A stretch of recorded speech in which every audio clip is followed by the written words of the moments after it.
Ladies and gentlemen, we will start in 2 minutes.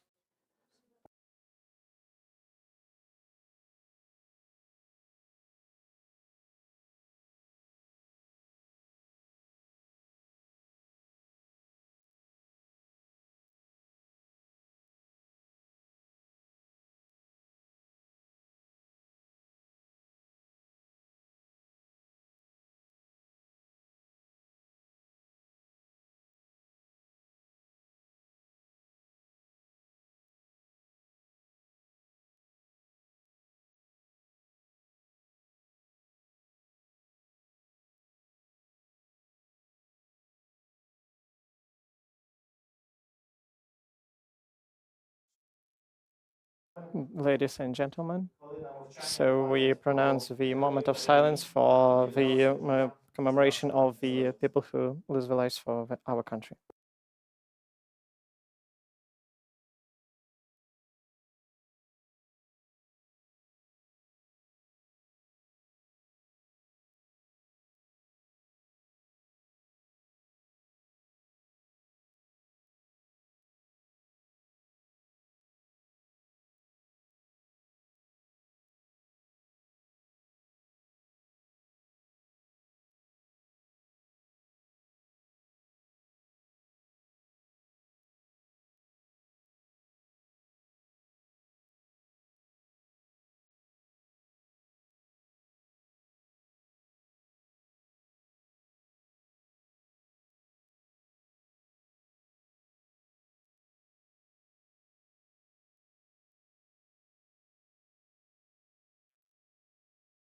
Thank you.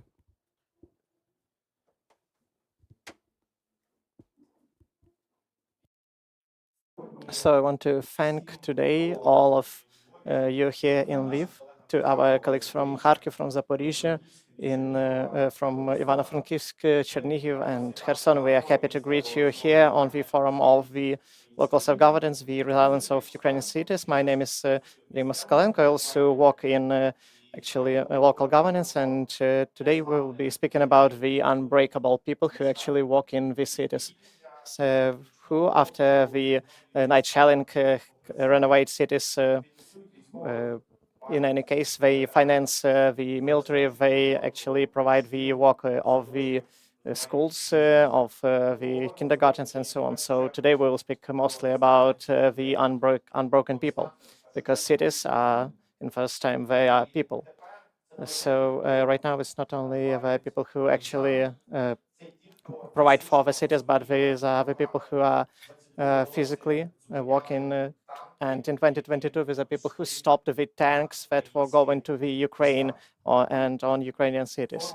So the Forum of Local Self-Governance is the place for the procurement of the interests of Ukrainian from others, and it's going in the Lviv from 2012 and 2022. And if we speak about the conditions of actual full-scale invasion, we are speaking about the resilience of Ukrainian cities right now. And actually yesterday, when the week of resilience actually started, so as of now, we have the great involvement of people. So the main topics of forum, we will speak about the some concrete cases. And today I want to thank all of our partners, the actual government of Germany, the Fund of Renovation, and I will also ask your attention. And I also will want to show that today in our hall we have veterans, we have the active combatants, and we want to greet them with applause.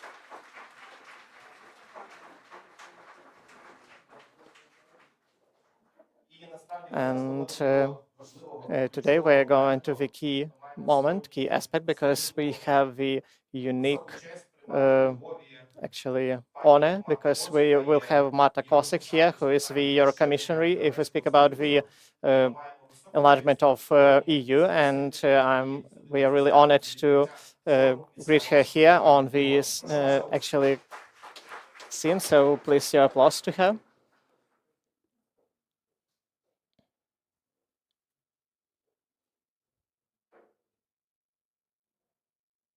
Dear friends, dear mayors, dear Andriy,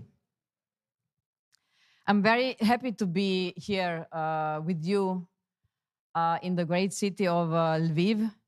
And I'm very happy to see so many local leaders in the audience. When my own country, Slovenia, joined the European Union in 2004, we very quickly realized something, namely that EU accession needs strong, determined leadership, yes, but this leadership cannot only be left to the central government alone. It also needs to be built from the bottom up. Local leaders are architects of European integration. 4/5 of all EU laws are implemented by the local authorities. And you are the ones who feel the impact of policies firsthand. And you are the ones who citizens turn to first when they need help. And you are the foundation of trust between citizens and its leadership. Little in public life is more important. And this reality underpins the importance of empowering you to act.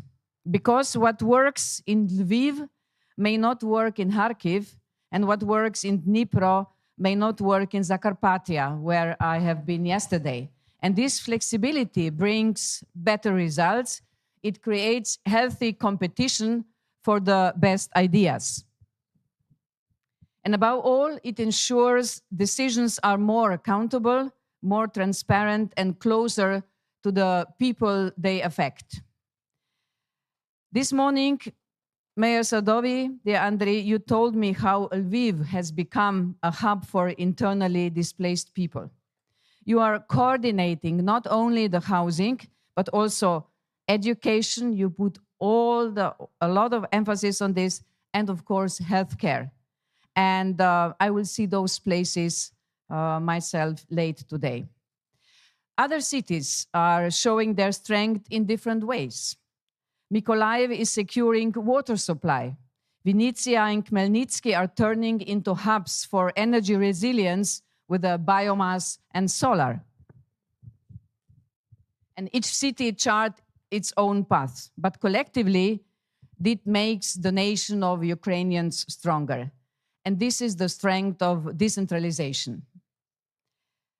Ladies and gentlemen, decentralization and public administration reform stand at the heart of Ukraine's path to the European Union. They are enshrined in the first negotiating clusters, which we call the fundamentals of EU accession.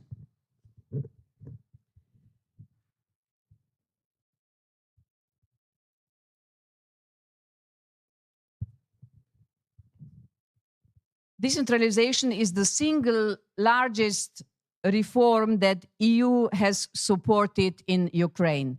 And this work goes back more than a decade. It has already given Ukrainian local communities new tools and resources to take decisions about their own future. And in many ways, it has already paid off. When Russia launched its full-scale invasion, many helped organize the defense of their cities. They were the first to step in when homes were destroyed, when the lights went out, when the heating failed. Local and regional authorities across Ukraine became heroes of resilience. Fighting a war requires clear hierarchy. Yet, this does not conceal the incredible value of local and regional authorities. They have shown how decentralized decision-making can strengthen resilience and national security. Once martial law is over, we should empower local authorities even more in their capacity to act and manage reconstruction in the way the best fits the local context. It will prove a key to Ukraine's integration in the European Union, bringing Ukraine into the Union. And thank you. Yes, I'm Commissioner for Enlargement, meaning that my daily work is dealing with candidate countries, but especially with Ukraine, to bring you in the European Union as soon as possible. Yesterday, it was a special day. We have finished the review, we called it screening process of all the clusters. So I can tell you, it's for the first time that we are negotiating for the EU membership with the country which is at war. But in spite of bombs falling on you, you have done this in the record time. No one else of all the candidate countries have done this so quick. So congratulations, congratulations to this. So if you want to become a member of the EU and you want, and we are supporting you, hard reforms are needed. We also need successful investments and the build-up of strong democratic institutions. It requires the trust of citizens that the difficult path of European integration will indeed bring a better future.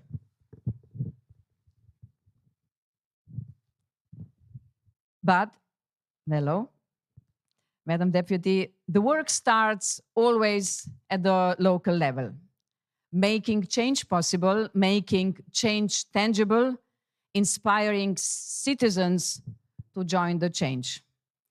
I cannot imagine bringing Ukraine in the EU without the contributions of its cities and local communities. The EU already supports this empowerment through our Ukraine facility. This is a special financial instrument. We provide funding and technical assistance to strengthen local and regional administrations and increase their capacity to access funding the EU provides for the reconstruction. Why is this so important? Because you know best what needs to be done. You know what makes people stay. You know what will bring displaced families back. There are several EU programs for local and regional communities to restore buildings or infrastructure, such as district heating, water supply, and sanitation. We are piloting programs of around 100 million euro to build municipal rental housing in Ukrainian cities. At the same time, we are investing 118 million euro in energy efficiency for residential buildings and another 150 million in the modernization of district heating. Together, these initiatives will make a real difference in people's daily lives. And there is more. Funding and technical assistance are available to strengthen local administrations, to build your capacity, to help you act. And I encourage all of you to seize those opportunities. Our teams in Kiev with our great ambassador and also my team in Brussels are here to support you. Slava Ukraini! Героям слава!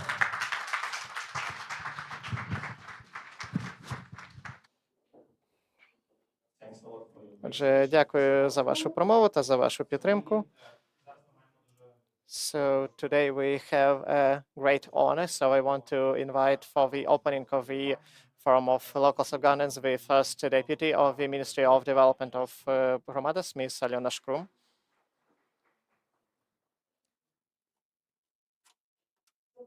Good morning to all of you.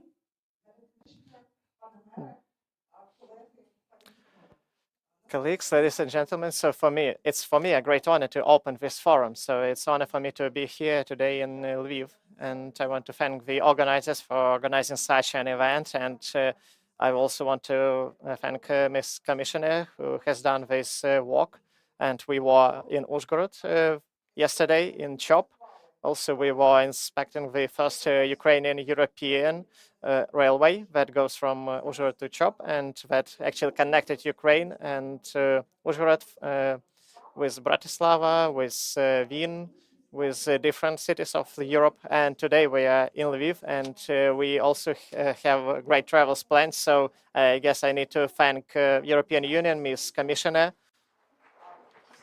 and all of our European colleagues and partners who on the fourth year in really hard times for us. They are here. They are not afraid of drones. They are not afraid of shelling. They are here with us at night in shelters, and they are here with us to support, and they support with money, with political ways, and this moral support is sometimes even more useful than money support, because that you understand what we are living through each day is really great. So I want to thank you, specifically Ms. Commissioner. So today, I hope that we will have really fruitful conversation about the local self-governance, about the reform of decentralization, and we are the only country in the world. I have not found any country like that in course of full-scale invasion, full-scale war, during shelling, that they do reforms like the central reform. So it's not really easy, because we need to deal with the curfew, we need to deal with local military administration, we need to deal with different protocols of security, and some mayors push us to do that. And if you speak about civil society, sometimes we have some obstacles, but we still do it, and we do it with the support of mayors, with the support of local self-governance, in the dialogue with them, and also with the support of European Union. So as of today, we symbolically open this event because, as I told yesterday, we have inspected the first European railway, and today it's a paradox. So today the screening is actually ending in Brussels. So where we also have our team, the team of local self-governance, about regional policy and decentralization. And I think it's not that it's great that it finishes like that. And I want to wish all of us on this screening luck, because screening is the actually way to open new clusters, so that we as a country will be able to get back to our European family. And it's really symbolic that we are not accessing to EU, we are just going back to EU. And we should have been part of EU a long time ago. We have just lost our independence 100 years ago and more, but right now we are redeveloping our actually independence and European ways, European railways specifically, if we speak about that. So I was in Bukovina, in Uzhhorod, in Chop, and there were railways and Europeans in 19th century, and we are going back to our European roots. So in the course of martial law, we have unique experience, and I think some academicians will write about our experience in books, and we need to do this reform, and we need to actually connect the public administration and local self-governance. So this kind of triangle that is not that easy to support, it could be a triangle of tension, it could be a triangle of cooperation, but it's the triangle of great potential, and it won't actually work without support, and that's why it's great. So it's great to if we can actually have this resilience. And you speak about the reform of decentralization, it's really great, and we need to look into the future, because the future of local self-governance and also future of working without this triangle, when the military administration will just disappear, that will happen after our victory. And despite the war, the local self-governance bodies, in most, they are functionalist. So they function really great. They create these forums, they go to Europe, they advocate for Ukraine, they involve international investments and different grants. And I am in the Ministry of Investments, and I understand how hard is it to do, and Lviv is one of the best examples of such success. And it's not only in the course of war. So in the first days of full-scale invasion, it became critical. So it could stop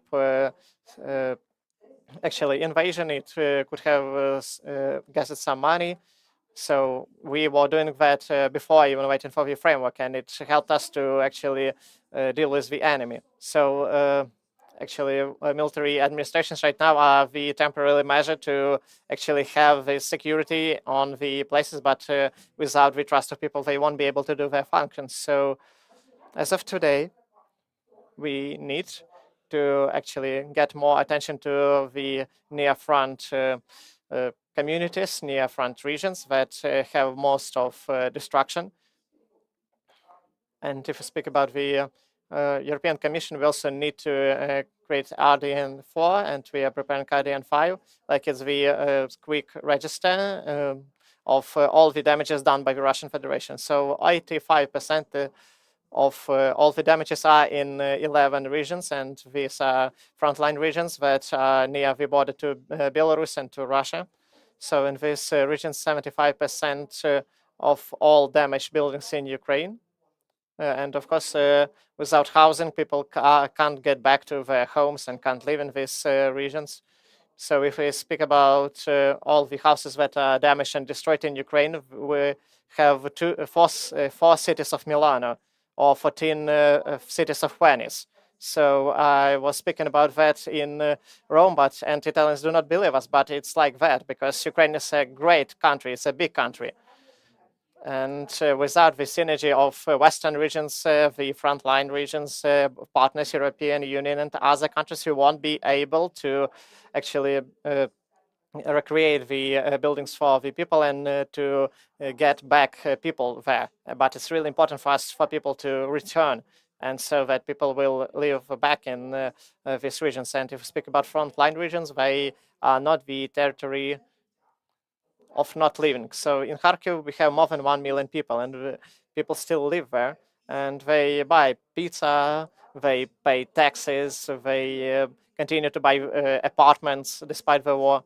And we live in this triangle still, a triangle of war, democracy, and the local self-governance. The peace and war, and we are living in such condition not for the first year. So we have our own problems, of course. We sometimes do not understand how to build this decentralization, but we are moving to that part. And without the help of local self-governance, without the help of mayors, without the help and dialogue of communities, it won't be possible to do. If we speak about our priorities, so we have a few draft laws that will also support the Ukrainian decentralization. If we speak about Ukrainian facility, about Ukrainian plan, and we are working with deputies so that this draft laws will become actually truthful and that will work.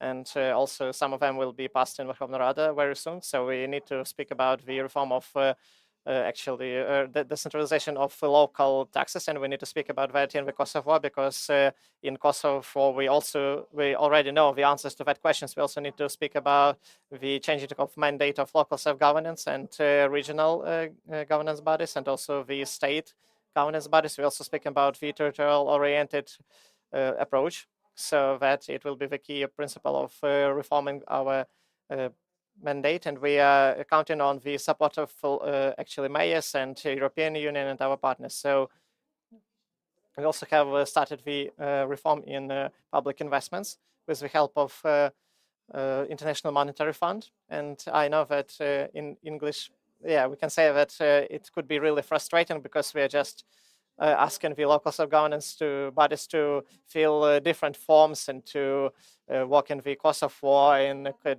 course of different really hard times, to create the strategy of development and to actually make some projects. And we do all of that so that in the course of war, we will be able to recreate all this chaos, that we will be able to change that and to have still money in our local governance bodies. So from the part of the Kuleba Minister, we will do anything that we can so that the investments will go to Ukraine. So all the loans and all the grants will go also to Western Ukraine, to Central Ukraine, and also to the actually damaged parts of Ukraine, because it's happened. This visit of Ms. Smart and all other of Ukrainian partners, they speak about the fact that in the course of war, we actually rebuild and we look into the future. We actually learn on our mistakes, and we do everything that we can to ascend to EU in the course of full-scale invasion. And we are doing the screening, we are doing all the indicators, we analyze thousands of pages of EU laws, and we really count on your support. We really count on such events as today for this discussion. And I wish all of us a great peaceful day. And I also thank all of you for that discussion. I want to thank the organizers, for your European colleagues. Thank you very much.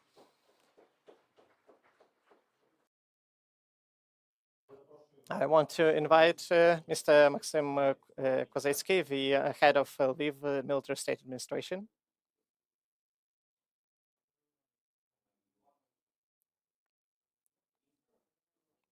Dear European Commissioner of Enlargement of EU, Ms. Posol of EU in Ukraine. So, dear friends, Slava Ukraini.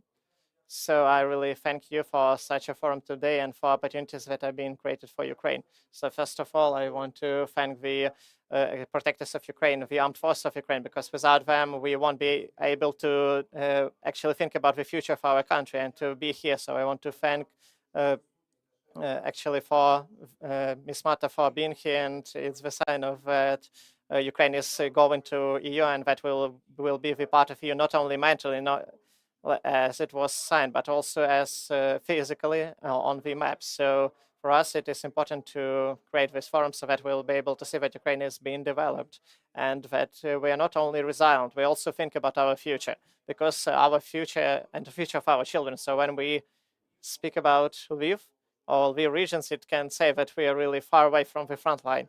So there are no families that have not given one of the representatives of families to the front line. So to protect Ukraine. So war damages not only the buildings, but the souls. And for us, the understanding that we are not the only one in this world is really great. So I want to thank you very much for you being here and for the fact that you see us as the part of European future. And if we speak about decentralization, I think about the fact that it's one of the best reforms that was done in Ukraine, because we have transferred the decision-making to the people on places so that people can make this decision and actually see how the territorial communities actually, what their path is. And I think that the stage of decentralization, we need to do it right now. We can't just wait for the end of the war and our victory, because when we're speaking about the second stage of decentralization, we actually lose lots of social services that should be provided to people on the high level. So that's why our position here is so that local state administration needs to be changed, needs to be reformed, and they should go together with actually local self-governance bodies. And if we speak about people here that actually should go from Kharkiv, from Dnipro, from Zaporizhia, most of these people are socially not protected, and they actually get their services on regional level, and very often they do not get the services.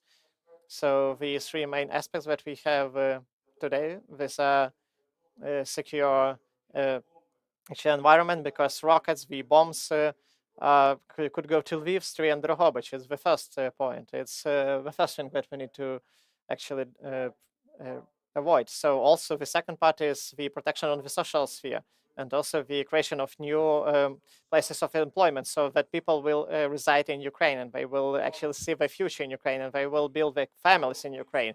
And so they will have the opportunity to get back here. So I want to thank European Union for these programs that actually exist, as it was mentioned by Ms. Commissioner. So it's a great support that we have, but we still need the institutional raising of the communities, because we will become the part of EU. But big cities, they have better opportunities. But we're speaking not only about finances, we're speaking about the institutional capacity, we speak about knowledge.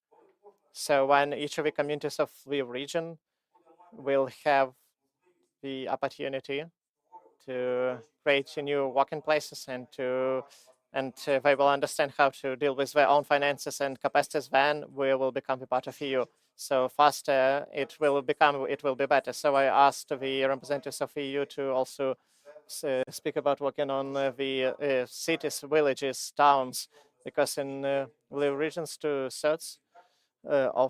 are two sets of projects that also need your efforts. So I really want to thank you for your aid, for your support, that you see Ukraine as a part of a big European family. Also want to thank Andrei Ivanovich for a great forum and for leadership on the level of region and Ukraine. If we speak about the vision, how the local self-governance should work. So I want to thank the President of Ukraine for his leadership on the watch area and for his view of peace after our victory. So glory to Ukraine, glory to Armed Forces of Ukraine. Thank you, Mr. Maxim. And I would like to invite the Lviv mayor to take the floor. The floor is yours, Mr. Andriy. Highly honored Ms. Commissar, Ms. Minister, Ms. Ambassador, honored military administration lead, dear mayors, dear leaders of communities, veterans, glory to Ukraine, glory to the heroes. I am happy to see so many familiar faces here of the people who understand the word war, not from the books, who live through this war every day. And today we have a unique opportunity because today we are hosting Ms. Eurocommissar on the expansion matters, Ms. Cause, and it is a very clear signal to everyone that the local authorities and self-governance is the foundation of the statehood. And we should understand when we talk about the European Union, we're not only talking about the union of countries, we're talking about the union of regions, of cities, of communities, because you are the foundation of every country. Because very often the local communities and towns and cities are more creative and more stable.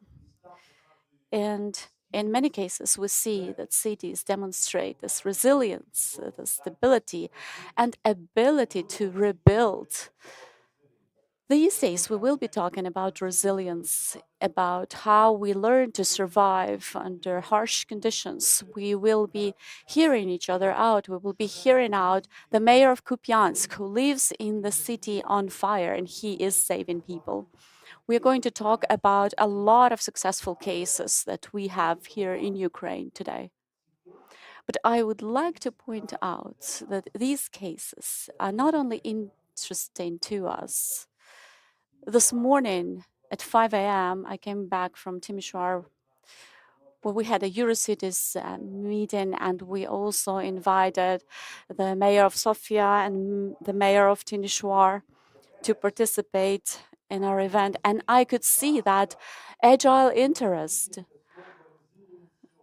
on how you understand resilience today. What is the definition of resilience today? Because there is a clear definition in the books on how there isn't a clear definition in the books on how to live in the cities where there are daily air raids, daily missile attacks, and children are going to school and the enterprises keep working. Yes, we stop briefly for the time of air raid, but we continue living on.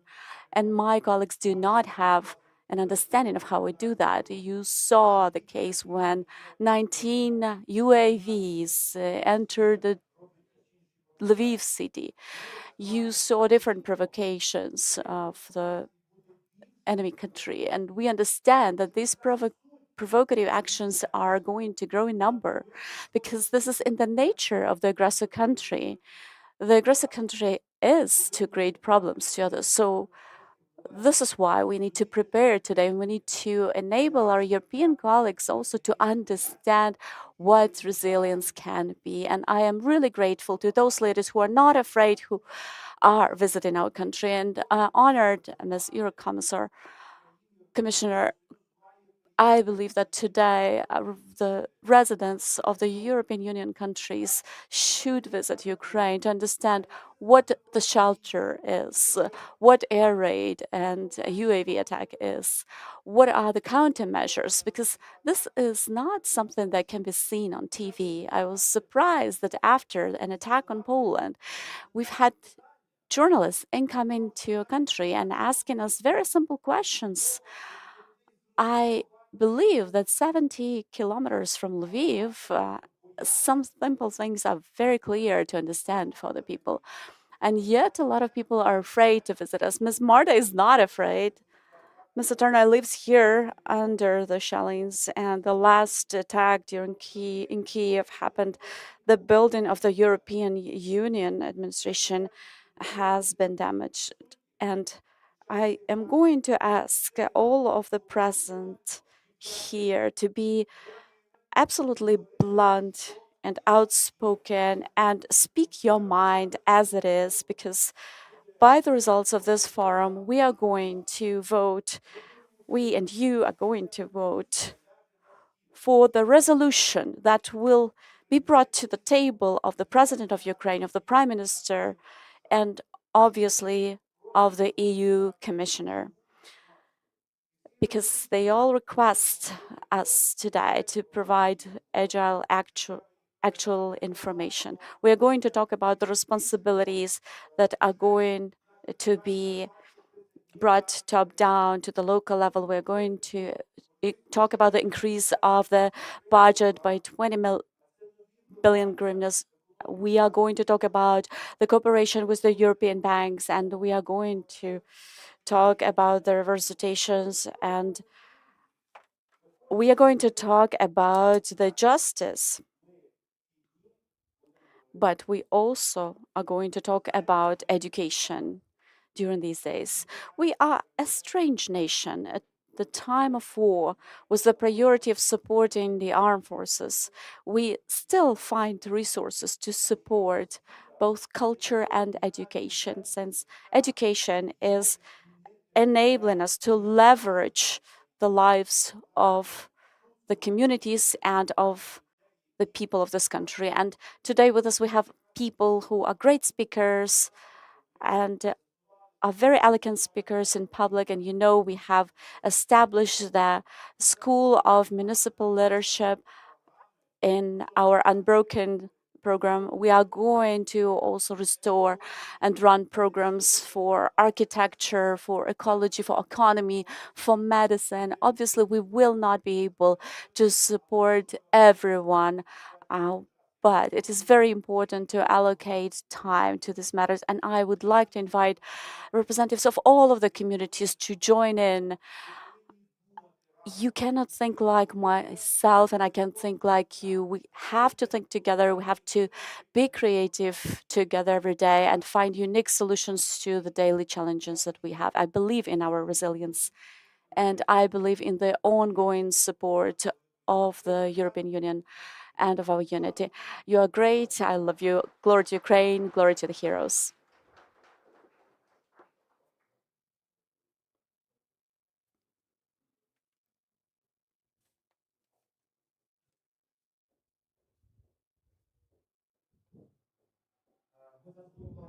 Right now, we are going to have a few minutes of a technical break, 5 minutes break, and after that, we're going to have a very important presentation and a speech, and it is going to wrap around one of our main topics today on resilience of the cities. And Mr. Eric Schweigart will be our speaker. And right now, please take a break.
A lot of people are asking about the Wi-Fi. So if you like, you can connect to the shooting range network, and the password for it is 1234567 8.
Dear colleagues, representatives of the city, please join us for the joint picture with Ms. European Commissioner.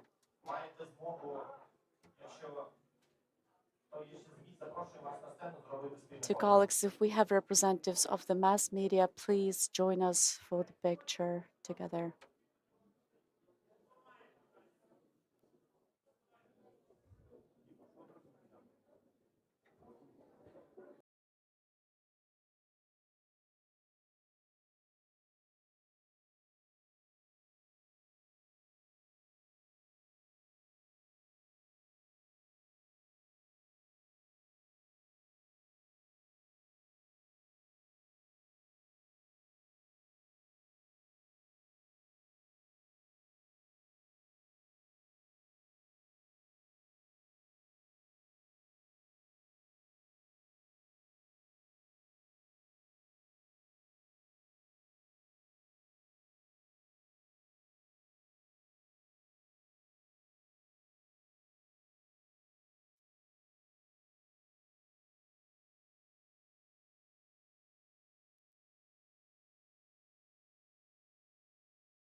Thank you, dear colleagues. We are continuing the event. Please take your seats.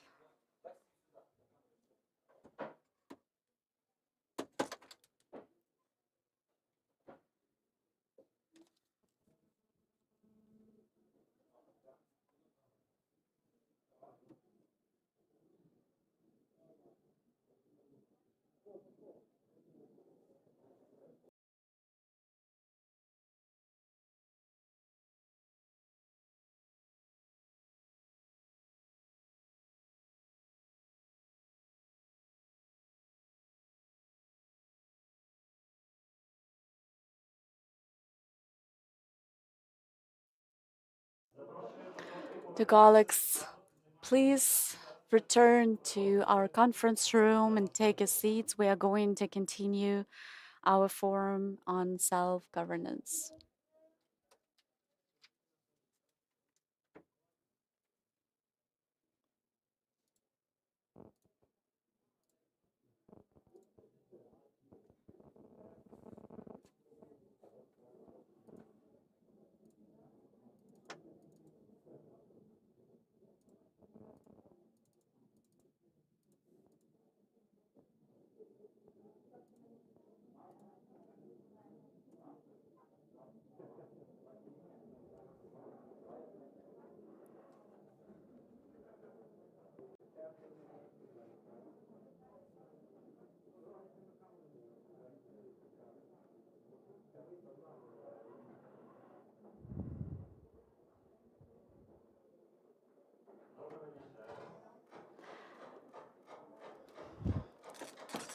Greetings, everyone, again.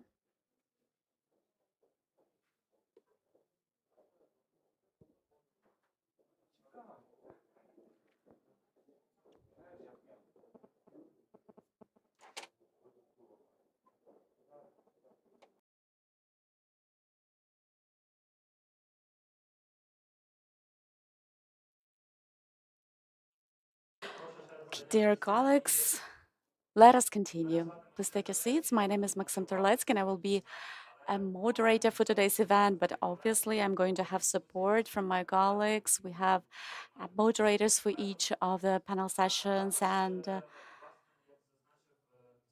as the mayor of Lviv, Mr. Sadova has mentioned, we are going to develop a resolution as a result of our event. So Ms. Valeria, my colleague, is helping me. She will actually be recording all of the things that you will be articulated that need to be accounted for in this resolution. And so let us continue. It is important to underline that this forum this year has the topic the resilience of the Ukrainian cities, and why we selected this topic is because the role of self-governance bodies for an extended time was to develop the trends of the development and to foster the decentralization reform. And as of now, we've managed to accomplish some things, but obviously a lot of things remain yet to complete. And one of the challenges of today's day is to provide for this resilience, to primarily, first of all, set the foundation for our path forward for the next year. And for that, we have gathered all of you here at this forum. This forum is brought to life with the support of the Ukrainian territories communities support, and it is thanks to the support provided by the GIZ. And yesterday, our forum has started, our event has started. And yesterday we had a roundtable discussion where we briefly discussed the matters on the resilience of cities, what is the state policy on the resilience of the cities. And one of the topics that we touched yesterday, I believe that requires more elaboration on is on what exactly the resilience of cities is, judging from the Ukrainian context. And we will transition to the discussion as soon as I leave this floor, but I would like to also briefly elaborate on the agenda. So for today, we plan several speakers to speak out on the Ukrainian formula of resilience. We are going to have a discussion about how cooperation between the communities and the self-governance and local authorities help us to become more resilient. And we are going to also think about how to ensure this resilience and this further cooperation so that we can enhance the situation with the resilience of communities. And we are also going to have discussions on the topics that are of importance to the local communities. We're going to talk about the risks and the threats and how we can take them into account in the process of cities development plan and in the context of the lives of communities. We are also going to talk about the ongoing threats, the air raids, the missile UAV attacks. These are the challenges that require very specific steps on the side of the authorities, local authorities, and government to ensure the safety and security for our residents. We're also going to talk about the societal resilience, and we're going to talk about how the residents are living through this war and what we can do to mobilize the society better so that they are better prepared to face all these risks. We are also going to talk about our heroes, which is also contributing to the resilience of the cities. And as it was also mentioned yesterday during our discussions, we are going to talk about how we can provide for the survivability and the daily operating of the cities through supporting the infrastructure and the key components for the cities to function. And I believe this is also the matters of urgent importance, and they require a leadership, government, and local authorities engagement so that we can live through the upcoming winter and all the challenging times of the full-scale invasion. So I would like to invite you to actively participate in the discussions, to propose your questions to our attention, to propose your remarks, your comments, your proposals. We will try and do our best to make sure we record these ideas, and we are going to be ready with at least a draft version of this resolution. And we are also going, based on this, to ask you to support this resolution so that we can present it to the attention of the President of Ukraine, of the Prime Minister of Ukraine, and to the Parliament of Ukraine, as well as to all of our international partners that are supporting Ukraine today. Without further delay, let us transition to our first presentation, first speech today on what the resilience is today, what is the Ukrainian formula of resilience. And I would like to invite Mr. Oleg Sarkyan, who is a politologist and specialist in political studies and is representing the National Platform of Resilience and Solidarity today. Great. Greetings, everyone. Thank you, Maxim. Thank you for organizing this great event and such a broad representation of representatives of the local authorities, of the government organizations, the communities. Yesterday, I had an honor to moderate one of our discussions, and I believe that it resonates with me with the Greek agro as we speak about how we talked about resilience yesterday. And I cannot add more to what was said yesterday about the input that is done by those who are working on the resilience. But since this is a request, we'll continue developing this topic. We, as the Ukrainian platform, National Platform on Resilience, have started working pre-full-scale invasion. And with the full-scale invasion, the importance of resilience has grown to paramount importance. You remember we first were given 2-3 days and 2-3 weeks to survive. And then everyone started wondering how resilient Ukraine is. This isn't just about how to survive, it's about how to stay standing. It is based on the ground, on the adaptability, and on self-restoring. And there are different approaches to resilience, and we can always try and look for an idea of anti-fragility. And where is the stability concept here? Oh, it is very close to the good governance concept as well. And all of these allows us to look at different aspects of resilience. But resilience itself proposes an integrative, comprehensive approach that is focusing on ability to stand still, an ability to not lose identity, and actually at the same time acquire qualities that make you stronger. In Europe, and something's not working, I cannot change the slides. Here we are. Great, thank you. If we look at our partner and the topic of resilience, here there were different approaches that were developed in the framework of the NATO efforts and the European framework. And without going into details, all of them are talking about the institutional capacity to provide for the function of the society during crisis. And the society in such approaches are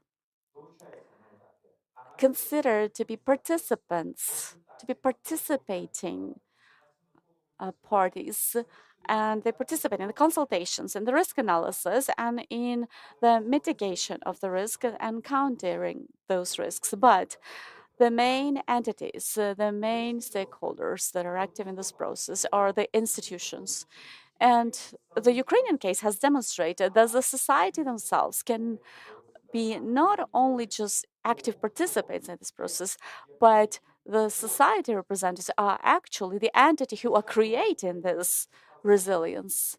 In many cases in Ukraine, situations were such that they enable people to take responsibility even at the individual level, not because it is so told or so written in the book.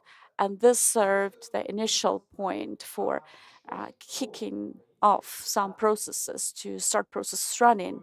And we are asking ourselves, what enables Ukraine to be able for such resilience? And Ms. Arena yesterday was also drawing our attention to the fact that the NATO nations' citizens often talk about different approaches to resilience, but we are not talking about resilience as a standard in terms of NATO framework. There is another approach which is focusing on all of the soft skills, and in the European Union, there hasn't been yet determined definition on what resilience is. It is a very dynamic process, both in EU and in Ukraine. About a year ago, Ms. von der Leyen has talked about the ex-premier of Finland with a request to develop this concept of resilience and to develop the associated standards of resilience of Europe. And I believe Ukraine has something to contribute into this process as well, because Ukraine actually has the good practices that can serve as driving force of resilience on both applicable and conceptual level for both EU and NATO framework. We've identified 5 elements of this formula of resilience. This is the value of democracy as one of the foundations, and I believe everyone will agree that freedom is our key value, and the value of democracy is one of the foundations around which the Ukrainian society has collectively joined. The next one is the self-organization.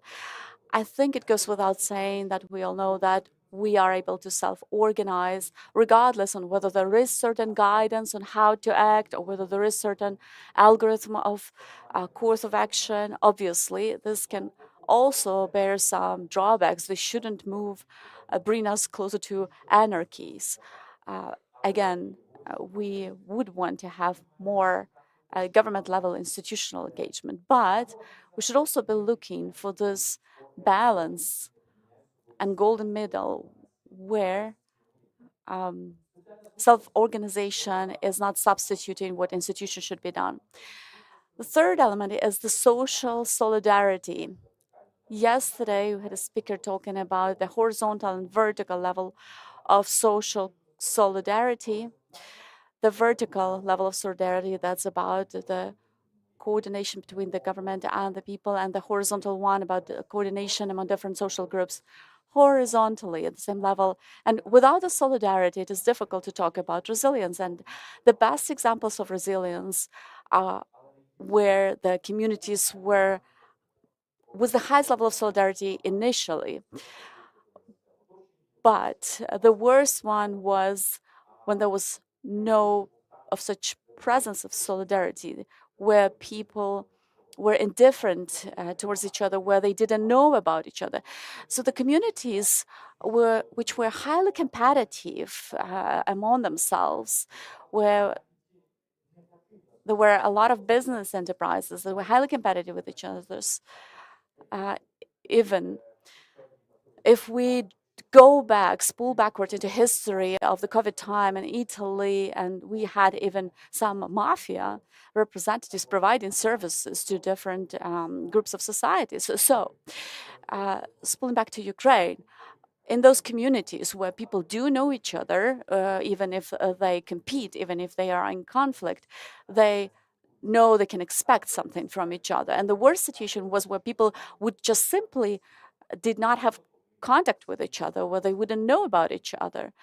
So obviously, it is great if everyone is in a position of win-win, but let us be realistic about this, that even in the high conflict communities, these communities can still bear positive result. And the fourth component is the self-defense. I believe everyone remembers how Ukraine demonstrated its ability to self-defend itself.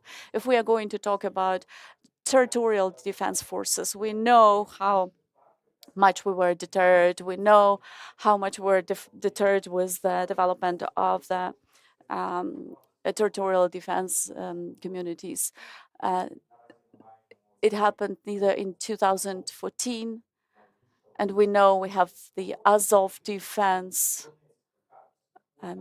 military union that draws its history from the Ultras organization, which was a voluntary battalion and is now setting one of the highest standards that is aligned with the NATO standards and with the army standards.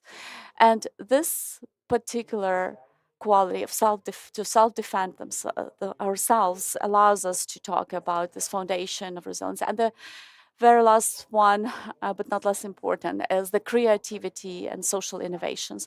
Without the creativity, we are losing to ourselves. We are not using the capabilities we have at hand. And one of the elements of creativity is, let me draw you an example of how I argue with my grandma. As every grandma in Ukraine, she's making tinned vegetables and fruits. And every year, my grandma is trying out a new recipe of tinned tomatoes or else. And every year I'm asking her, why? Why are you doing this? Like, these tomatoes are great. And she says, no, I got this advice from my neighbor, or I read this new recipe somewhere in the magazine. I do want to keep trying. And it is the quality of every Ukrainian. We do like to try things out. We all have our favorite recipe or style of coffee. And we, as a nation, are taking a long time to get established as a nation, to get our statehood established. Due to the war and due to the historical components. And one of the key elements that determine our ability to be resilient, and we didn't start being resilient, not now or in 2014. If we go back into our history, all of these signs of resilience, we can talk about the different generations of Ukrainians who throughout different times have demonstrated these qualities. And when we are talking about resilience, it's not about something that we have to develop from scratch right now here. This is something that we can refer to as the experience that we have, so that we can start being aware as we can use these things that we have in our position, be more creative in solving more acute issues that we have.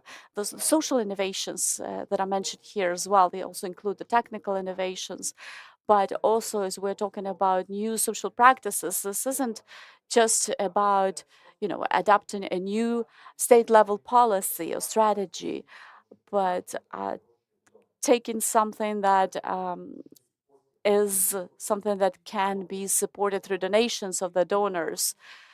This is about approaching a problem with developing a solution that will provide for a better quality. And this relates to both urgent crisis response as well as to the emerging problems that are developing. So if we speak about the ecosystem of resilience, is the synergy of different levels that we have. So we have 4 different, so institutional, normatives, community, and practical. So we can speak about them on different levels, so we can look at them on different levels, but still the one constant will remain.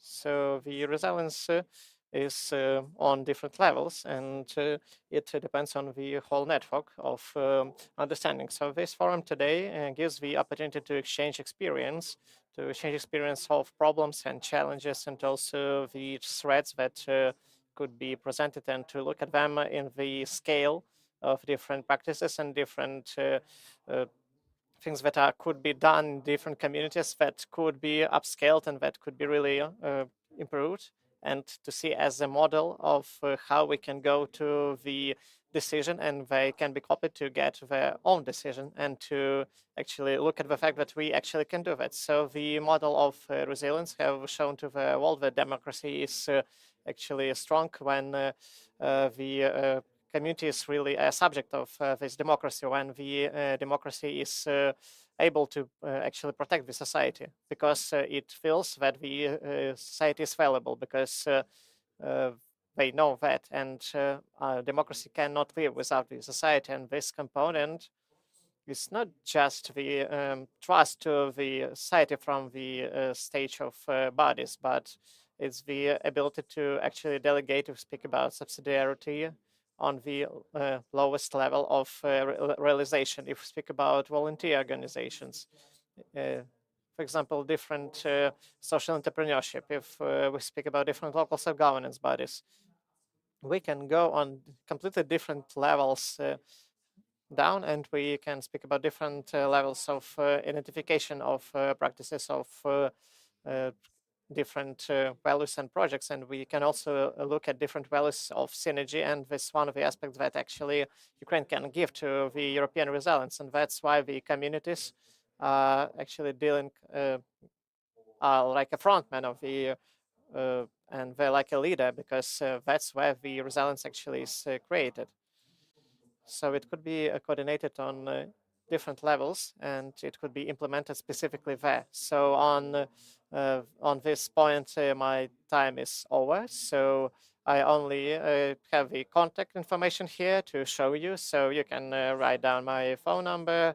You can also look at our site, and you can also scan the QR code to our social media. So I'm really grateful for you. So for the fact that you are here today. So even though the weather is a bit gloomy, as it happens in Lviv, and for me it was really actually not understandable for me that on the eastern part of Ukraine we don't have rain that much, but in actually Western Ukraine the rain falls really often. So I want to thank all of you, to the organizers of the platform of resilience. So Maxim, you have the word. Okay, so when we were planning the Forum of Local Self-Governance, when we were planning to actually understand what is the resilience in Ukraine, and when we actually heard Oleg, we understood all team that we need to have this at the beginning of our forum. I hope that this actually even this presentation has shown you about what we can speak today, and what resilience it is, and about what we can speak. We will speak about the development of our local self-governance bodies, and so that we will stay resilient. And that's one more aspect that is really important, that have demonstrated its effectivity. if we speak about the strengthening of sustainability and resilience of Ukraine.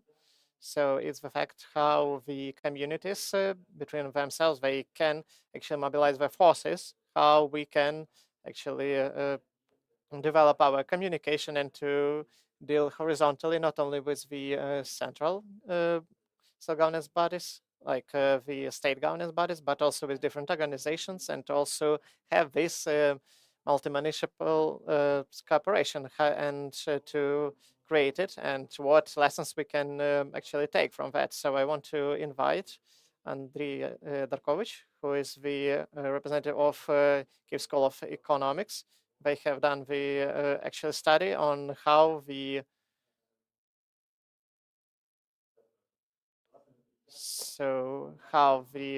cooperation between communities is forming the resilience in Ukraine. So I'm inviting Mr. Andriy. Thank you very much. So can I have a clicker?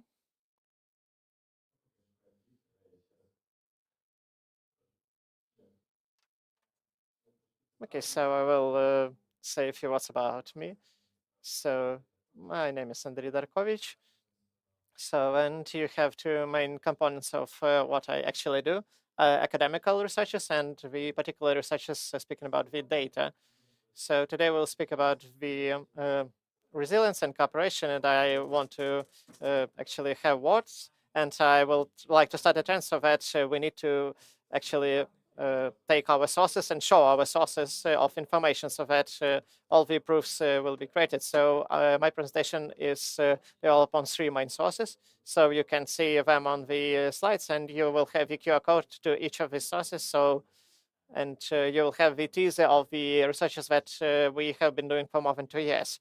And the first one is the academical paper. So in the future, academics will write the papers, and right now in 2023, we have actually written the paper with colleagues from university about the topic of resilience, the topic of cooperation, and it's really interesting for universities of different countries. And we also work with London School of Economics and also with the University of Tart.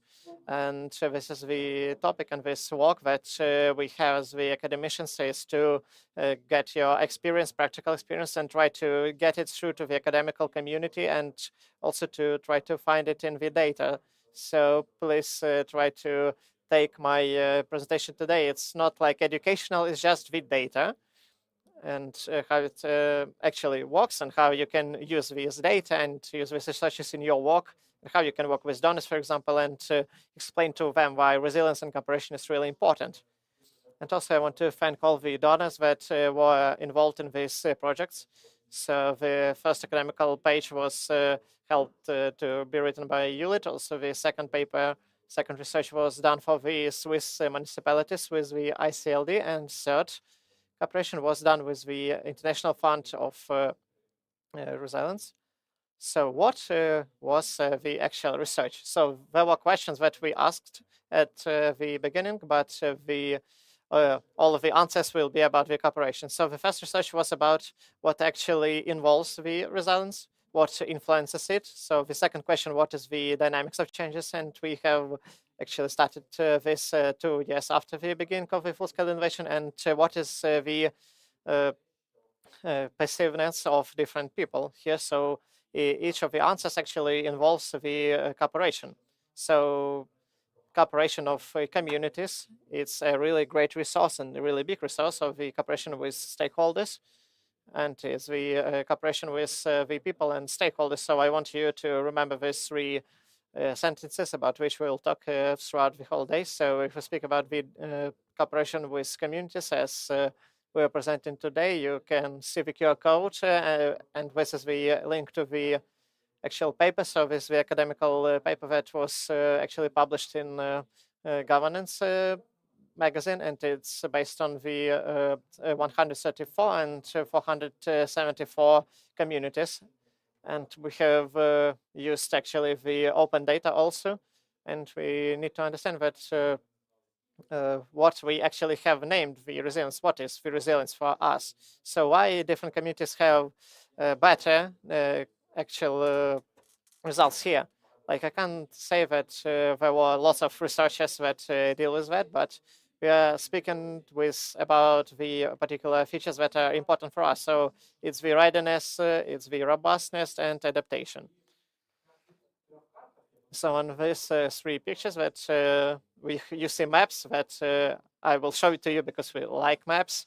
So the blue color is great results. So as we see, the readiness, if we speak about the resources, if communities were ready with the resources up till 2022 to get some results, we don't have great results here. So blue patches, very little of them there. So, but when we speak about the communities that they were robust, and how we can actually speak about robustness when the community actually have not stopped the different walks, and when they actually stop to provide some services, we actually mark them as not robust communities.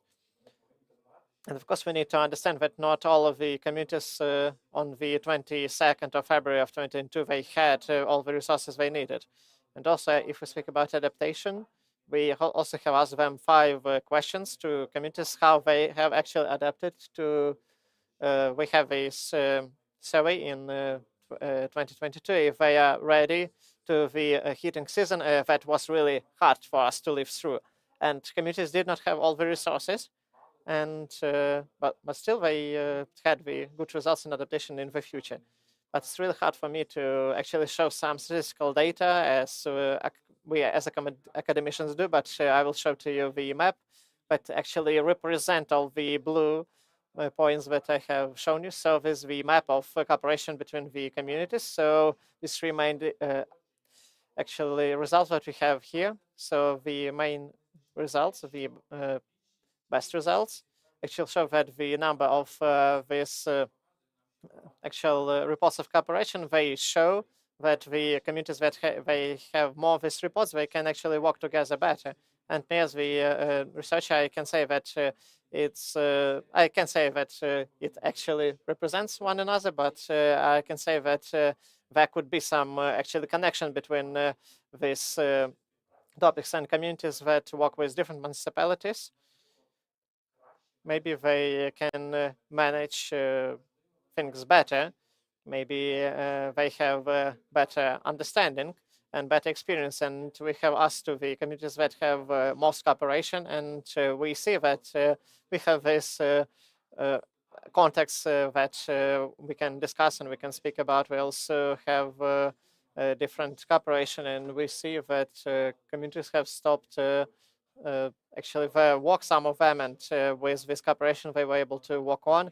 And this cooperation is one of the boosters, and it's to actually get communities ready for the future. And when there will be a new crisis, maybe the community will have more experience and they will have someone to ask, because we are speaking about cooperation here.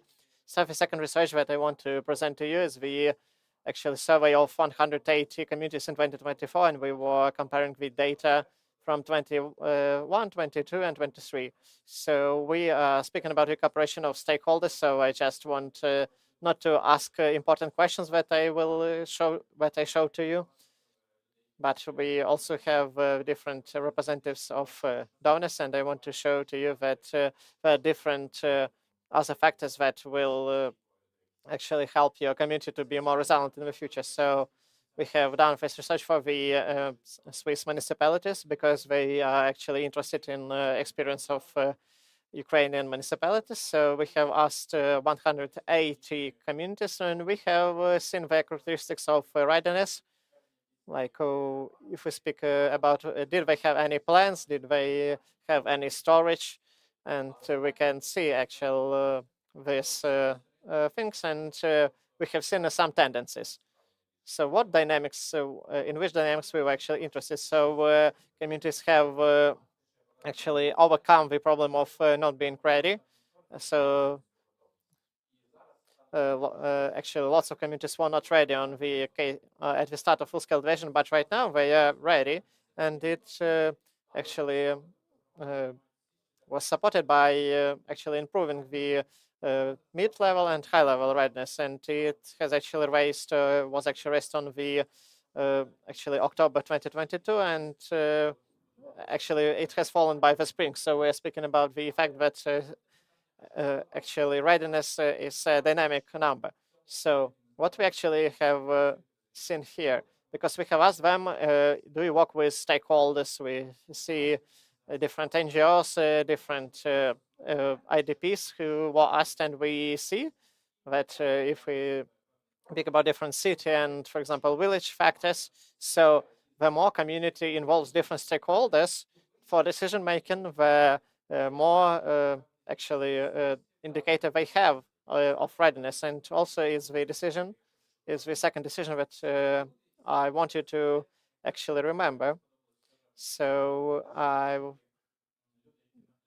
yesterday we were speaking about the fact that we don't have only watchdogs, so stakeholders are the horses that work, actually. So this resource, these stakeholders are a resource that NGOs can actually use, that people, that IDPs, if it's the resource that can get your community ready for cooperation.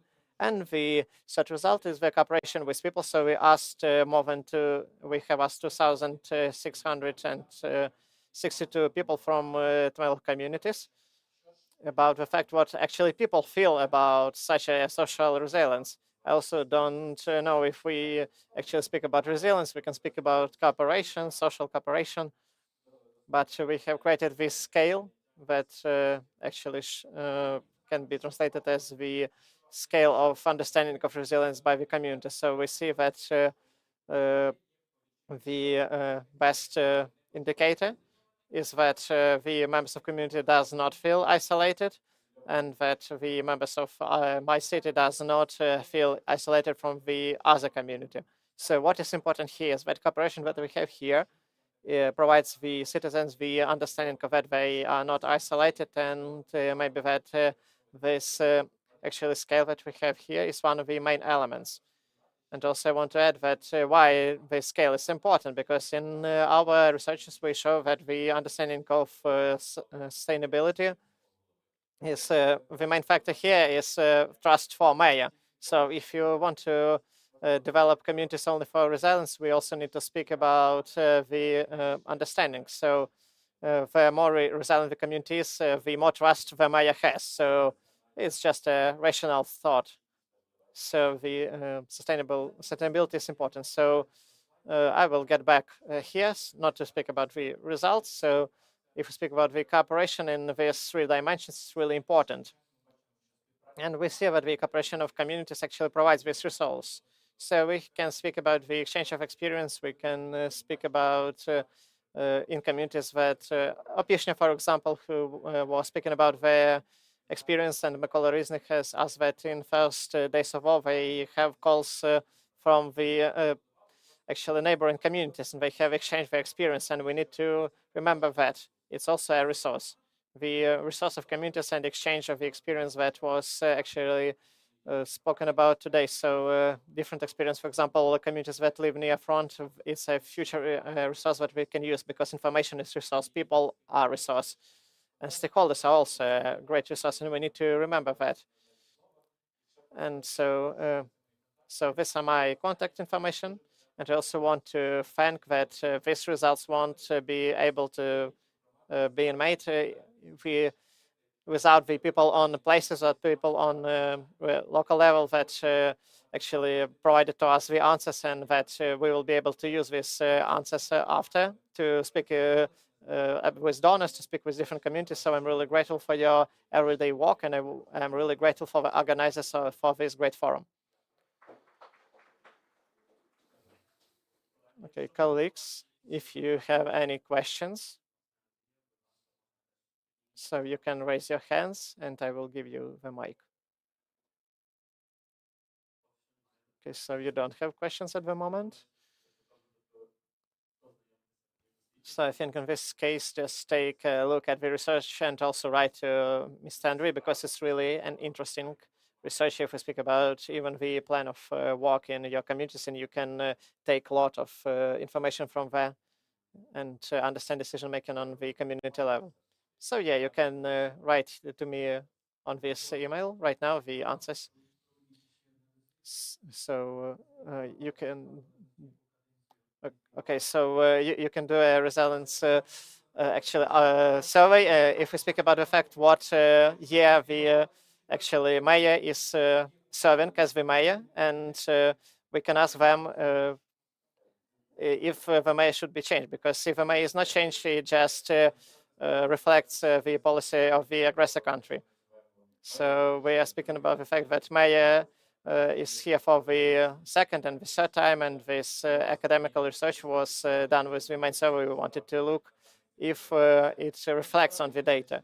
So we haven't found the connection that mayors who work on the third term or fourth term, they have less results, but it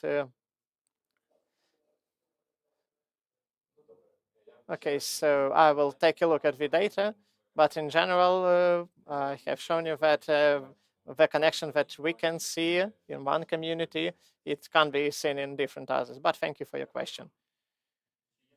Thank you. Maybe you have other questions? So if we have no other questions, I want to thank Andrei for your presentation. It was really interesting.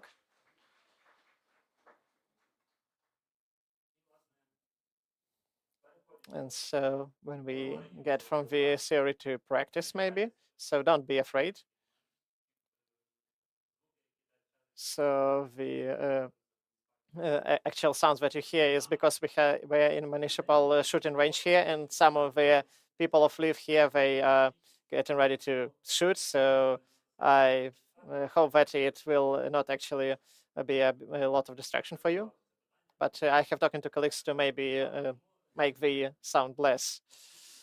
So we will try to deal with that. Also, I want to invite for the next word. So when we are speaking about the cooperation between communities, so that we will be able to get from theory to practice. So in Ukraine, we have the Association of Cities of Ukraine. From long time ago, it's the partner of the actual forum of resilience, and I want to invite Leharlik to speak about how on different levels we were able to actually create this cooperation, so that we'll be able to provide and form our resilience. So good day to all of you. Thank you. So I want to greet all of you here today, also the representatives of Academy of Resilience, the project that has been developed right now. So speaking about the Association of Cities right now, the organization, the all Ukrainian cooperation of local organized bodies, we have more than 81 communities. It's more than 33 years old, and in the context of which we are discussing right now. So the slogan here that we have is the principle that actually have shown that it's actually operable here because of the fact that communities are being joined together, and we are not resilient only to the aggressor. We deal with all the problems all together in the self-governance bodies and our people. And one of the actually factors that have given us the opportunity to implement the reform of decentralization, about which Mata was actually spoken about, and also Andriy Sadovay, and we had Kazitsky, and also it's the actual result of our joint work of the communities that has shown that the decentralization reform that has only started, they have supported it so actively, they have implemented it so actively that they've shown to us that they actually can implement the mandate that is given to them by the president, by the ministers. And right now, as of today, we have what is being discussed right now. We have one of the most successful reforms that are being done in our country. So of course, right now, unfortunately, we have difficult times. And this reform is being stopped a bit, but we hope for the situation to get better, because we see that the EU see the future in this reform, and we will believe that it will continue. If we speak about the operation of the association in the sphere of connection of communities to deal with different problems, so the Association of Cities of Ukraine, with the help of GIZ, with the help of joint work, is implementing the 6th project that is connected with the development, the connections between the communities. So this project was being implemented in 2019. It was the network of energy efficiency. So we had 3 regions, Ivano-Frankivsk, Zhytomyr, and they were connected on the regional basis, the actual representatives of local governance bodies, and also this actually governance bodies actually talk to one another, even though the project have stopped. We also have started working with the integrated development of Ukrainian cities, and lots of you have heard about this project. And also people who are in the Academy of Resilience, they have taken part in this project, and this project was developed from the 2024 up till the end of 2025. So we had 3 projects that were formed on other basis. So it was not regional basis, it was task force basis. So they were created on the different workforce. For example, we had ecology group, spatial planning, for example. They were different. So we had 3 groups in the one projects, and the actually members were different, and they were changing. But this form of cooperation that was actually shown by GIZ, it has shown that it can actually work, because we have formed the inter-regional cooperation that with the help of development of cooperation, and with the help of GIZ, with the help of Association of Cities of Ukraine, that we were able to get actually specialists with presentations, with different innovations. So this project have given us the opportunity to the self-governance bodies to get the theoretical knowledge with the help of international experts that GIZ has involved in the work, and also the local experts. So also they have provided the opportunity to work on the level of community, and to see what was implemented in other communities, and also to see the development of the projects about which they were able to implement. And it was a kind of development of network between different local organized bodies that were able to actually cooperate on their own, because they have called one another and have asked for experience, for some contact information, and they have granted these things directly. So we have having here the really effective mechanism, and the project that has been implemented by GIZ and the representatives of the second sub-project of this Academy of Resilience. We have them here on this event, and they are able to work, to cooperate between one another, and involve different experts. And we show the best presentations of their own cities. And we also have the presentations of different national experts. But today we have these events by Ukrainian experts. And as far as I'm concerned, it's really important instrument that will provide to us the opportunity to see the effectiveness, to see the effectiveness of implemented project, to see how they can conceptualize their ideas, and how the communities can see how these projects are being implemented. So we have maybe changed the approach to the project. So the project was started early, and it was working with in the course of different frameworks. For example, we speak about ecology, spatial planning. But with the help of GIZ, we have different scheme. So we create the program, each day program, in the course of different challenges that are on the particular community. But these challenges, these events are being directed on what we are discussing right here, right now, to provide resilience.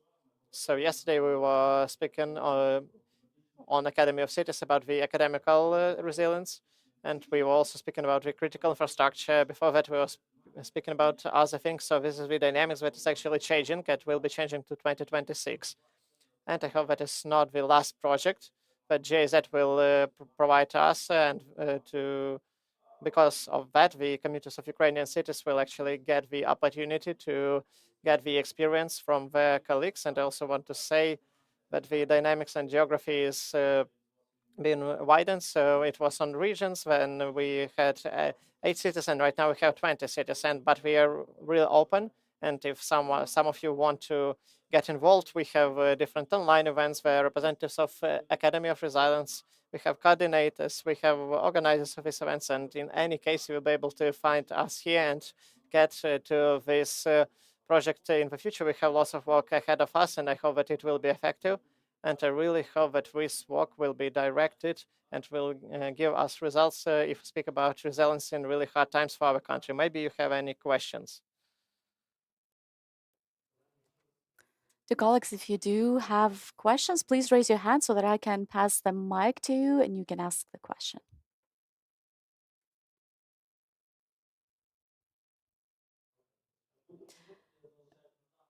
In every case, I remain with you at this event. So if you like to talk, please just approach me. I'll be happy to have a chat. Thank you, Mr. Oleg. And to conclude this part, particularly related to the cooperation between the communities, I would like to make an announcement regarding what we, particularly as the Lviv City Institute and together with other organizations, are going to continue building as a result of this forum. What we did understand is that we started working on the topic of resilience around 2-3 years ago, and we've done it thanks to the UNDRR, was the organization with which we got in touch with. And this is the organization that helped us to realize the difference between the municipality level of resilience and the resilience in terms of threats reduction. And we've managed to create a coordination center, which is called Lviv Resilience Hub. It has obtained an international status of resilience hub that helps communities to build resilience and develop resilience. And the idea of this forum is also lies in gathering everyone who's interested in building this resilience of the cities of the country and to scale up our activities. So tomorrow we're going to have a more in-depth discussion on this, but we would like to initiate establishing this network of communities between our communities, between all the stakeholders, institutions that help the Ukrainian communities to develop, so that in order we all together can ensure the stability and resilience of the phenomena that we are going to talk about today. And because of this, I would also like to invite, we know we've already had discussions with our colleagues from Zaporizhia who are very interested to become another resilience hub. And we are also inviting communities, other communities of Ukraine who are interested in developing resilience and stability and fostering the concept of resilience and also join into such network. But not only communities, we have a lot of organizations here, the institutions, the National Platform on Resilience and Solidarity. We have colleagues that arrive to partake in this, not only from Ukraine, but from other countries. We have N+ here with us, we have the Finn organization, we have the Estonia representation here with us. And we are in the process of developing the community of institutions and organizations with which we will be able to continue working together. I hope that the Association of Cities of Ukraine will also have an opportunity to create a separate section on this particular resilience matter to help institutionalize this process. And we already are building plans for the next year. And by results of our today's events, we are going to have other events next year, and it will enable us to improve and advance resilience of our statehood. Why it is giving me hope is because I've been in the self-governance and local authorities work for over 9 years. And every year we used to have discussions.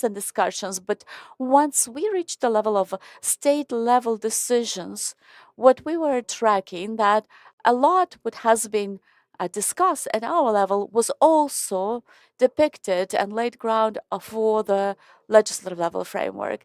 And in parallel, we also organized a forum for the residential buildings, governance organizations. And this forum enabled us to summarize what we've managed to lobby for this line of effort. And it so happened that around 1/3 of the ideas that laid the foundation in the Ukrainian legislative framework was drawn from this forum.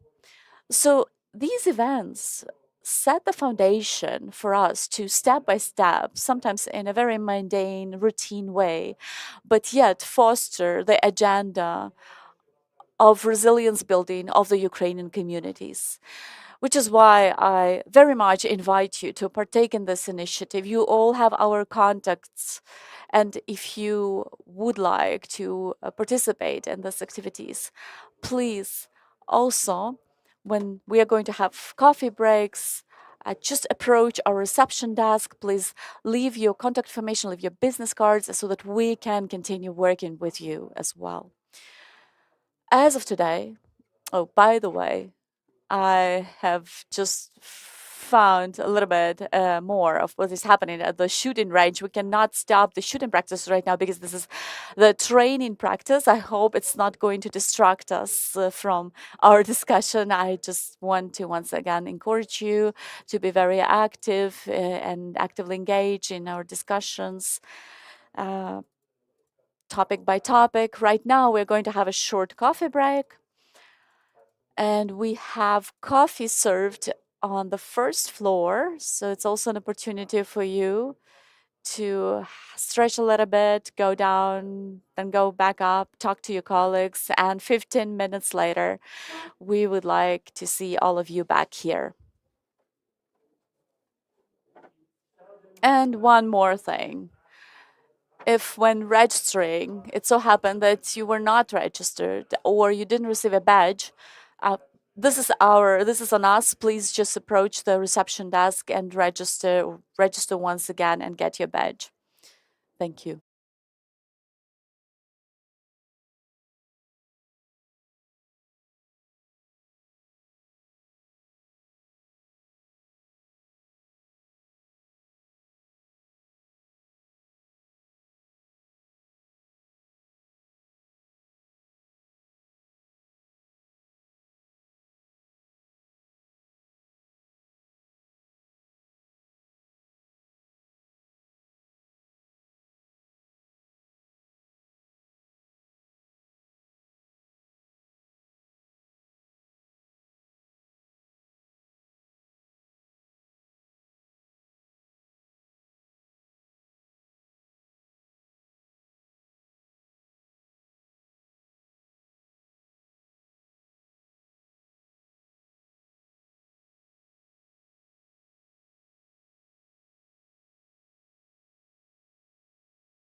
minutes, we are going to begin our first panel discussion shortly. Also, one organizational matter. I would like to once again remind you, we are going to use the network shooting range, and the password for it is just 12345678.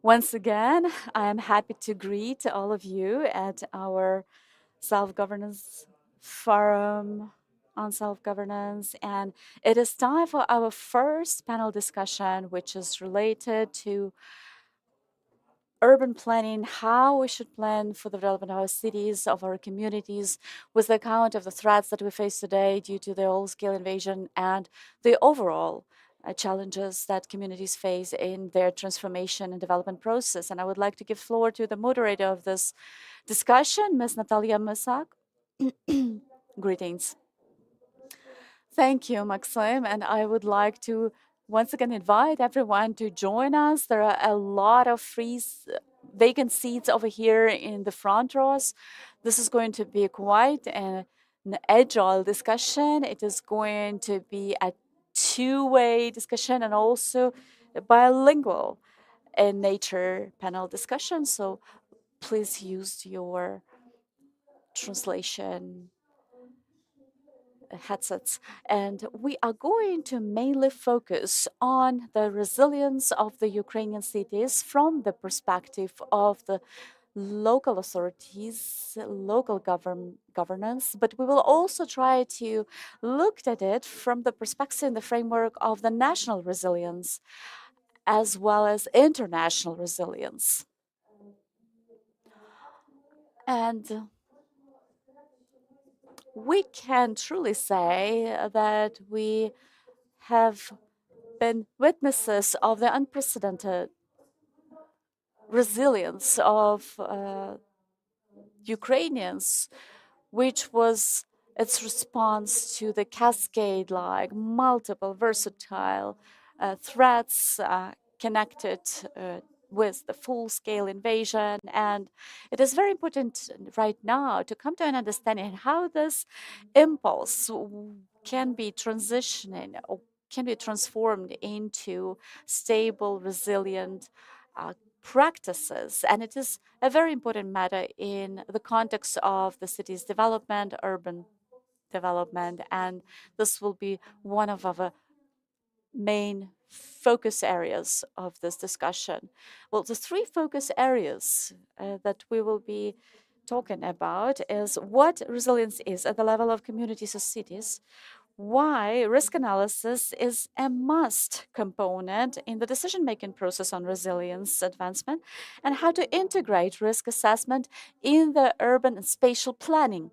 We know there are a lot of communities representatives with us who are already developing or are planning to develop such resilience concepts or are dealing with resilience matters, and it is very important to hear out your insights, the insights of practitioners, of the strategies that so that we can make them truly important rather than just having them in the format of papers dusted on the table. So we are very grateful to all the participants of this panel who have joined us. It is going to be quite active. I am going to first ask all of the present here with me to give a 5-minute presentation on each side. And then after that, we will have an opportunity to have this discussion among our panel speakers. But we are also going to ask the audience to join in because this is primarily a dialogue with you, with us here. And you will also be able to ask questions using the QR code, and you can also ask a question in the written form. And in the second part of the panel discussion, you will be also able to ask a question just by raising your hand and speaking into the microphone. And so I'm very happy to start this circle of presentations. And we will start with a presentation to give us a broader view on the understanding of resilience of the cities at the international level. And I am very honored to represent Magnus Kvantel here, co-creator of the Institute of Urban Resilience and an expert on crisis management. Magnus has experience in leadership positions on cities resilience, and his focus is on the regional cooperation. And with that focus, he has built a network of experts on cities resilience and the related matters. Magnus, the floor is yours, please. You can. Пане Магнусе, слово вам. Ви можете. Прошу, будь ласка, слово вам, і можете презентувати.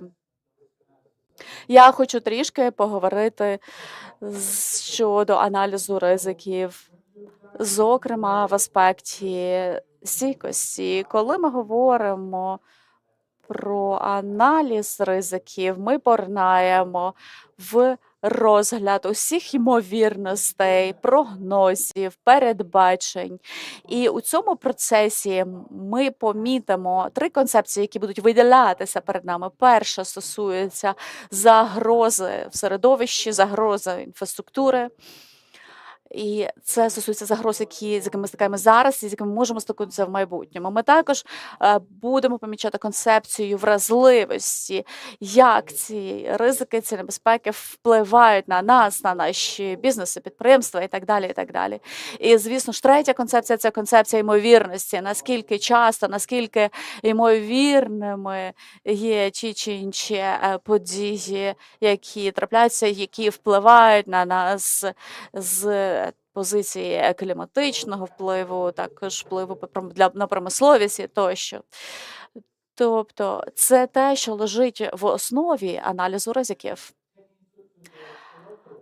Якщо ми розглянемо цей процес на міському рівні, звісно ж, адміністрації міст, муніципалітети відповідальні за тривалість і сталість цих процесів. Це означає, що офіс і працівники, що працюють з мером міста, повинні мати свою оцінку ризиків і повинні мати the city also have another perspective.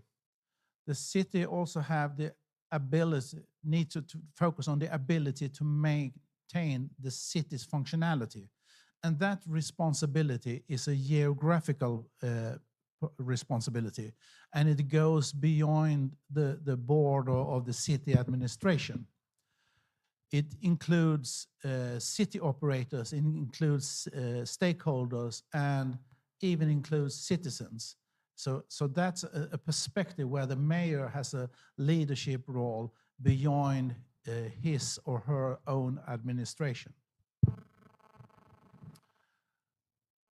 So the functionality of cities is a common word, but taking one step further to understand what is the functionality based on, we are talking about the urban flows as a concept. There are 6 vital urban flows that kind of ensures the functionality of the city. And it is kind of easy to understand because it's the 4 free flows of EU. It's the money, people, services, and goods that we within EU has said that these are supposed to have a free flow over the borders between countries. And then to understand it on local level, we need also to add energy and information. And then we can understand the functionality of cities. But there is also another take on this, and that's the stakeholder perspective. Because if you look into who is operating these flows, you will find the city operators, those who are responsibility to maintain this functionality of these flows under pressure. And sometimes we are talking about we need to involve the private sector in our discussions about risk and resilience, etc. But who are the private sector? To understand that, you can use this kind of simple analysis method of understanding who are the stakeholders. And we did that a couple of times. We have done that in Sweden, in my country where I'm from, city of Malmö and so on. And we found out that the city administration has about 15% responsibility of the functionality of city. The other 85% relies on the city operators. So having that kind of perspective, it's extremely important to involve the city operators in your work on risk analysis, in your work on resilience strategies, and so on. So I cannot stress it more clearly. Involve the stakeholders, involve the city operators. So quite often we are formulating strategies in city, resilience strategies, sustainability strategies, and inclusive strategies or financial strategies. And that's fine, but it needs to be linked to actions. Each strategy needs to be linked to what are you actually doing on the ground, and that in turn needs to be linked to financing.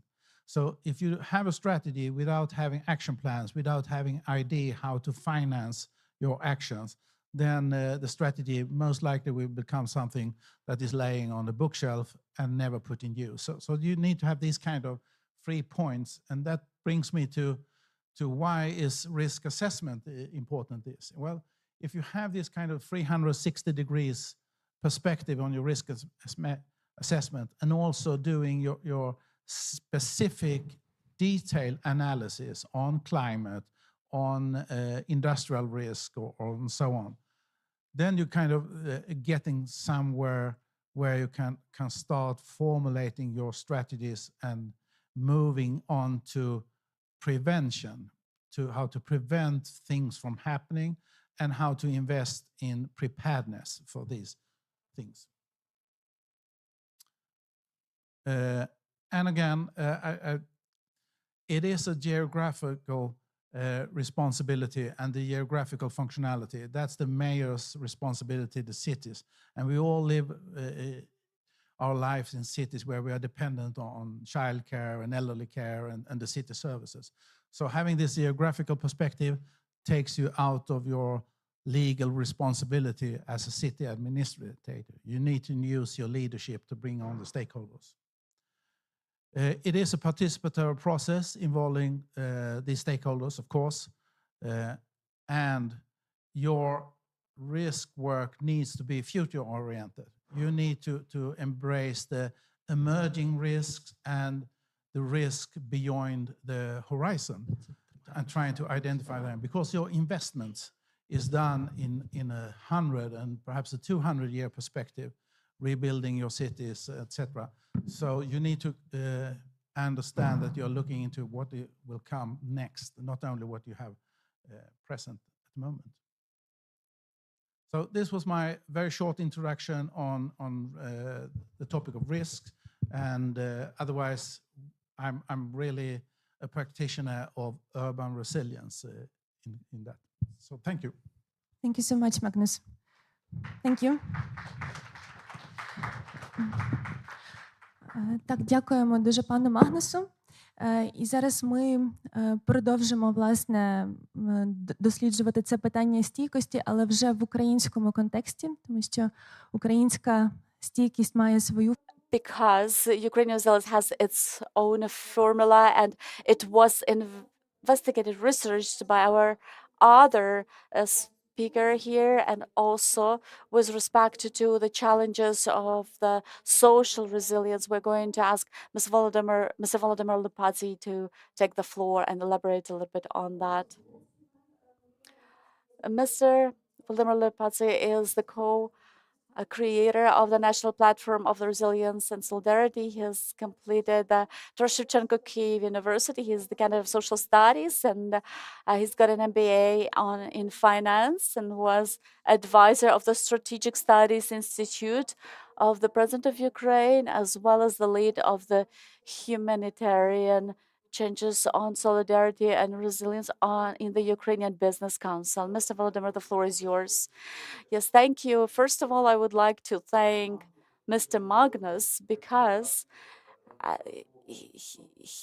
his introductory presentation was beautiful as he focused our attention on why we need to make risk analysis. And I would like to start with this case, just in the vicinity of the approaching very initial missile attacks. I had a conversation with one of the representatives from the regions of Ukraine, and I asked them, have you already purchased Starlink and all of the equipment that you need? And they looked at me and said, why? We are just here in the rear, very far from the front line. And then just a week later, the electricity got shut down. There was no connectivity with the government structures, and not even some of the defense structures present in that particular city were connected.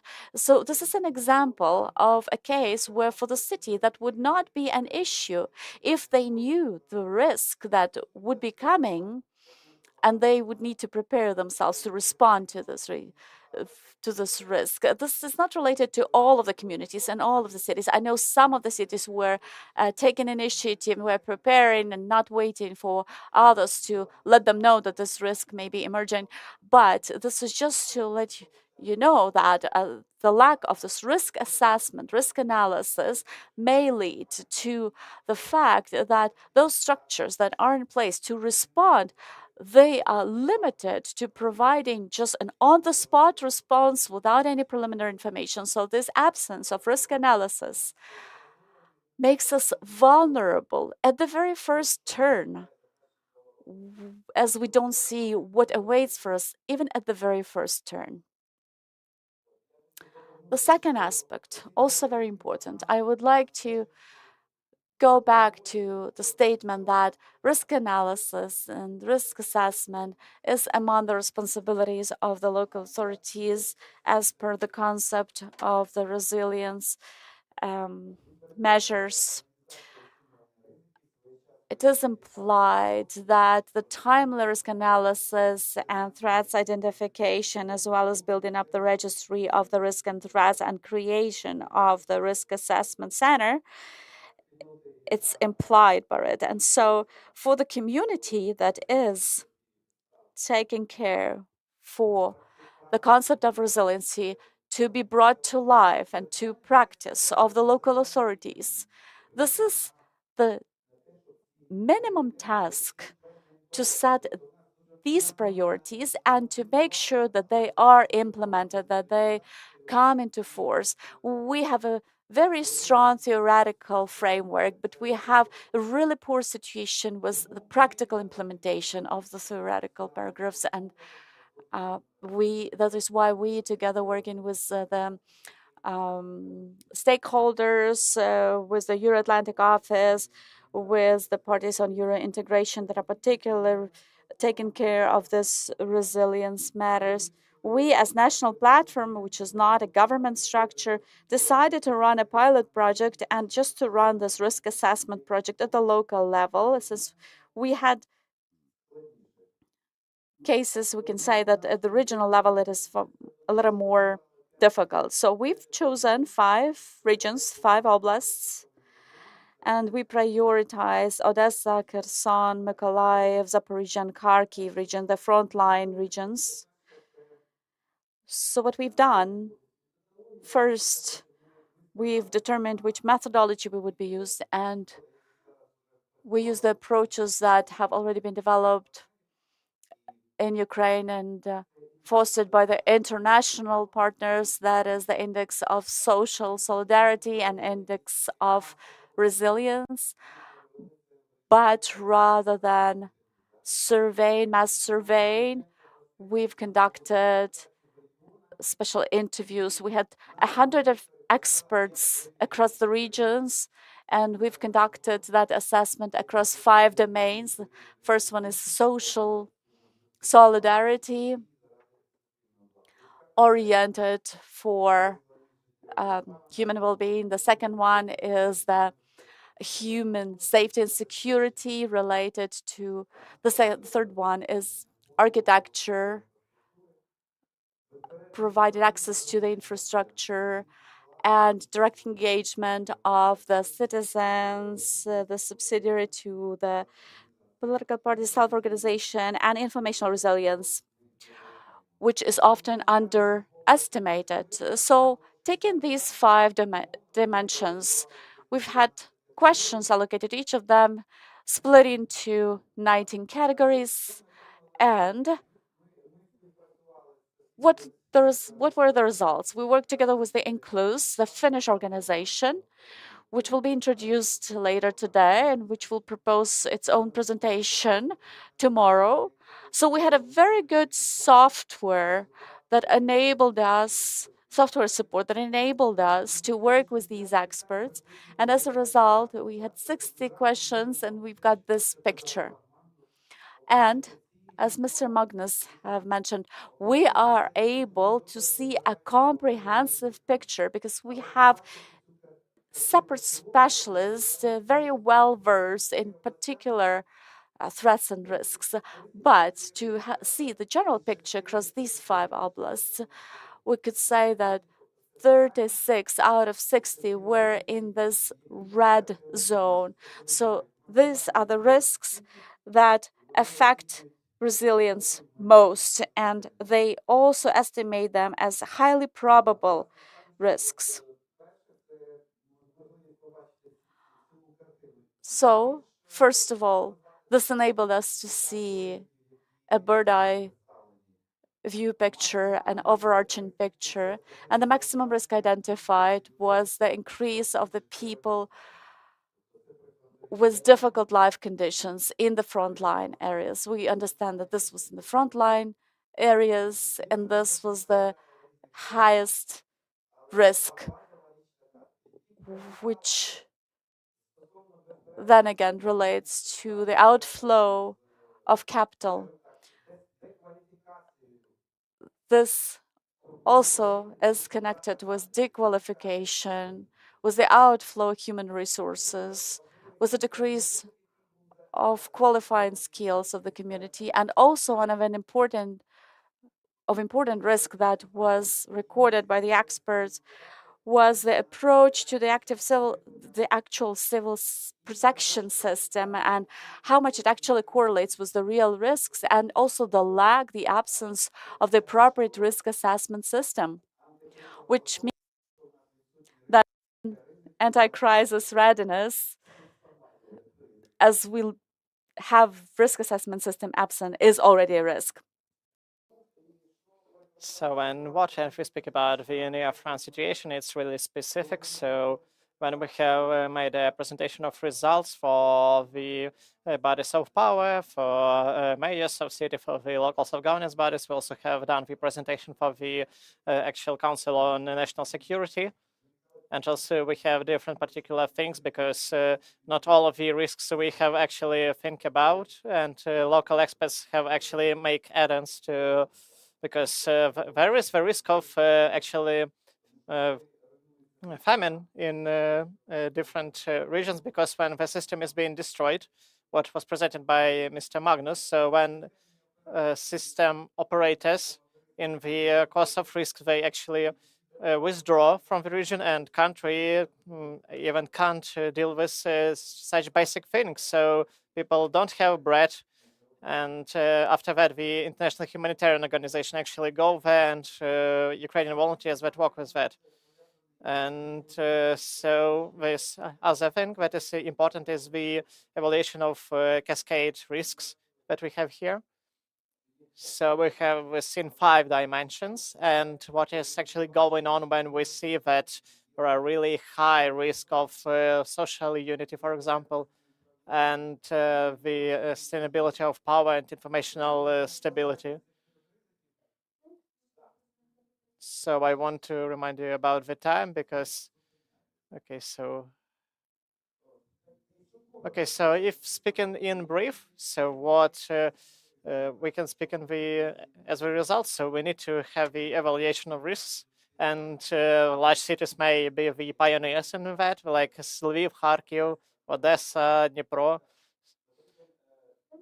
Also, we need for the local self-governance bodies, they need to have their own actual registers of that risks. And also, we need to actually change the system of civil protection if it's the question of local self-governance, but it's also the general national question. And also the key question is the question of social resilience and the involvement of different operators about which we speak about today. So resilience is not about the state structures. So state structures are not able to answer all of these threats and risks that are in the country.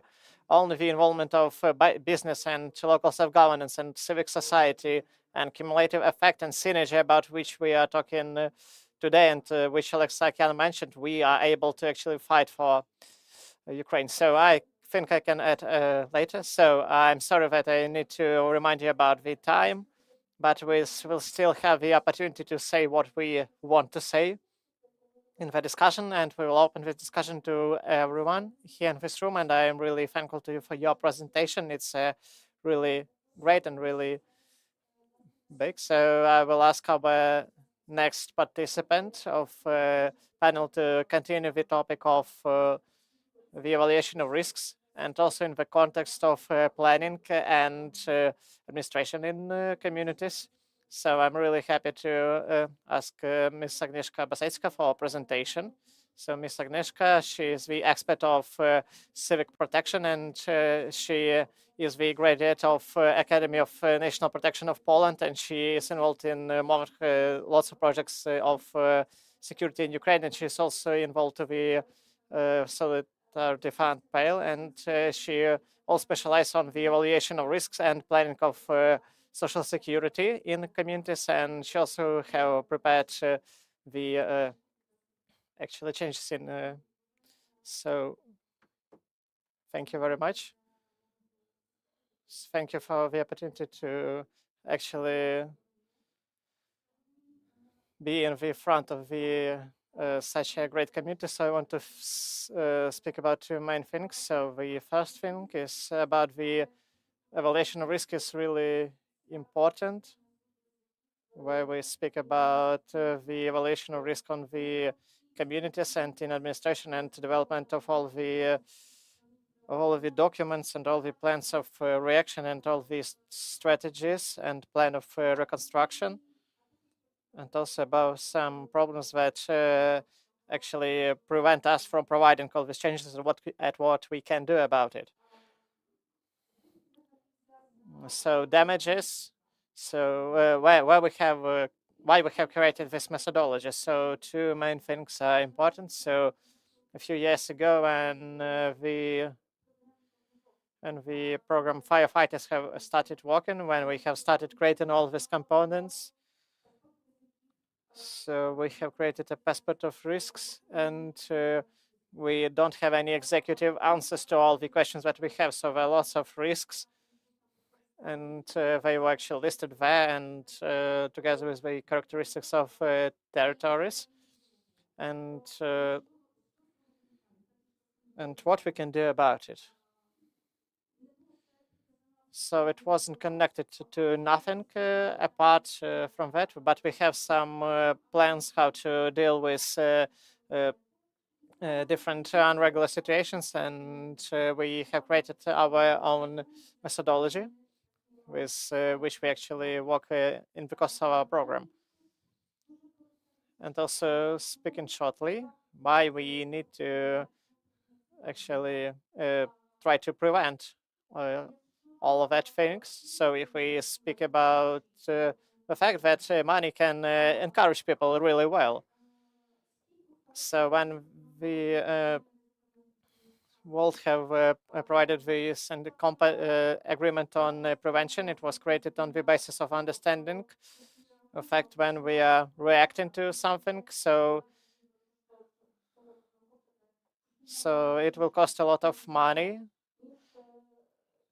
when to deal with that. So it's the mathematics here, calculations, if we speak about the damages that are listed here. So on slide, you see the actually procurement of state service of situations. So we are speaking about the particular damages if we deal with different ecological and technological damages done from 2021. So and we speak about damages in money, and you can see how much did it cost and how much people actually died there.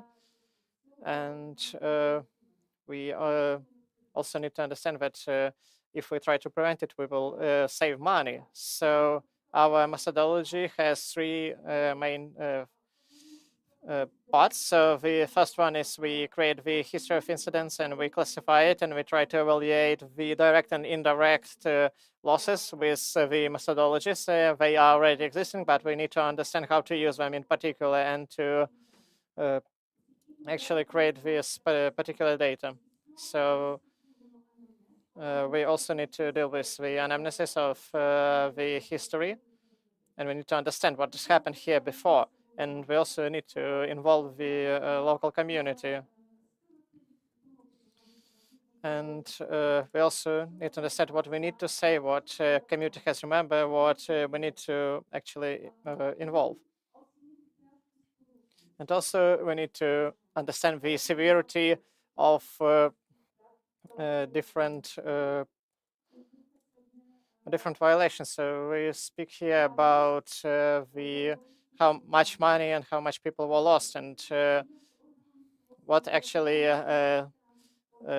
different state services has lost. So if longer the process of returning to normal life actually is happening, the worse it is for the people. So the last phase here is the actually evaluation of plans of reacting, and also on the basis of these results, we can actually deal with the priorities, and we actually try to deal with the resilience and with particular prevention here. So plans of also we deal here with redevelopment and so on. And the last phase is the recreation of all the procedures, redevelopment of procedures that exist and changing them according to the experience that we have right now. So this process actually exists, but it's not being changed in the course of years if nothing happens. So it will be just a dead document that is here in the table and no one is being used. So tomorrow there will be a workshop working on this evaluation when we deal with the redevelopment, recreation, and we can actually get to the plan of rebuilding of local self-governance bodies, and we'll be able to evaluate on money, in terms of money, in concrete numbers. So challenges that we have here. So what challenges do we have? Like it's the last word of mine. I won't actually speak any longer. So the documents were created by different consulting companies and experts, and all these programs did not actually count on civil protection, different threats to security. These documents are not in priority. That's why. And this strategy is being copy-pasted in third and fourth iteration on the basis of just copying, and that's it, and it's not being changed. And it's also a great question when we speak about this spatial planning and different housing regulations, and they're not being connected, and they're really scattered, and that's why we have a problem with that, because when donors are here with the loans, and when they have loan lines that are supposed to actually help on the basis of these issues, and lots of money lines are being procured, but we need to understand that we need to know how to use that money in a proper way. And norms are not being are not ready, and lots of money being provided for Ukraine, but the regulations are not ready for the use of that money. And if we won't change the regulations, we will build just a whole mess of regulations without any unified basis. So that's one of the challenges. And we also other problem is copying the documents, and it creates the actual discrepancy in the documents and regulations, and that's why local self-governance bodies are unable to work in a great way. And you can ask the local self-governance specialists if they actually understand what to do with these regulations and what is the end result, what is supposed to be. And this is a really big issue, and it's also used everywhere. And we speak about emergency source of Ukraine. They also have these documents, but they don't have any feedback, and they don't understand what they need to do with these documents and regulations. And as the result here, so according to the Sunlight framework, so on the local level, all the regulations are not being used. And it's a really strong word. So I don't see as the expert that these regulations are being used on local level, but I hope and I think that we will get to that. And I hope that in a few years we will actually say that we are ready for actually using Sunday framework. And I wish all of you, thank you very much for your attention. Thank you very much, Ms. Agnieszka. Thank you very much. And right now I want to invite for the word our next speaker, Ms. Lubova Postov-Soso. So right now we will be able to speak more about the spatial planning, in particular on the scale of different housing districts in cities. So Ms. Lubov, she is expert of the Center of Urbanistic Studies, and also, she is the PhD in technical science. She has more than 25 years of work in the sphere of city building, and she also have created the project documentation. Also, she is also doing teaching, and she is the head of the Department of Urban Studies. So I will try to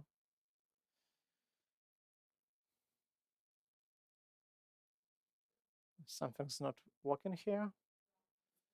Okay, I will speak today more from the point of spatial planning, and I will start from the challenges that are right now in front of the cities as the cause of war from 2014 and up till 2014. Ukrainian cities had problems that were really characteristic for different cities around the world. We speak about climate changes, we speak about worsening of different climatic state, but these are challenges that were not directed only on our country, but with the start of full-scale invasions, all of our problems have actually become even worse, and we have damages, we have destructions, we have speak about herbicide in our country, we have housing crisis because of lots of IDPs.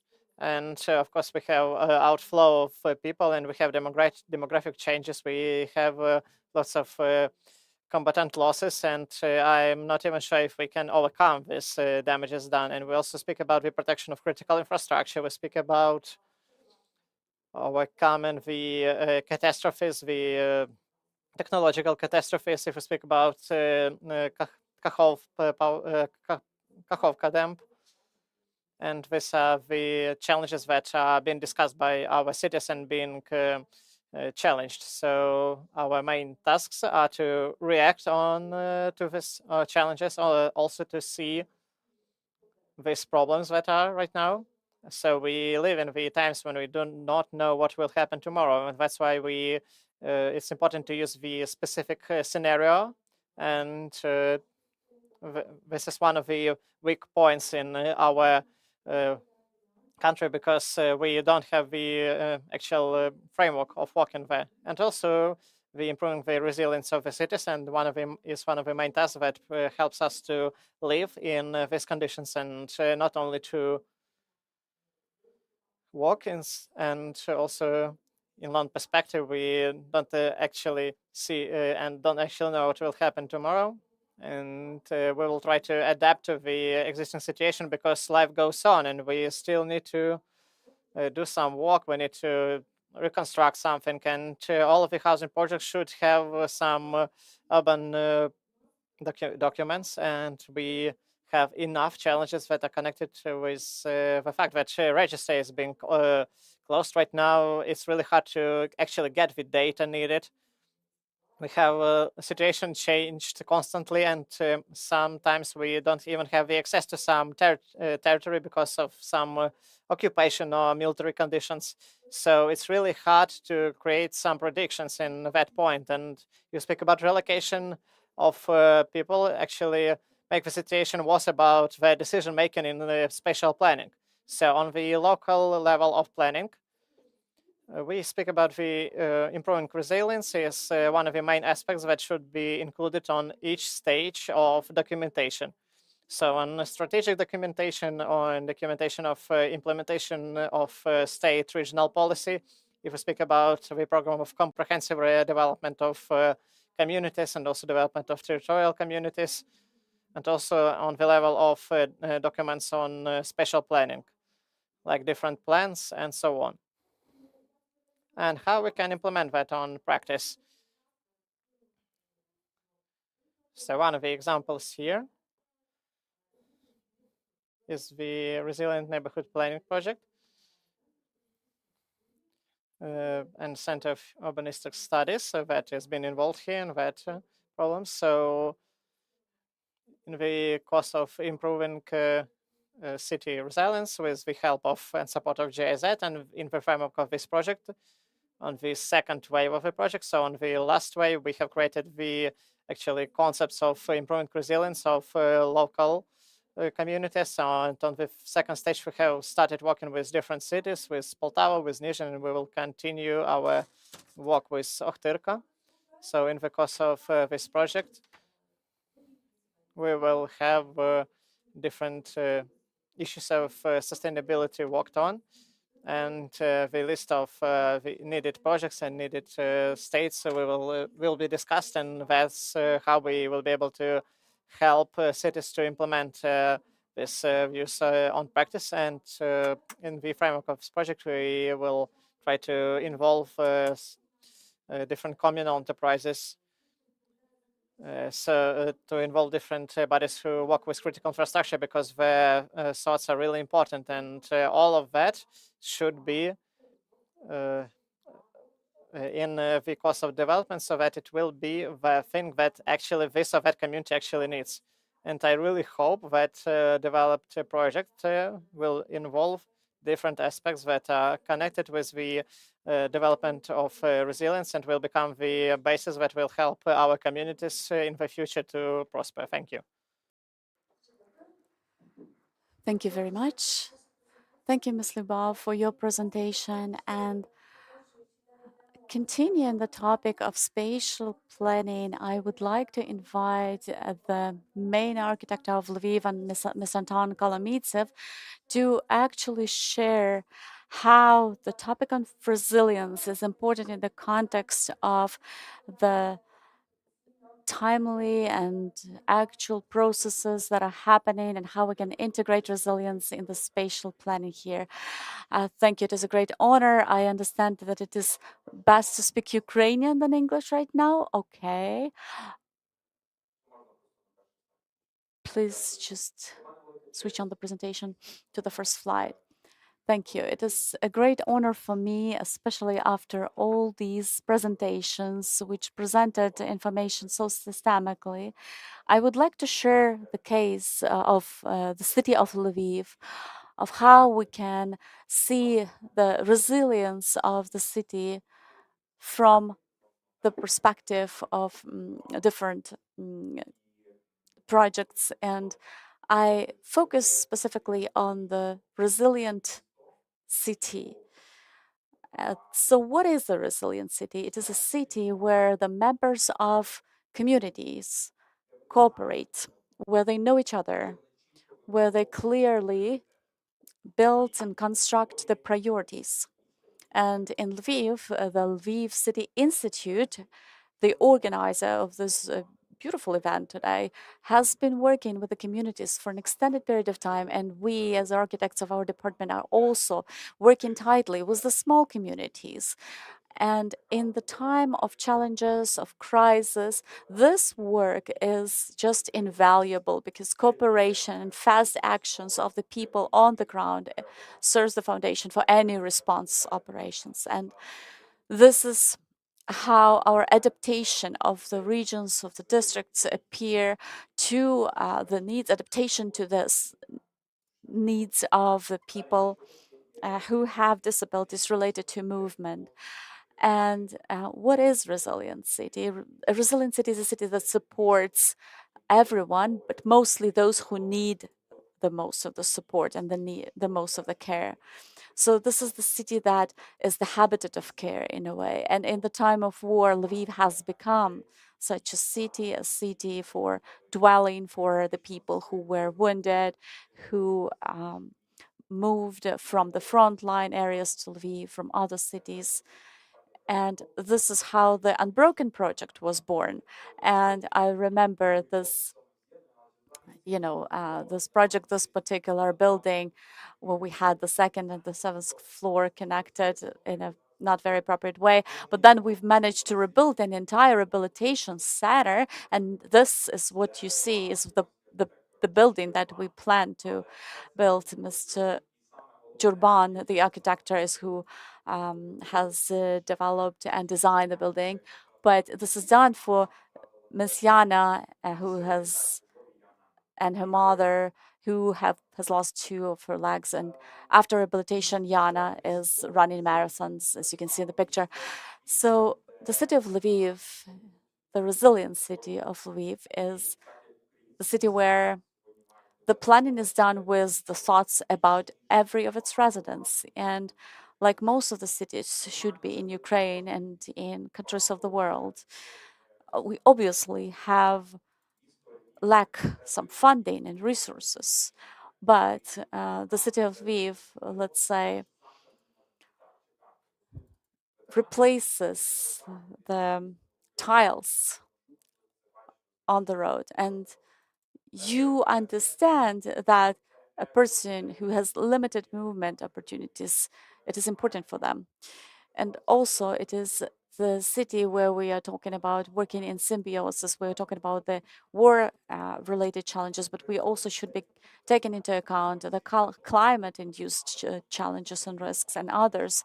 And we had cases, different cases of the banks being destroyed by the waters, and then we are talking about ecological solutions of building growing woody areas to protect and service dams and so on. We're talking about different plans that we made for different districts of the city alongside nature-based solutions and planning for the maternity, the hospital for childbirth, and this has been done in symbiosis with the local municipal department, with the local architects. We're constructing these facilities.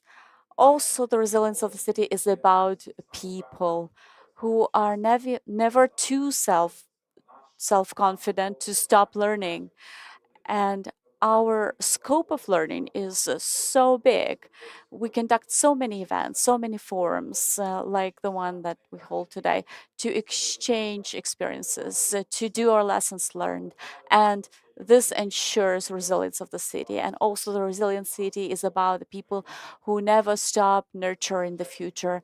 And in the time of war, we understand the time flies, and it is today that we need to start bringing to life the deeds of tomorrow. And I would like to say that the resilient city is the city that has a lot of friends and partners which can offer a shoulder to rely on in the time of need.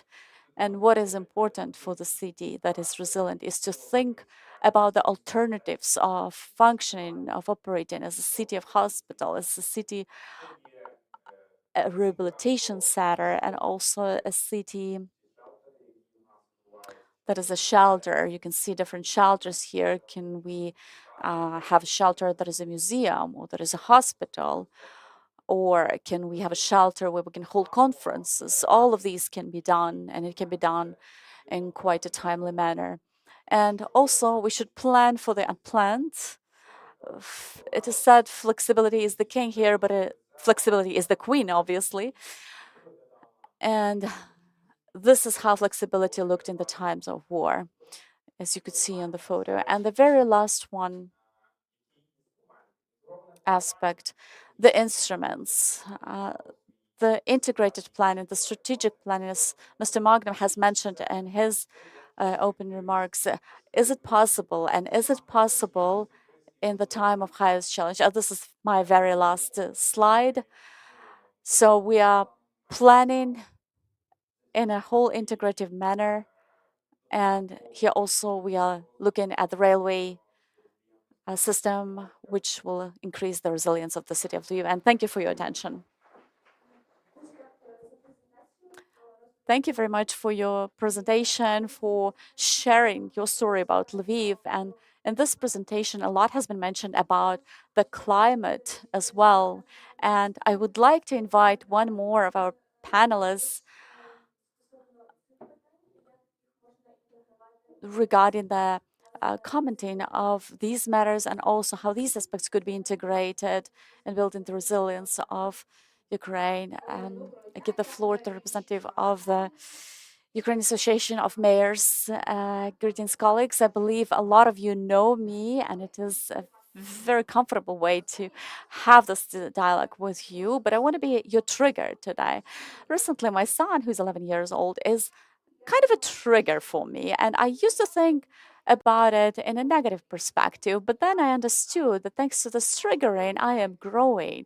Every day I am facing a certain challenge and I have to grow. And today I'm going to talk about your growing up.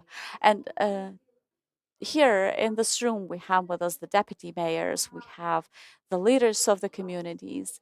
And I would like to ask you, how many of the climate change experts you have in your community responsible for the climate related matters?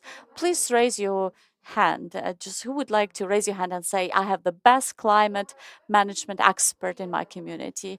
And now please raise your hand if you have energy management experts.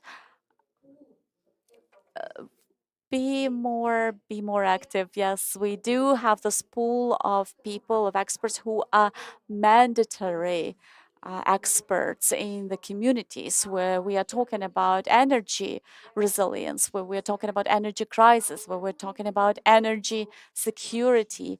And yet we somehow omit talking about the climate resilience, climate risks, and climate security. And if you haven't remember the formula demonstrated by Mr. Magnus,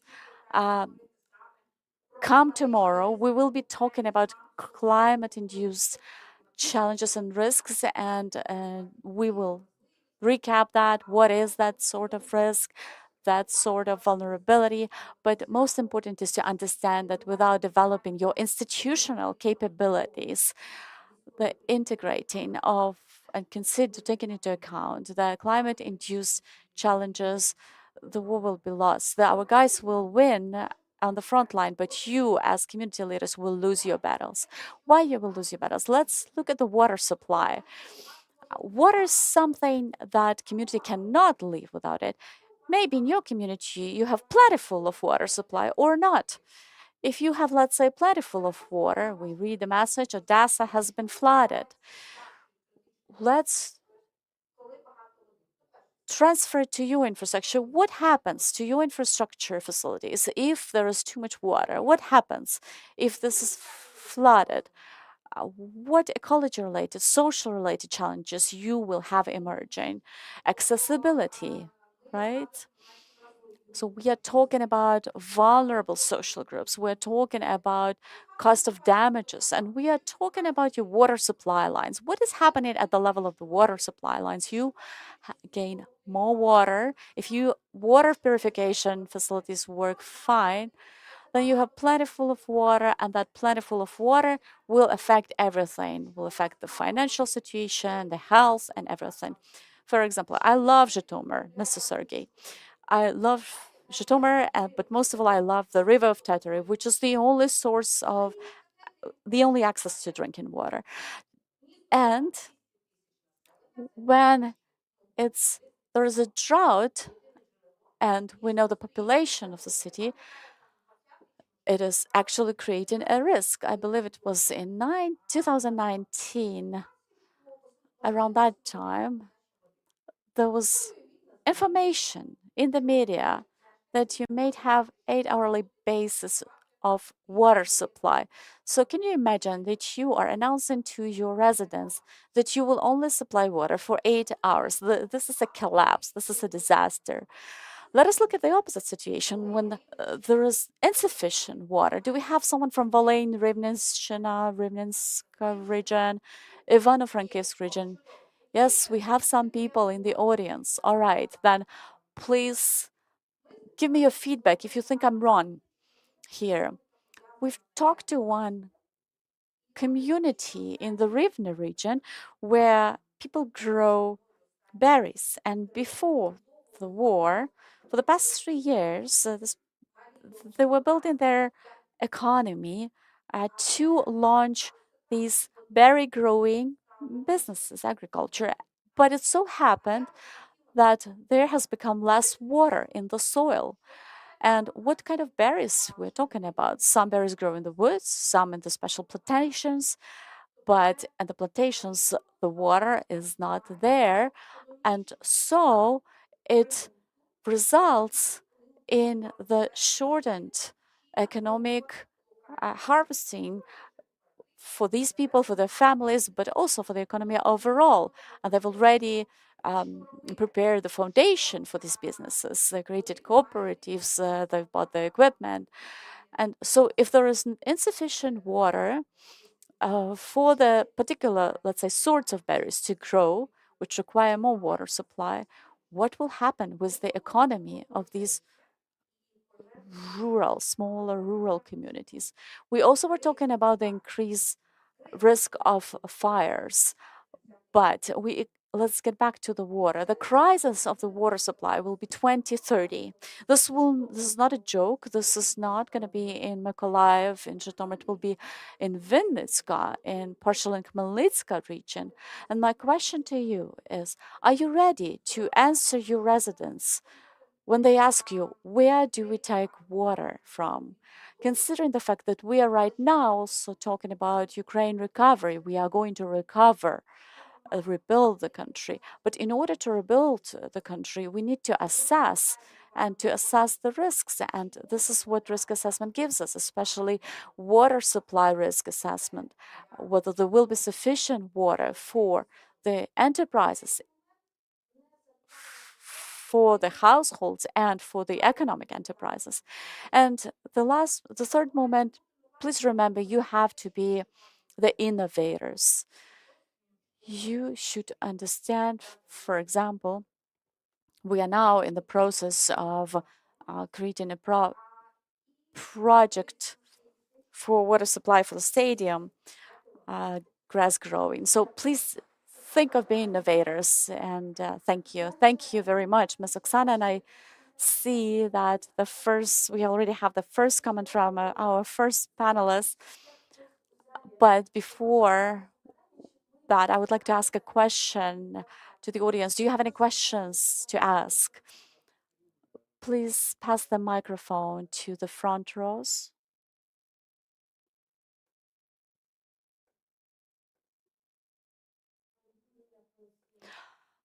Thank you very much for beautiful presentations. I have two intertwined questions, one to Mr. Volodymyr Lopatsy. In your presentation, there was a slide which demonstrated the key risks to the societal resilience. and almost all of them were in the red zone area.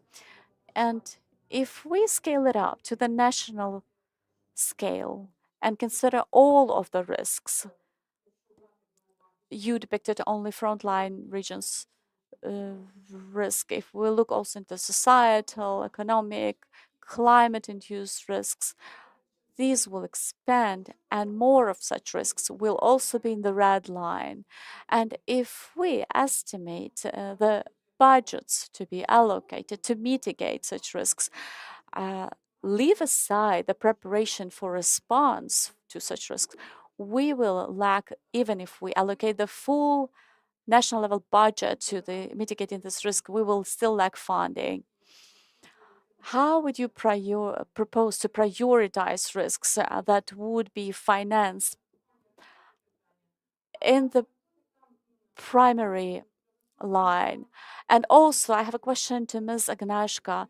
Your risk analysis was based on the existing methodology in the past, but just recently, none of the Russian missiles or UAVs have crossed the border and entered the space of Poland, but now it is already a new reality in Poland. And how does your methodology account for such newly emerging risks which you haven't faced earlier, or which you maybe don't know about yet? How we can account for such black swans?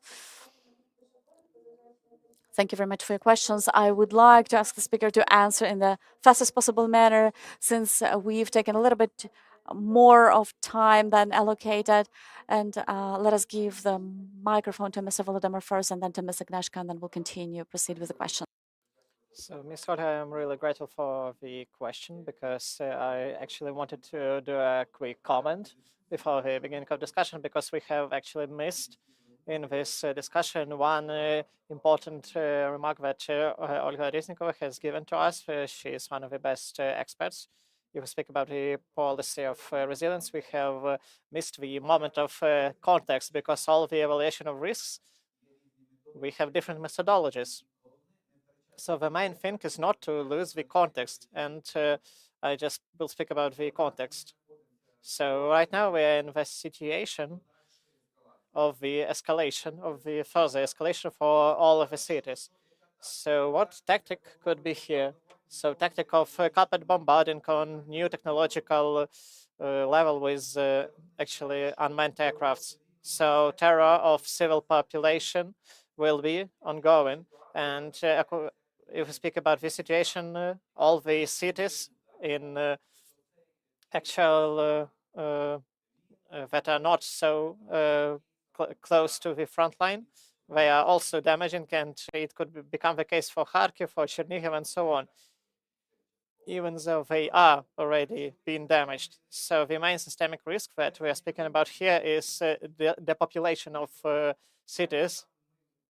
So whenever we actually do, if people will just go from cities, it will show effectiveness, and it will show if we have resilience or not. So people will react, and it will actually make the actual situation even worse. So that's my answer right now. So, Ms. Agnieszka? Thank you very much for the question. So three main things. First one is tomorrow we will speak about that for a longer time, because I only had 5 minutes today. So we have a few main moments in the evaluation of risk that we need to discuss, and we speak about the development of risk of the future and dealing with them, and there are some risks that we don't even know as of moment, and on the basis of the analysis of what is going on right now in the international community. So that is the first thing. And the second thing is that if we like to take the actual requirements of civil protection, if we will be able to implement them on local level, that this way we will be ready for lots of things that will actually happen. but this is the readiness of resources will be actually here, and we'll be able to deal with that better or worse. We can't even predict that. So even the European Agency, or if it's on prevention of medical threats, it works only on the basis of reacting. When the COVID actually started, we remember all of that. So when we were just copying the messages of CDC, and they didn't have any actual prevention measures before people have actually started working on vaccines. And this is all the reaction that we have. So all world, the entire world, even though we speak about evaluation of risks, the whole world is only reacting, is not preventing. So the most effective thing that we can actually do right now in Ukraine is the most effective that we have, specifically in Ukraine. Thank you very much. So one more question. So I have two questions. So one to Mr. Magnuson, other question to architects. So first question. So when we war started near Kyiv, all of the actual storages with products were destroyed, and more than 8 million of chickens were killed. So is this the risk? So if we speak about Stockholm, do you count on this risk? And what steps can you actually do to make the threat actually less if we speak about the destruction of the traditional chains of procurement?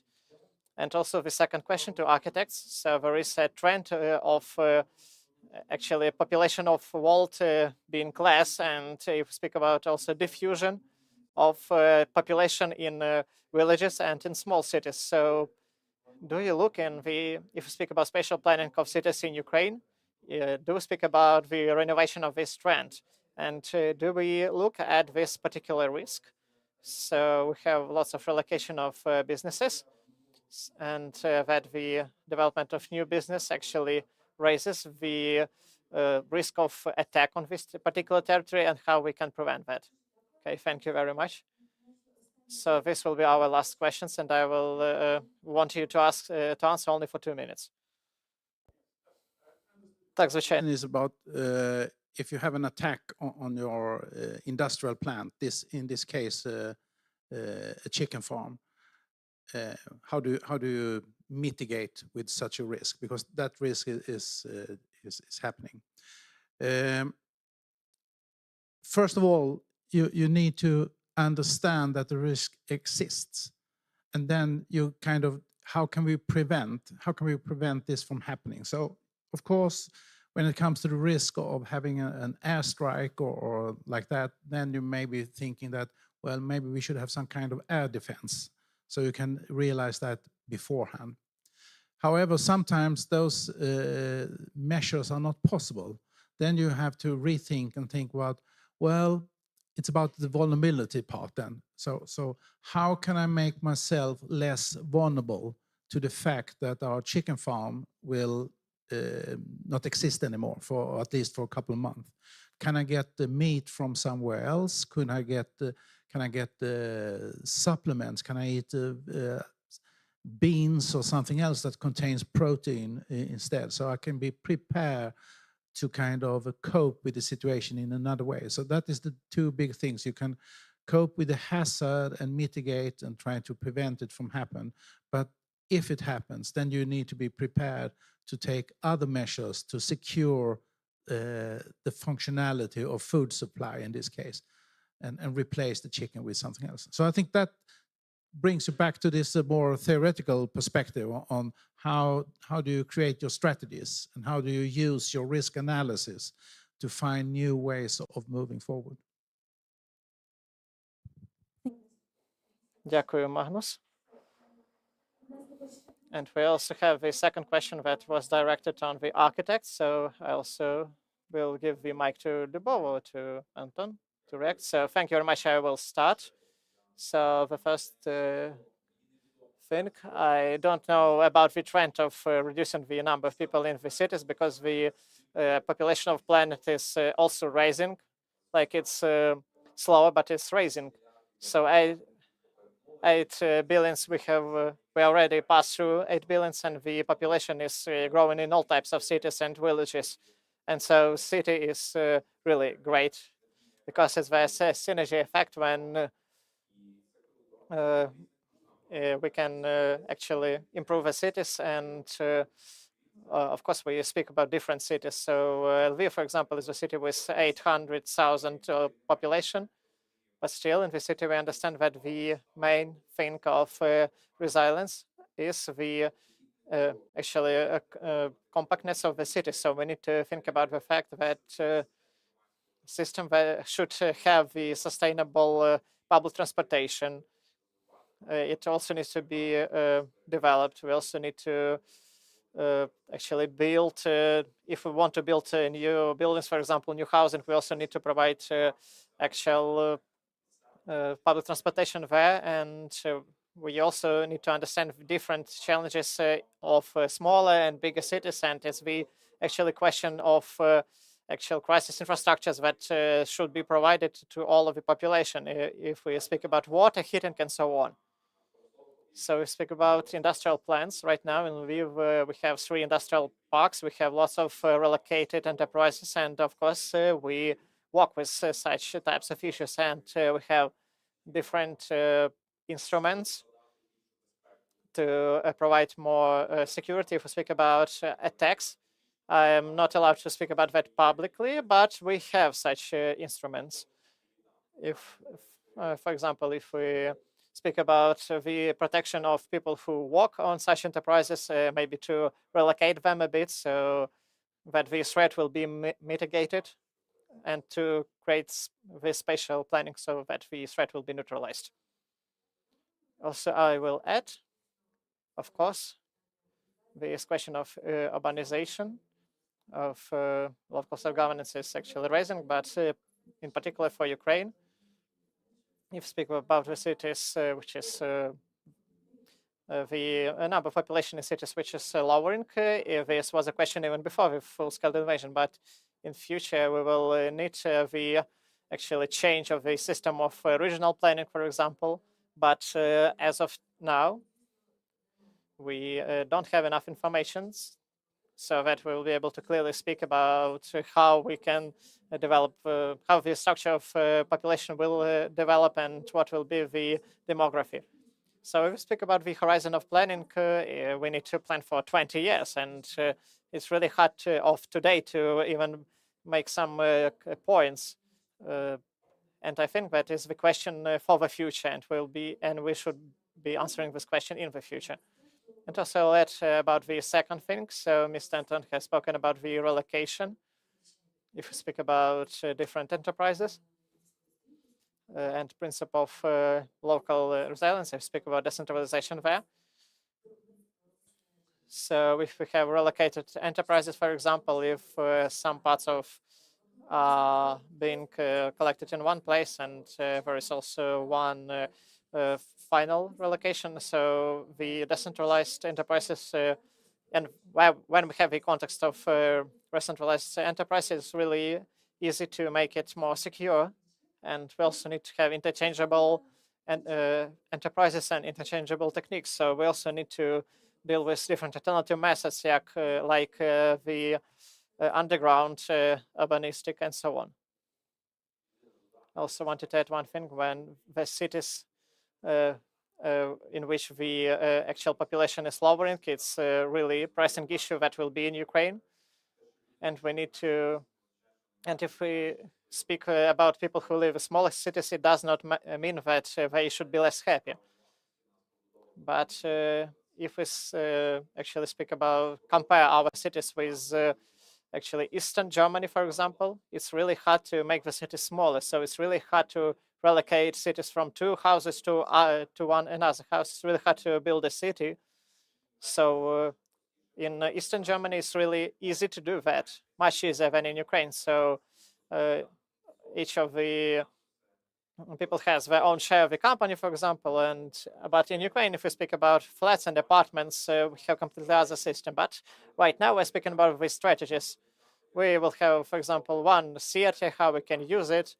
We speak about the strategies, not only cities that are actually redeveloping, but also the cities that are actually lowering in population.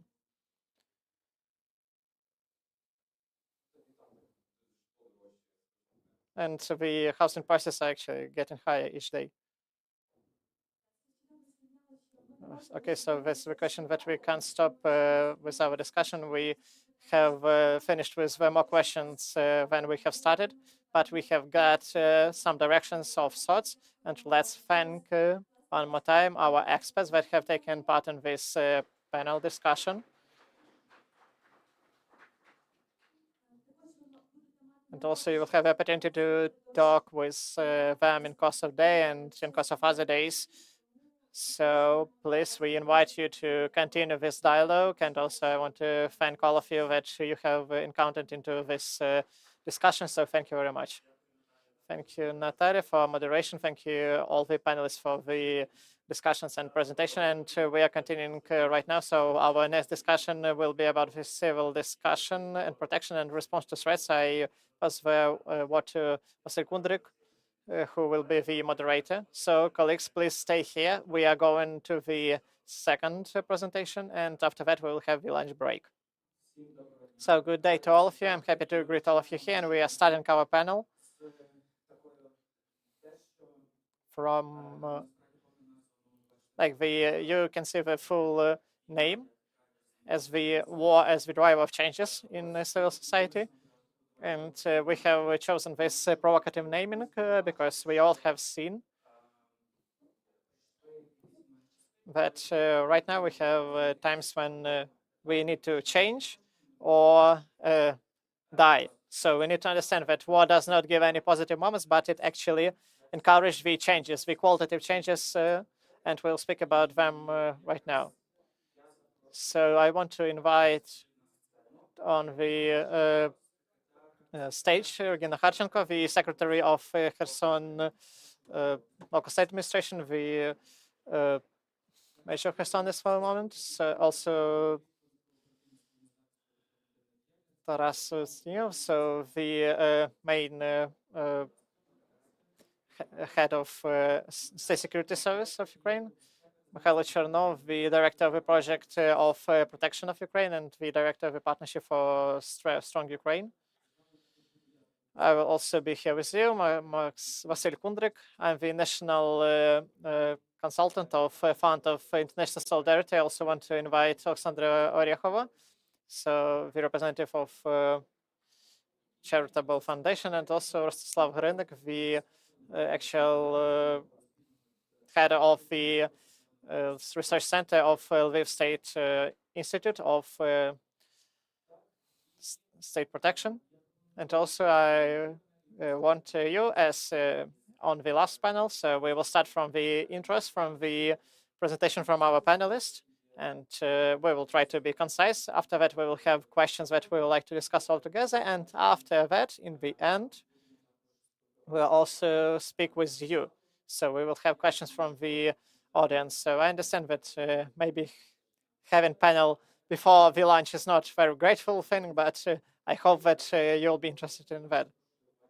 And I want to invite Ms. Regina right now.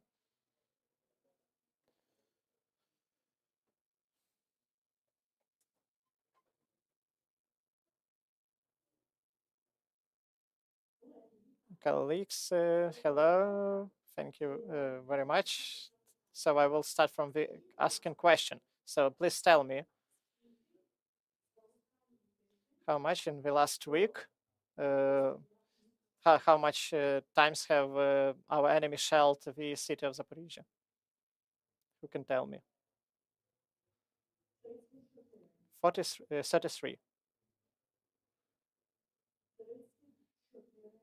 34 times. In course of 3 days, we were living in hell from 22nd up till 24th of September. In Zaporizhia, 5 civilians have died there. So 140 buildings were destroyed. 115 are private housing. So the scales of the catastrophe are just hellish. So it's just a preview for you. if we speak about resilience, about which Lviv is speaking right now. I am really grateful to the partners, to the communities that are partners, that support, that help, that plan everything. But please believe me, if you want to, it's impossible to plan all of that.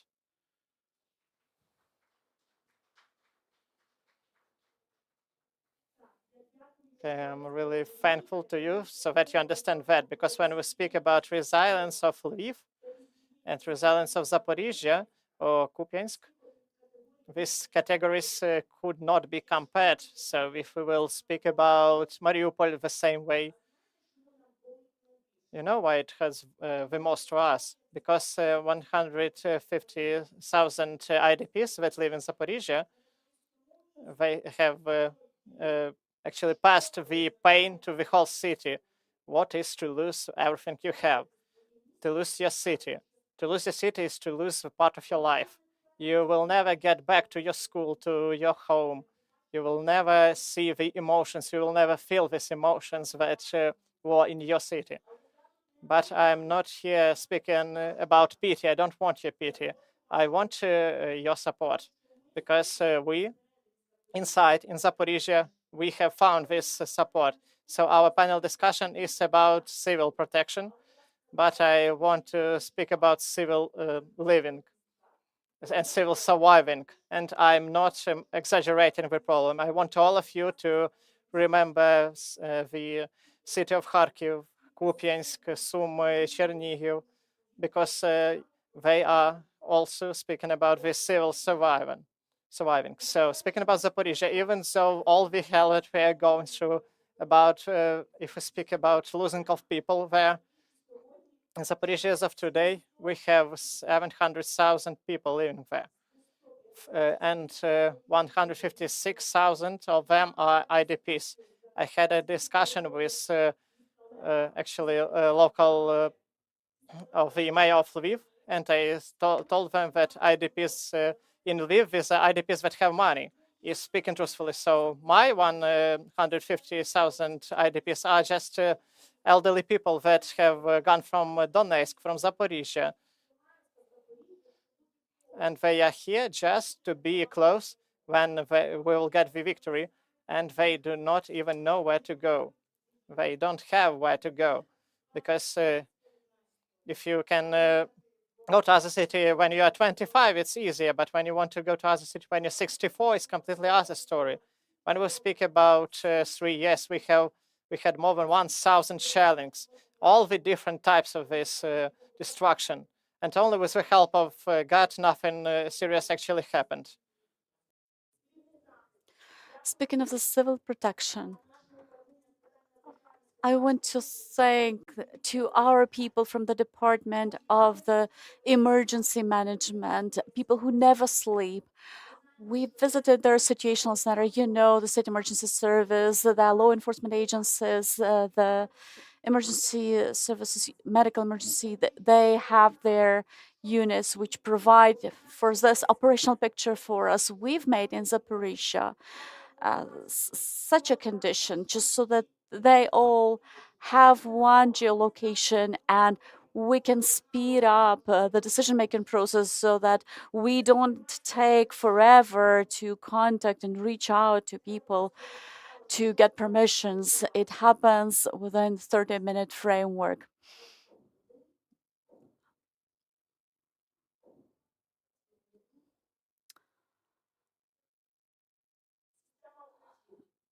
The system of shelters. Obviously, we are using the public resources to the maximum extent possible. We have the real mapping of the shelters that are real, accessible. We know that every city has such a map of shelters, but we as the municipality are responsible for what we have. So we included everything, the kindergarten, the hospitals, schools, other infrastructural objects. Also, it is our obligation to make sure that these shelters are not used only for temporary protection, but so that they can enable people to stay there for at least 48 hours with dog, with animals, and so on. Also, we've become a stakeholder in the case of underground schools, we already have 5 schools operational, and we plan to bring into force another 10 schools. And you understand that we also use these facilities for the protection of the civilian population. Do I still have time? Yes, please. So regarding the internally displaced persons, thank you to our partners for your understanding of how much we actually need to work with providing temporary, at least temporary residence to the internally displaced persons. If we take the population of Zaporizhia city, every 4th is a person, is an elderly person, which require better better dealing with the barriers, better services, better medical support. But it's very difficult when you have so many air raids and missile attacks over the course of 3 days. And another one, the veterans policy. It's a unique Ukrainian trend as well. But aside the fact that we've created this amazing veterans hub, starting with the employment and ending with the pension opportunities all in one location. Whoever is visiting the hub, representatives of the family, they're all they can receive all these services in one location, from the local to state level services. The next aspect is the sport. Why I'm talking about the survivability. Even now, everyone wants to practice sports. Children want to practice sports. And even now, we've opened one huge arena where representatives of our junior schools are working there, and our veterans are also practicing sports there. I believe this is it. This wraps up my scope presentation. Why I'm saying all of this is that it is important to plan for how we take the blow. But there is a huge difference about how we plan and talk about it and how we actually implement it, do it. I am very simple in my view. Resilience is resource, and I agree with the very first speaker of ours. The resource can be different. It necessarily has to be money. It can be human. 30,000 of self-governance representatives are ready to work days and nights. And I thank you all. And I know every community will say the same thing. Our people are our best resource, but there are also other resources, the POL, the other resources that we need that would help us eliminate one or another issue or threat quickly. All other organizations, volunteer organizations, civil society organizations, donor organizations, everyone, we are very grateful to all of you because for the support that you are giving us, because we're not only fighting for the territory, we're fighting for the future. It would be great if all of the communities in Ukraine could and would understand us. Thank you for your attention. Thank you for a very inspiring speech and for your example as a city community. And I agree that sometimes Zaporizhia is less and less mentioned on the mass media. And you are living through this every day, and your experience is very important for developing resilience. And I would like to now invite Mr. Taras with his presentation on probably a bit different, well, definitely different experience. And that is luckily, the floor is yours. Greetings, everyone. I would like to start my presentation with discussing more practical aspects on how the evacuation of people was organized. Every evacuated person is a story of pain, loss, but also a story of hope alongside it. A lot of people, not only in the near frontline areas, lost and were losing their homes. It was a very sad situation when they arrived at our locations. We talked to them. We've engaged local governance bodies. We've engaged psychologists. And as the previous speaker mentioned, that it is somewhere a joint work of the state emergency service, local authorities, law enforcement agencies, and just ordinary citizens, ordinary people that expressed their care and brought everything they had to help our people who lost their homes. Here you can see our Lviv railway station and the work that we have organized. It was a lot of work done. We are talking about thousands of people, but we have done this collaborative work. You could see the Red Cross representatives, ordinary residents, people, entrepreneurs. And I think if it wasn't for that solidarity, I don't know how we would manage that. It was not only thanks to the authorities, but to just ordinary residents who made that happen. And it is important that the local authorities have organized this logistics. And by us, we put up tents where people would be able to warm up, and the local authorities representatives organized transportation by the use of which the newly arriving people would be able to move to the locations where they would be provided with some basic housing. We use the educational facilities, the sports facilities for that. We literally transform them into temporary housing for these people so that they could literally just get warmed, get fed, and start planning their life further on. You also know that on the territory of our community, we have put up containers which can serve as temporary housing for people. It is also quite important, and people are grateful for this. And just community residents, community members just try to help on a daily basis, bring food, help around. And after all of this, you know, we have faced the so-called blackout. Different districts of cities, or even the entire city, because of the shelling and the damage caused to the energy infrastructure. The blackouts caused, and we try to put up these tents to provide shelter to people in the darkest of the nights where they would be able to warm up, to drink hot tea. Often such tents were overcrowded, and so together with the local authorities, with the municipalities' engagements, we try to put up more of such tents. We try to provide the generators, the supply of generators. We try to supply those to the hospitals. The administration is notifying everyone that there is fire happening on the premises of the facility. We ask you to keep calm and take and move towards the exit.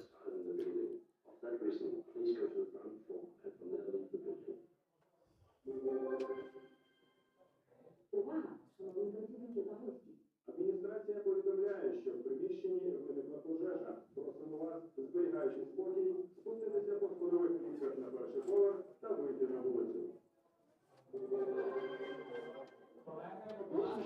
Dear colleagues, if you could take a minute of your time.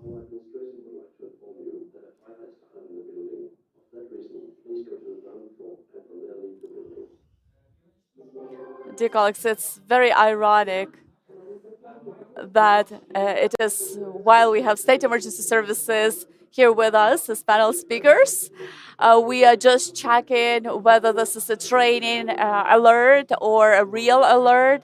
If it's a real alert, please just keep calm. And you can leave your personal possessions here. We have state emergency services representatives with us in this very room, so we shouldn't be worried.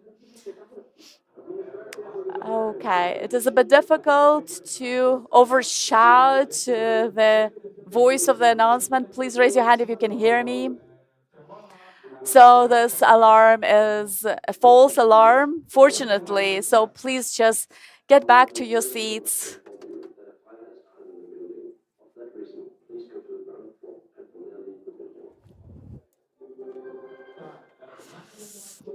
I have some good news and some bad news for you.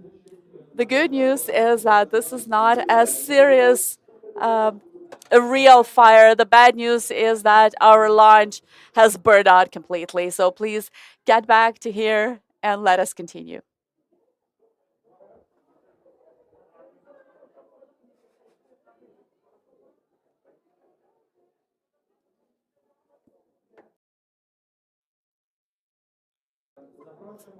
Dear colleagues, please get back to your seats. Or if this alarm, this announcement has activated you, you can also feel like you want to go out, take some fresh air. Please do that if you feel so. And I believe we can continue now. Please breathe, following the square principle.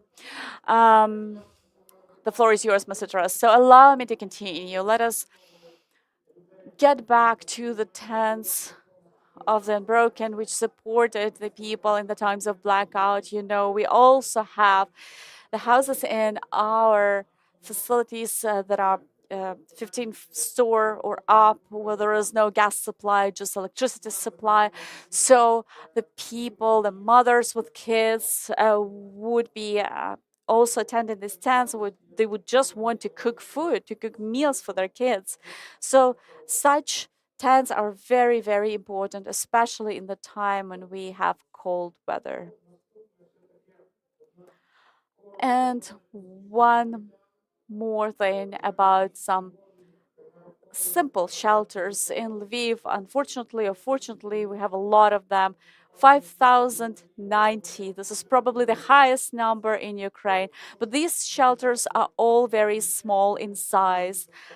At the beginning of the war, they were in the condition that required improvement. But thanks to the regional administrations, they were brought to condition, and thanks to the caring residents, they were brought to conditions to provide for the basic sheltering of the people during the missile shellings. One of the issues that also requires attention and improvement is how to provide for the inclusiveness, for the barrierless infrastructure for these shelters as well. So I would like to encourage everyone to consider this in your work. And also, when we are starting accounting for the dual use shelters, so to say, let's say parkings, underground parking spaces, parking lots, please take into account this. So for these facilities, it's easier, they're more accessible for the people with special needs, but for the others, please account for that. If there are any questions, I'm ready to take them. Thank you very much. And we apologize that it is during the time when you took the floor, we've had this alarm going off. We will continue. We will proceed with the questions at the end of the session. Before we proceed, please once again pay attention to this QR code, and you can scan it. If you have internet connection right now, you can use it to ask questions in the written form. If you think that you might forget the question that you have in your head by the end of the presentations, we'll try to ask it for you then. And also, we want to thank you for the presentations that you've presented to our attention. We hope that these are of importance for us, but also our European colleagues here with us, as we are talking about Ukraine, serving an example for our partners, and also an example so that our partner nations can prepare better themselves. And speaking of international cooperation, I would like to invite our next speaker, Mr. Mikhailo, who will talk about the multi-donor, multi-partner program that he represents here. Thank you, dear colleagues. Thank you, dear partners, for this invitation and an opportunity to speak to you. I would like to present a brief overview before starting discussing in depth the program in depth. It was started in 2021 in the east and in the south of Ukraine.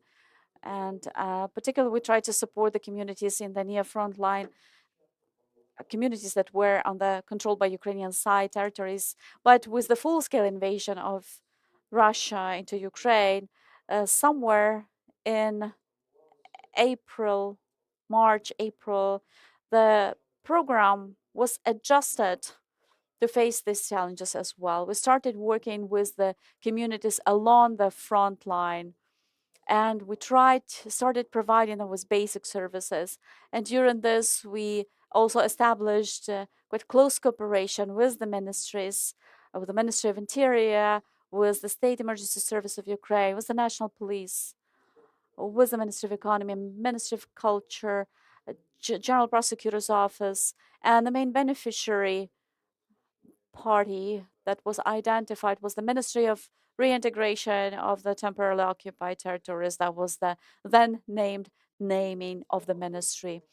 And that phase lasted till November of 2024.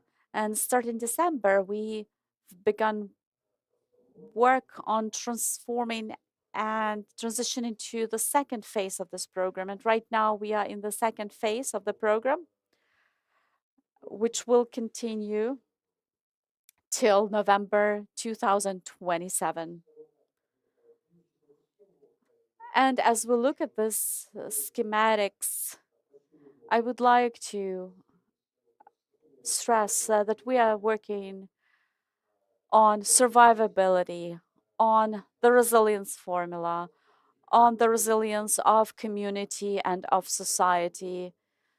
These are the notions that were already mentioned during this conference. I will not elaborate more on this, but by these directions, we have 8 projects, a quick response mechanism, which is working with the communities alongside the front line up to 20 kilometers away from the front line. Then civil protection, that's the direction that I work. We work with the communities that are 35 to 40 kilometers away from the front line.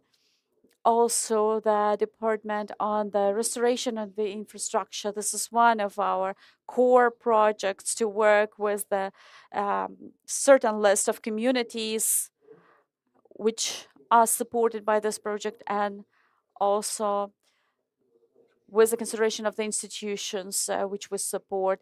The donor organizations have very high demands and requirements for provisioning of such support to particularly the most vulnerable groups of population and where it is most important, and so that we to the maximum extent possible avoid overlapping with other organizations' efforts. And it is also the effectiveness requirements that is of high importance to the donor organizations.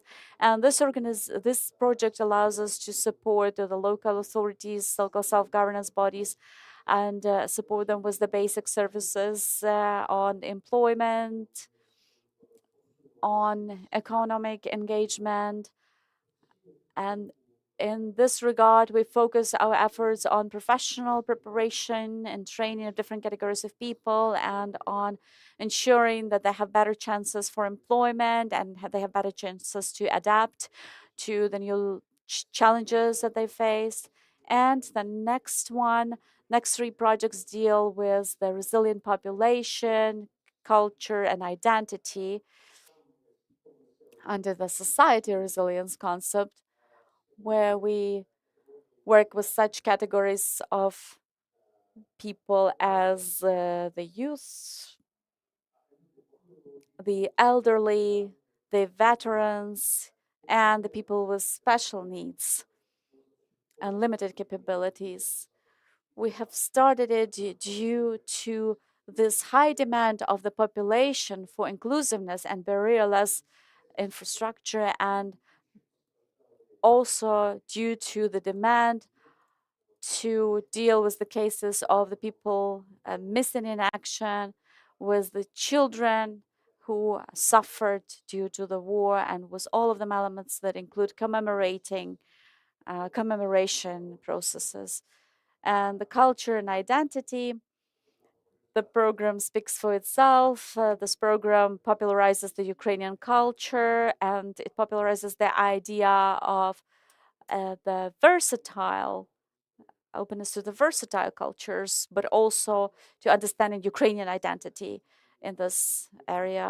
And the very last project on the occupied territories, it has a more strategic direction. Here we are considering strategic issues which we may face when trying to reintegrate the deoccupied territories, but at the same time, we are trying to look at the tactical level efforts where they are directed to support the communities that are mostly burdened with the internally displaced persons. So I try to be concise so that I will make it on time. So the project that I'm presenting right now is we have main directions of our actions. So we have main 5 directions that we call the main parts. So it's the development of security with the support of the communities, the development of communication between police and community, development of education, and also support of demining. I want to read all of this text on the slide. You can read it on your own. I just want to say that in the civil protection, we need to understand that all of the directions are being covered by our directions. Maybe for exemption for police and community, but it's all about the security of communities. Okay, so I also wanted to say that war is always kind of factors that unexpected factors of war that also are connected with the mass shelling and destruction of infrastructure, the fatigue of human resource and loss of human resource. Of course, all of these factors cause lots of challenges and problems, and here we have the actual contamination of the territories of Ukraine with different types of bombs, and also we have the system of civic support that is being right now that right now is unable to functional proper. So in the framework of our work, with twice with theoretical researches with practical tries that we can do, we have created our answer to the problem. So we speak about the equipment procurement with integration of innovational technologies, with support of actual educational institutions. And the main thing that I want to say is actually written down there. So it's the support of the community and support of civil society on the course of reaction to the challenges. So our closest priorities that we have here is the strengthening the cooperation with communities. We speak about trainings in the together with innovation technologies, integration of this innovational technologies in the basis. And also in the end, I want to add the last thought. So in the course of our work, we have encountered the fact that on different levels, the actual divisions with which we work, they try to get to the high international standards, but the actual barriers they have there is bad legislation that does not encourage and support the fact that national actual divisions will raise up to international standards, and it does not help with the actual work with international partners. So I want for the fact that we will have the results, and I also want to add this component so that such events will become the kind of catalyst for changing of national legislation. So thank you very much for your attention.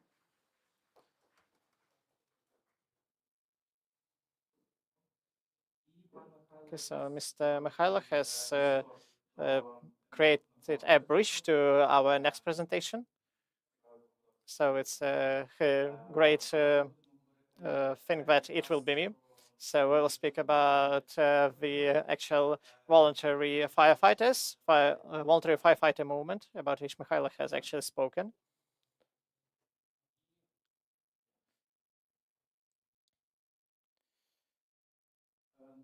Okay, so the main context here, so for all of you present from the communities, for most of you at least, all of you understand that the reacting and availability of forces of reacting are the important factors for all of the communities.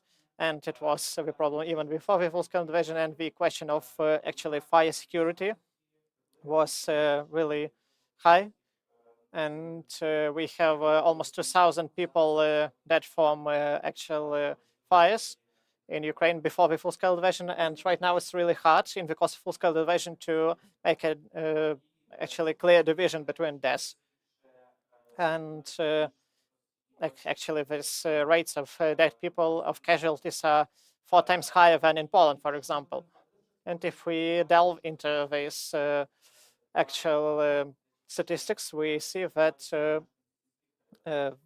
most of people that suffer from fires are the people in villages, and that's what highlights the exact problem, and this problem that exists in the state emergency source of Ukraine from 2017, and we had the actual goal in 2017 to create the reaction up till 20 minutes, but it's really hard to implement this goal because we are speaking about creation at least 800 different subdivisions if we speak about local fire security or actual voluntary fire security. So what is 800 divisions? So right now the emergency service of Ukraine has at least 800 divisions, and also we have around 1,000 divisions of voluntary firefighters. So this number is also dynamic because this data right now are not being published because we understand why, and also the division of local fire forces.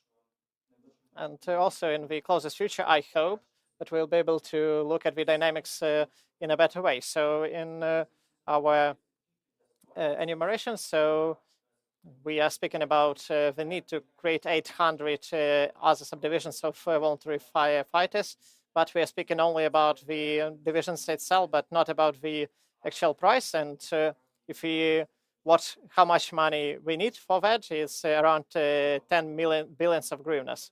We also need to do lots of renovations and lots of building, and also we might involve the humanitarian support there. So what is the actual solution here? So right now we are speaking about the replication of a Polish model, like the replication of models of EU states, so the development of voluntary firefighter movement.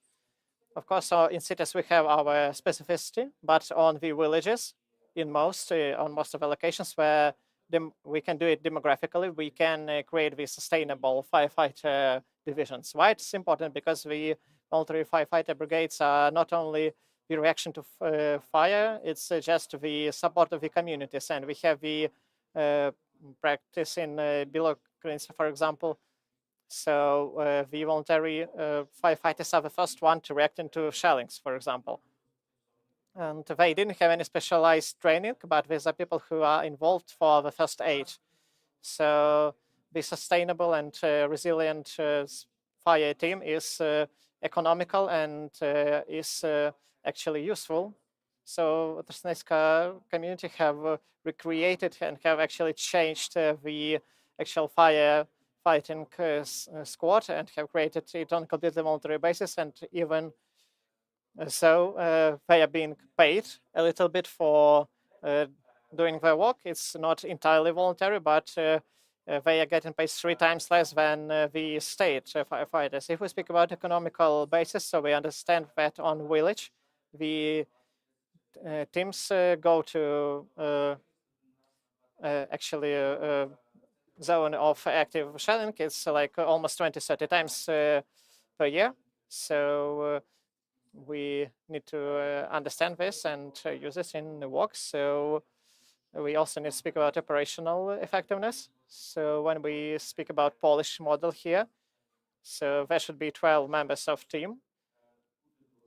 So there will be around 5-6 people on one call.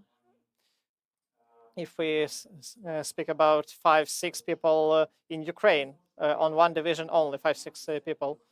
So we're all speaking about the centers of local civic protection, and they also been involved. So I try to keep timing, and I will try to be concise. So there are some actually obstacles, but there are also some actual decisions that can help us. So of course, economical situation is bad here, and right now we live in the course of war, when the people who are afraid of being mobilized, they don't want to get involved in such services. And also we have some barriers and obstacles and in the development and interaction with the community, and we don't have the clear institutional mechanism that needs to be created. Also, we have some decisions made, and if you are interested in playing part here, I am ready to talk with you and to cooperate with you. So you have the QR code and all the contacts if you are interested. So this is the databases that we have in our division. So thank you very much for attention to my presentation. And right now I put on as a mask. Right now I'm moderator again, and I want to invite Alexandra Orechova, speaking about the topic of involving the civic society to the civic protection. So please. So thank you very much. Greetings to all of you. I'm Alexandra. I'm the project director of Solomynsky Kotiki, the actual charitable fund, and I will speak about what we actually do. So this charitable fund was created at the beginning of full-scale invasion in Kyiv. So it was the volunteer actually body, but after that we have created a fund, and we have a few directions of work right now. So we have the operator of support of 3 subdivisions of army. We have the first medical battalion. We have the patronage service and International Legion of Armed Forces of Ukraine. We also support the families and also support the reconnaissance units. We also have a project Blood Saves Lives. So we also have first started to speaking about blood donations and blood transfer on the course of outside the hospital, and that's why we were able to actually support helping with blood transfer on the line of active warfare.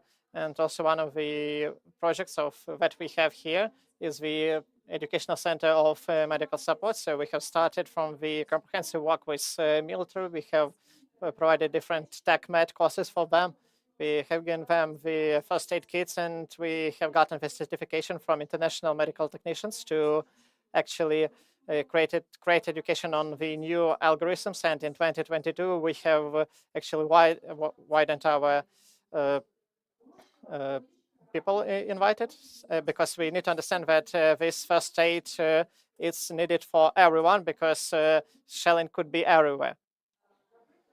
For example, in the Solomynsky district in Kyiv, which is the district where most of our volunteers live, most of our community lives, and in the course of shelling, almost 25% of housing fund has been damaged there. So we have provided education for more than 25,000 military and certain thousands of civilians. And we want all of the Ukrainians to help themselves and to help people. They should take with themselves turnstile and also have some first aid education. So we are working with the people who provide first aid, and every ninth of them has provided some first aid in their lives. For example, we could speak about some actual traffic incident, and only 25% of them have turnstile, and like fourth of them do not have any types of first aid. So each fourth of people who can provide first aid kit would be unable to provide it. Also, the mass shellings are not do not risk only our lives; they also don't actually help us with the function of the city. So we're like the cats. We lie on the place that hurts the most, and we deal with the places on which the state does not have the power to deal with. So we have encountered blackouts, and people did not have the access to some basic things like heating and electricity. So we have created our own resilience centers, and they're always hot tea, internet, children's zones, volunteers. And also we have at least 80 people there per each day. And in cost of, in time of all the operation, 70 people have provided money for for operation of these centers, and they have coordinated these resilience centers. Also, the constant shellings of our cities actually provides more work for the communal forces and emergency state service. So when we speak about the damages, if we speak about shattered windows, work that could be done there, it could not be for a day, it could not be for a week. That's why in the project Join Together, we are here. We have a chat of volunteers that can go and provide help with actually dealing with debris. We also buy different equipment that is needed for us to work there. So our community at all is the example of the fact how Ukrainian society has changed with the full-scale invasion. So people that are not connected to medicine, they have gotten the knowledge, and they have become the ambassadors of medical support. So people of different professions, different lines of work, they are working together with the emergency state service to get some basic tasks. And in the process of electricity and heating, they support one another. Thank you very much. Thank you very much. It's a great example of organization of society and how it's going on. And for the last presentation, I want to ask Mr. Rostislav. We'll speak about another part of this ecosystem of civic protection. And this is the educational and research sphere. So good day. So I would like to speak about the actual experience of university in creating innovative decisions. So decision actually instrument that will involve all of the spheres, and how to actually get volunteers. So how we can actually join all of the people who want to help in one platform. And for that, in our university, we have created the actually volunteer R&D center with workers of our university, and also students for getting actually worked there and helped us with creating this product. So this is the mobile app, so of volunteer, which they download on their phone. We have apps on Apple, Google Play, and App Store. So, and also we have also created the division on the tutorial principle, but this is the system, the platform that could be optimized and actually upscaled on for different tasks where we want to find the closest active participants, citizens, and to involve them for liquidation of different damages. So what are the pros of this system? So it's really useful because volunteer does not have to call anyone. They just open their mobile phone, they enter they actually point in the calendar where they are available, and they are just being called. So when the system gets the call, and they also analyze what qualifications does volunteer have. Maybe volunteer is a medic, or maybe it works with the emergency state service, and the system finds the available volunteers and send them a notification. So we also will be able to use this app for the voluntary fire protection service. So also we can actually look at this process in real time. So when volunteer points in the app that I am available to deal with these damages, it will point out the GPS tracker of this volunteer going for support. So in future, it will provide us the opportunity to create the particular compensation for actual volunteer if we speak about the German model. So there is the informational point. So the volunteer has the point when we are speaking about the different events in the region, how it can develop, and also we have the opportunity to send the result of reacting.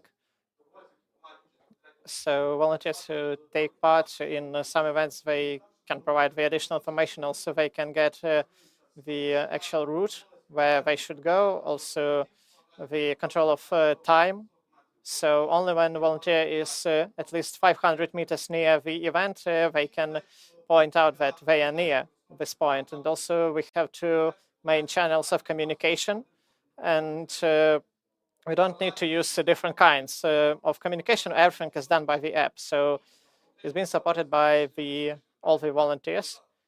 And also without Wi-Fi, it could operate on mobile service. So what we have done right now, so we have actually created the system and developed it on the system of university. We have published the apps on App Store and Play Market. So we have provided the support in Lviv and Khmelnytsky regions in a test regime. And we have created the register of volunteers. We have created more than 300 educational events to actually deal with this event. And also we have created the website with integration. And also we have integrated it with the civic protection services, and so that we will be able to integrate that with the register. So we have lots of different problematic questions. So the main question considers the legislation of the country. So the register needs different changes to legislation right now. And we right now try to lobby these changes, and we're also waiting for the register of volunteers, because this register will be the only register of these volunteers that will be able to take part in our support. And the next two steps are the integration with the register and integration with the system itself. So as a result, we would like to create the actual reaction in country volunteer reaction. Also, it will provide this support for the state structures. And also it should provide the effective integration and communication between veterans, between active citizens, to create the secure society. Thank you very much. Thank you very much. Please take a seat. And if you're ready to take questions, the first one, do you think currently the communities, or in the future perhaps, can jump in and get connected to testing the software? I see already some sparks in the eyes of the people, and if Ms. Readiness perhaps also would like to have it introduced in Zaporizhia, if I read it correctly. Yes, we can pretty much consider cooperation with every community, but the question is, who is going to bear the ultimate legislative responsibility for establishing and tracking the registry? For us, the state emergency services guys have given us in automatic format the data, and we've input that data. And basically, we have distributed the data by levels. So the administrator level access enables he has visibility on all of the volunteer fire teams. Then the leaders on the regional level are able to see everyone available on the regional level. So basically, we can do the same thing for the territorial community, and the territorial community leader has visibility on all of his volunteer fire teams. He is able to identify, determine who is going to go where. He will not have access to any other data other than within your community. Okay, I hope and I really look forward to the soonest launch of this registry. And if any additional information is needed, I hope we will be able to receive advisory support from you as well, Ms. Regina. Question to you: do you see it is rational for Zaporizhia to potentially consider and test this system? Maybe also we have, the people in the audience who would be keen to ask questions, and you are here just using your authority to ask questions. So look here, I am as a deputy mayor. When we have meetings with the deputy mayors of the city, the first thing we're asking whether we have evaluated the overworkload of the utility enterprises at different locations who work between 8 and 12, 8 and 18 hours on a daily basis. So the first question of mine relates to whether we assess their workload. And if we're talking about the planning of the unplanned, every resource comes to its end, and people can and will get tired. And I am not excluding a possibility that we will need to train the population, the societies in the near frontline areas, that they will need to be trained and prepared to provide for response, and particularly to also the businesses and enterprises in the Zhenivska and Kommunarska regions who are closest to the gray area. But once again, such volunteer teams should incorporate people who are young, healthy, and have sufficient skills. If you are somewhere living close by and you're 43 years old, and a bomb got dropped on your neighbor's house, and your neighbor is 65, you will of course come and help. You'll want to help, but you are not 25 years old. So let us talk about the target engagement audience, and we also need the people who have certain level of expertise. These are not just the people who can just go out and clean the streets with no skills, right? If we are talking a particular scale of effort and this very good idea, we should also consider the expertise the people should have to do this. Thank you very much. We really are very short of time. So as we've prepared questions and we know the audience should also have an opportunity to ask questions, let's do it honestly and let's do it in a just manner. We're going to have one question from the audience and one question from us. So a very quick chance for the audience to ask a quick question with hopefully quick answer to it. Nikopolska community, I have a question to the mayor of Zaporizhia. We understand you like no one. The Zaporizhia nuclear power station, a blackout. How did you prepare for that? What are your thoughts, and what did you develop in terms of your plans? I'm just going to say that God is kind. Somehow we'll manage. Right? Let's be honest, how a local authority can prepare themselves for an ecological disaster. We are all adults here. What are we talking about here? Do you want a joke? I can tell you a joke. The beginning of 2022, we are gathering together at the headquarters we were spreading the sacks with sand across the hospitals because we were preparing to protect our hospitals. We were preparing literally for close combat fights, for street fights. And I remember it very clearly. It's 24th of March 2022. Those bastards have already captured the power station, and we see the panic across the locations at the railway station. People are leaving the city, and I'm talking to my colleagues. I'm saying, well, we're staying. It will be what it will be. And a colleague of mine says it's going to be even better because I have a really bad word on the tip of my tongue. Because if this is happening, we are going to go straight to heaven, and those who have departed to the railway station further on, they are still going to keep suffering somewhere across the territories of Ukraine or closer to the borders. They will not be provided with the appropriate medical support and so on. So sometimes this despair of and this knowledge of being doomed to something, it relieves you. So just allow yourself to be honest and honestly speak about the problems. Sorry, we cannot hear the question without the microphone.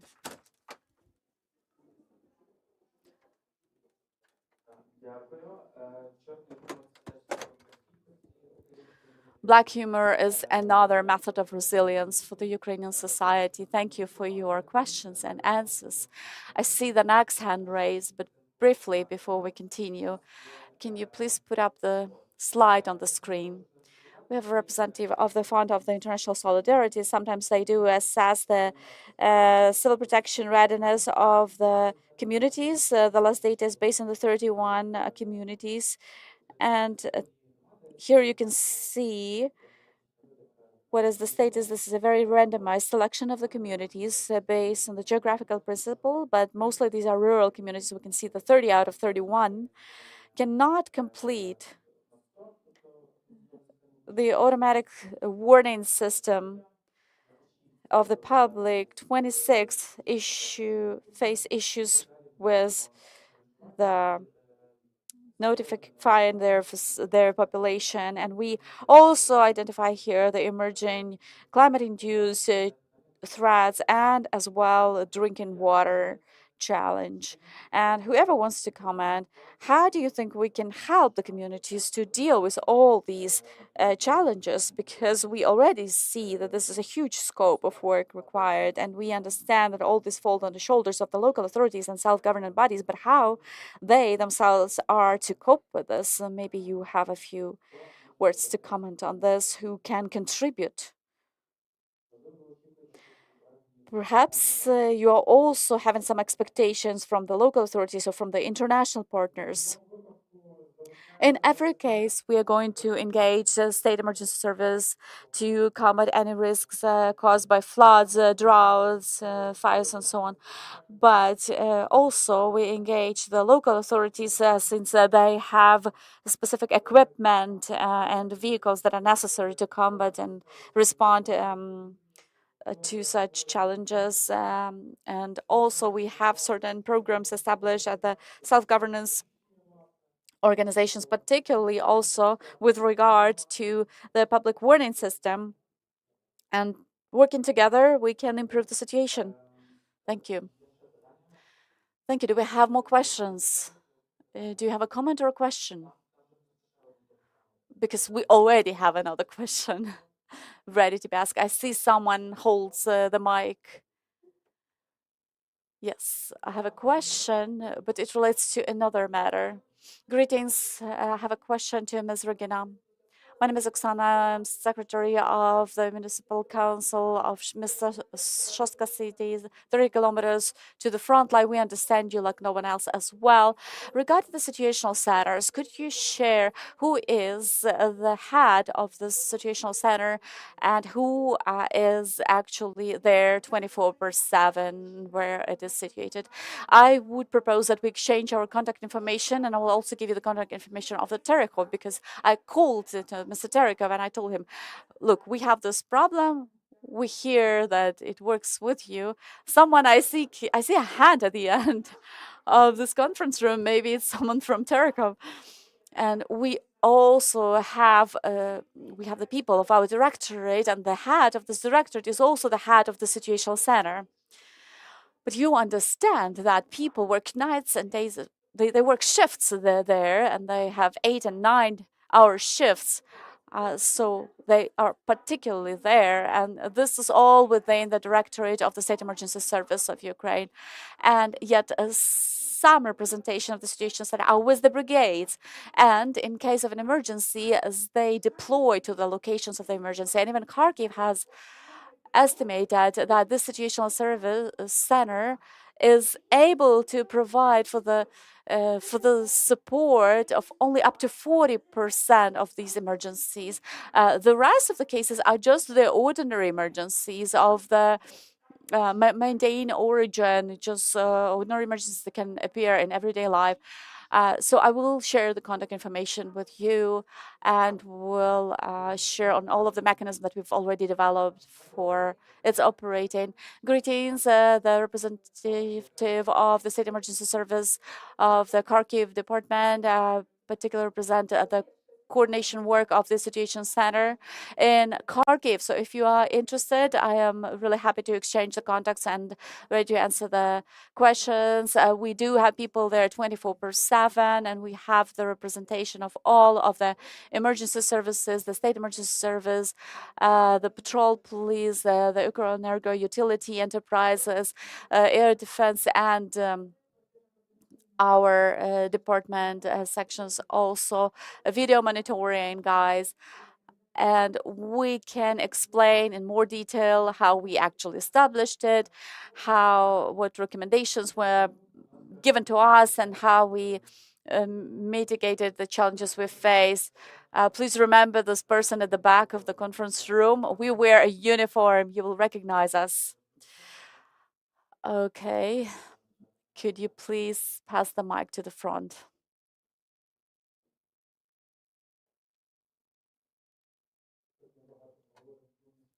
We're talking a lot about the cities, but it is mentioned on the slide where the slides we lack sufficient number of shelters, or they have to be completely.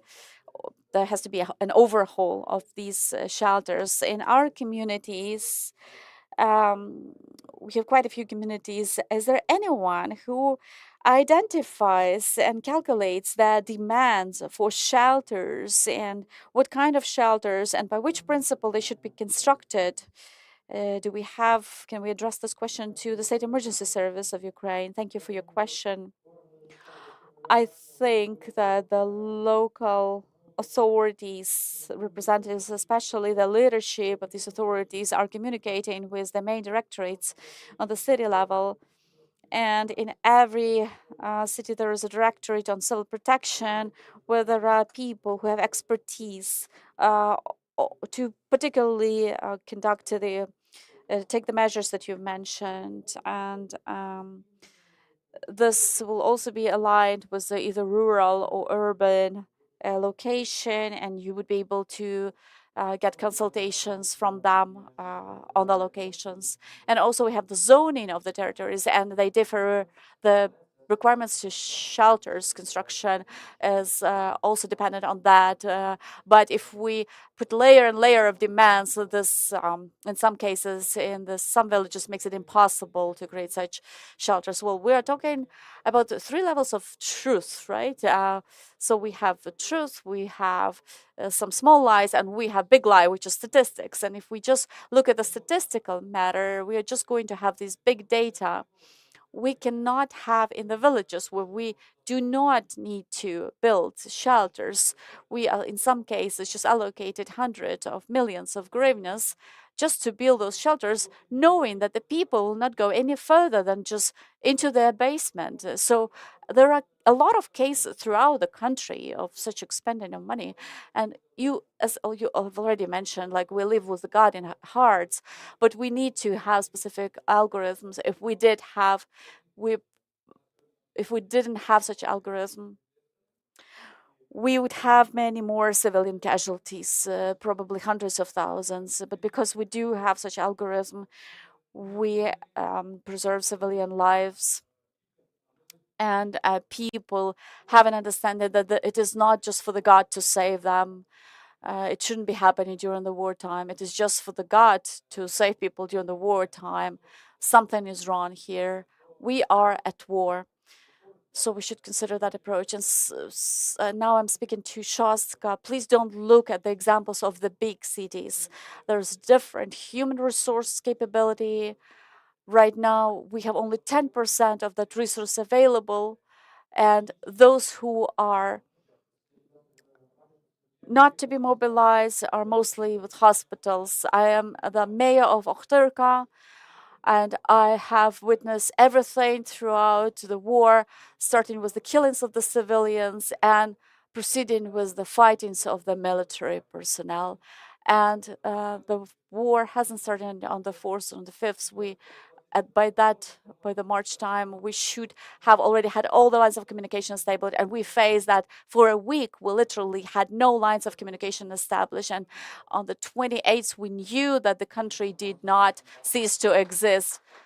So it was important. Thank you for this comment, for sharing your experience. I also can share that, unfortunately, money is often funding is done to just comply with some generic requirements, and perhaps we should use some common sense to make very appropriate estimates of the resourcing to avoid resourcing something by inertia, let's say where it's not necessary, avoiding some red tape as it was in the first 3 months of the full-scale invasion. So just very briefly, the floor is yours. Very briefly, I would like to comment on the shelters. I can completely support your statements. The situation of every city is different. And also responding to your question, and also I would like to add a little bit to what was mentioned by the state emergency service representatives here, and regarding the norms and the standards, they have been changed, altered already, but yet some standards remain, would need to be still amended, and we will continue working on those for the upcoming year. And we also have started this coalition to support the shelter building, and it is supported by the donor countries as well, and coincides and echoes with the strategy of Ukraine on building shelters, and it will be based on the real issues, community by community, and real solutions will be developed. I can tell you this for sure because I am partially engaged in these informational meetings as well, just to add to what was mentioned by the State Emergency Service.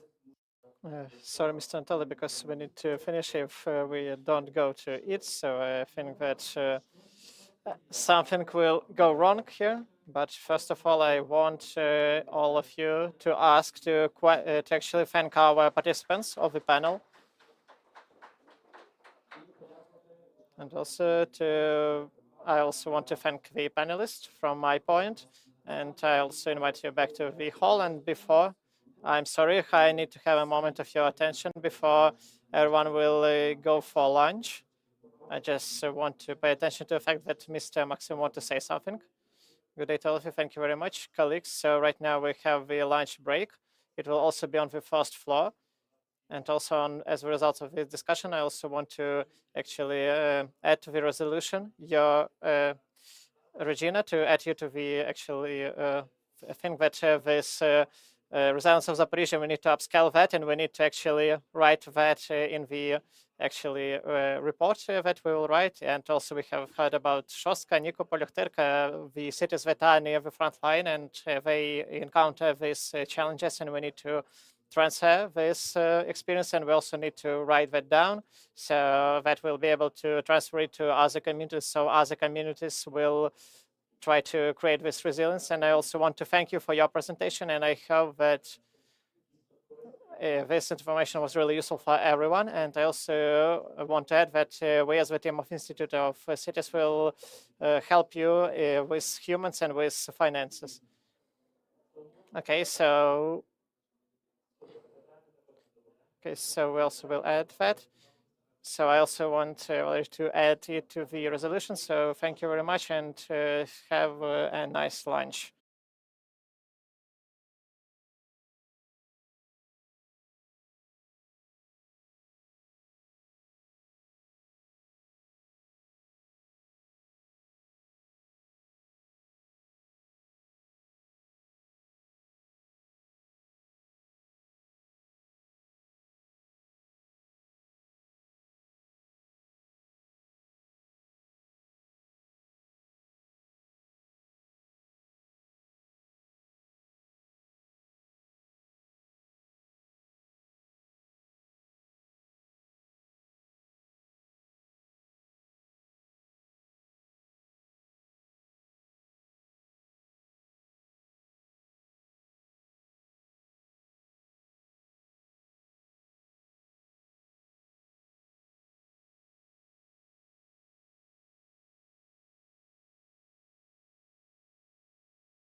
Dear colleagues, we're happy to greet you all on the second half. So as of today, we will wait for different discussions that refer to the particular development and to creation of systems of critical infrastructure of our communities. And also we will speak about the society and joint society. So I want you all to take your places, and also the Ukrainian Resilience Forum is being created with the support with the fund of communities of Ukraine, which is the part of German cooperation, and which provided by GIZ and is provided by GIZ Ukraine.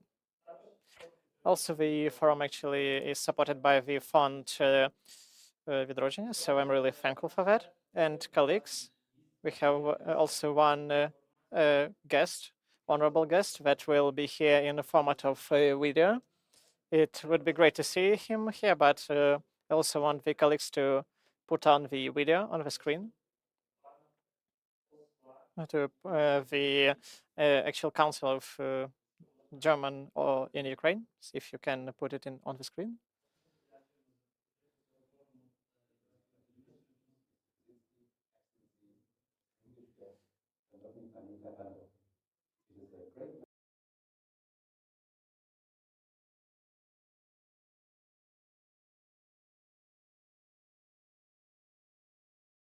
Ukrainian Resilience Week. This forum has become an important venue for all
the organizational platform for this network, and we are glad to see representatives of many other cities. And we welcome the effort at forming a pan-Ukrainian network on the topic of urban resilience. You can rest assured, Germany will continue to stand by your side and support strong cities and the country's resilience. Slava Ukraini! Так, дякуємо дуже, власне, послу Німеччини пану Хейко Крістофу Томасу. І Mr. Griff Thomas. And as the ambassador has said, we were speaking about the limit actually, and how that this week has started actual cooperation with Germany and will allow the communities to develop the system of resilience, and that we will be able to rebuild after the war in Ukraine.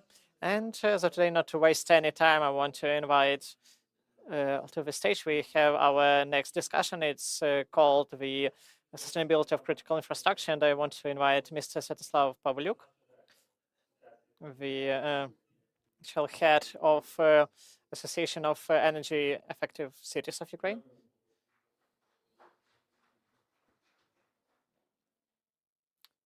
Okay, thank you very much, dear organizers. Thank you very much for the fact that you are here after the lunch. It's a difficult task. I'm happy that you are here and are not late.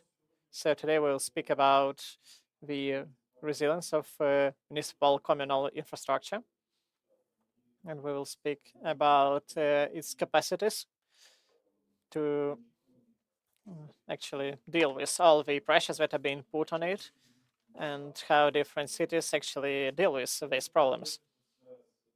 So we'll speak with great practices and different theorists. So I want to invite Mr. Sergei Koronev, the Deputy Mayor of Mykolaiv, Pavlo Karas, the head of Черкассy Teplocommunenерgo. So please, Mr. Alexander Rodonets, head of Lviv Teplocommunenерgo. And we also have a distance, Ms. Yana Sloboda, and also their colleague Stefan and Craig.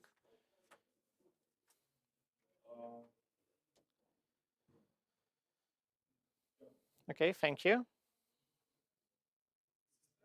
So the system of actually liveliness of cities is the place what our enemy want to show all the time. So the system actually provide the comfort of citizens and people that sit on this stage.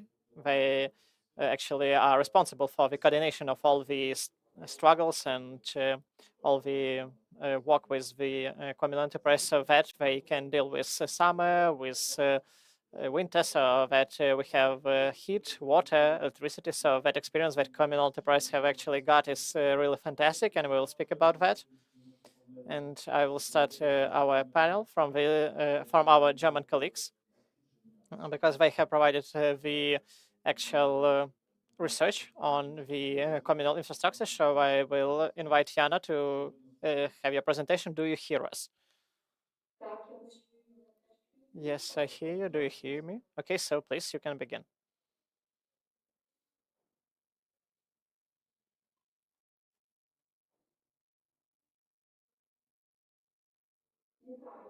Good day, all of you. My name is Yana Sloboda. I'm the actually scientific worker of TU Dortmund University, and maybe my Ukrainian is not that great, so excuse me for that. So today, I would like to present to you the concept that we have prepared on our project. So our project has been financed by JZ and also is provided for by the Department of Risks. And the project objective is to improve disaster risk management in Ukrainian cities and to make Ukrainian cities more resilient. So for that, we have conducted research, literature review of laws and ordinances, and review of DRM and different assessment manuals. After that, we have done an actor analysis of responsibilities and also conducted different interviews. As the basis of our analysis, we have actually made the key findings. So the approach of participatory critical analysis could bring the following added value. So it helps to identify and locate critical infrastructure, to uncover mutual dependencies, also to actually uncover responsibilities from all the interested parties. Also, as the result of our analysis, we have created the concepts that is addressed to local administrations and decision makers. So the objectives are the identification and locations of municipally relevant CI, also uncover mutual dependencies, and also uncover different responsibilities, including overlaps and gaps.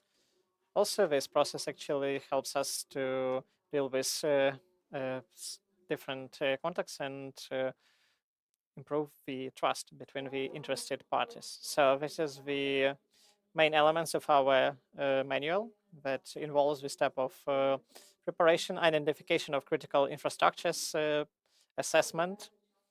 Because of limited time, I will stop only on these three main steps that we will take a look into on the next slides. So the first step, this was identification of critical infrastructures at the local level. So the main objective is to understand what existing critical infrastructure assets are here, to localize them and to differentiate their importance. So on step 1A, identification of CI assets, so administration, emergency management, actually collect information about assets, and the result is the actual inventory of a local CI with all the information about the location, responsible operator, contact addresses, and so on.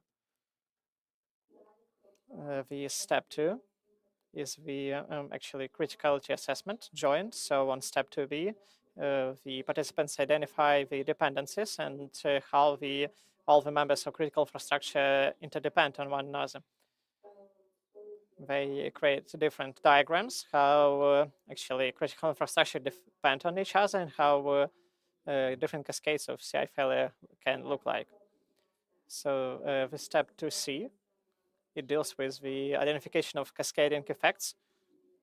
So together with the participants, we identify how the problems on one part of critical infrastructure can get to other parts. And after that, we visualize these connections with cascade diagrams. It allows us to actually see the critical parts of the system. Step 3A is the mapping of critical infrastructure. So we try to localize on the map all the main bodies and lines to see where it is located and to which sector it belongs and how important it is for the city. So this maps allows us to understand how infrastructure is being changed and where there could be connections.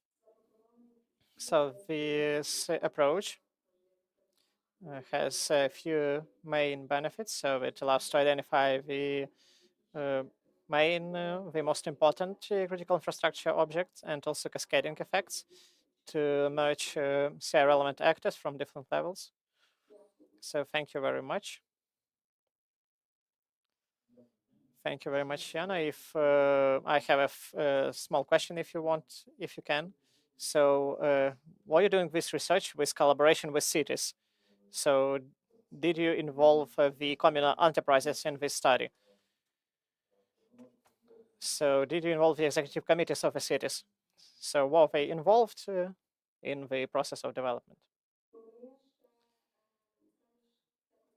So these concepts, we actually didn't speak about that with the cities. So thank you very much.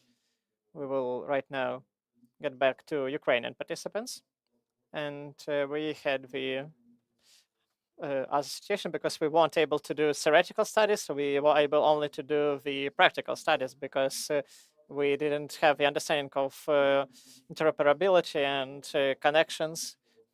And we didn't have enough of that. And one of the cities that encountered all the challenges that actually can deal with loss of infrastructure strikes, it was Mykolaiv.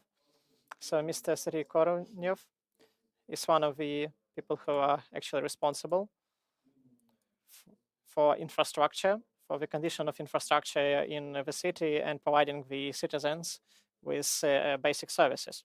So Mr. Serhiy, how are you able to do that? Can you hear me? So good day to all of you. So I'm happy to be here. Thank you for invitation. So dear participants, today in Mykolaiv we have a pretty good situation, but in 2022 it was really hard for us. And it is relevant to most part of the country. And today we are also kind of with challenges, but if I speak about critical infrastructure, I think Mykolaiv has this unique experience, and these examples that we can provide to you, they are relevant, and we can speak about the resilience of the actual community. So Mykolaiv on 12th of April 2022 has lost all water. So Russian aggressor has destroyed the system of water supply of our city and system of water supply. So in Kherson there was actually water supply plant, and actually Russia has stopped it because when aggressor understood what they need to do, they actually have destroyed the actual Kherson body. If you will open my presentation, you will be able to see that. And in the course of months, we were trying to actually deal with this issue.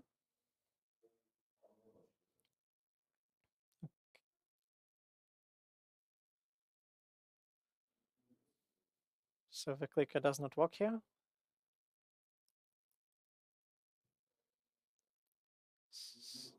So it does not work. So I will continue. When it will be put on, it will be put on. So in 4 places we have blessed our actual water supply, and we should have actually create the decisions what we can do to actually get water to people. And we just try to make some wells in the city, artesian wells. And when the explosion actually came into account, when in course of a few weeks, when the evacuation started, we understood that on the occupied territory we need to do something, and we just started to create wells on the territory of hospitals. But the 12th April is here, and we don't have enough water, and all the brigades in Mykolaiv that we have, we try to involve, and all of the brigades from Zhytomyr, from Cherkasy, and we are creating wells in whole city. And we create the points of providing water, and that's what we do. But the water was not drinkable. And with the help of partners, and we bought it for ourselves, the friendly cities like Zhytomyr, Chernivtsi have sent to us the drinking water and the system of purifying water, if we speak about osmosis. And also we have more than 250 points as of the moment, and it actually saved the situation in the course of months. But the system is not functioning, and we needed to do something to actually save the system of organization, because it was not working. And in the course of 2 weeks, we were able to create the new water supply point, and we have taken water from Pivdennyi Bugh, and the water there, but the water there is salted. And in the course of a year, this salted water was in our system. And there were lots of damages there because the system was almost destroyed. And after that, we tried to actually take water from Ingulets River because the water is better there. And we actually have created this third source of water in the city. And all of you have seen the news that we have created new water supply point from Pivdennyi Bugh, but from the actual place where the water is pure without salt. And from this water, we can create drinkable water. So when we speak about the research, we had time to actually do the research. So we were trying to deal with system which on the spot.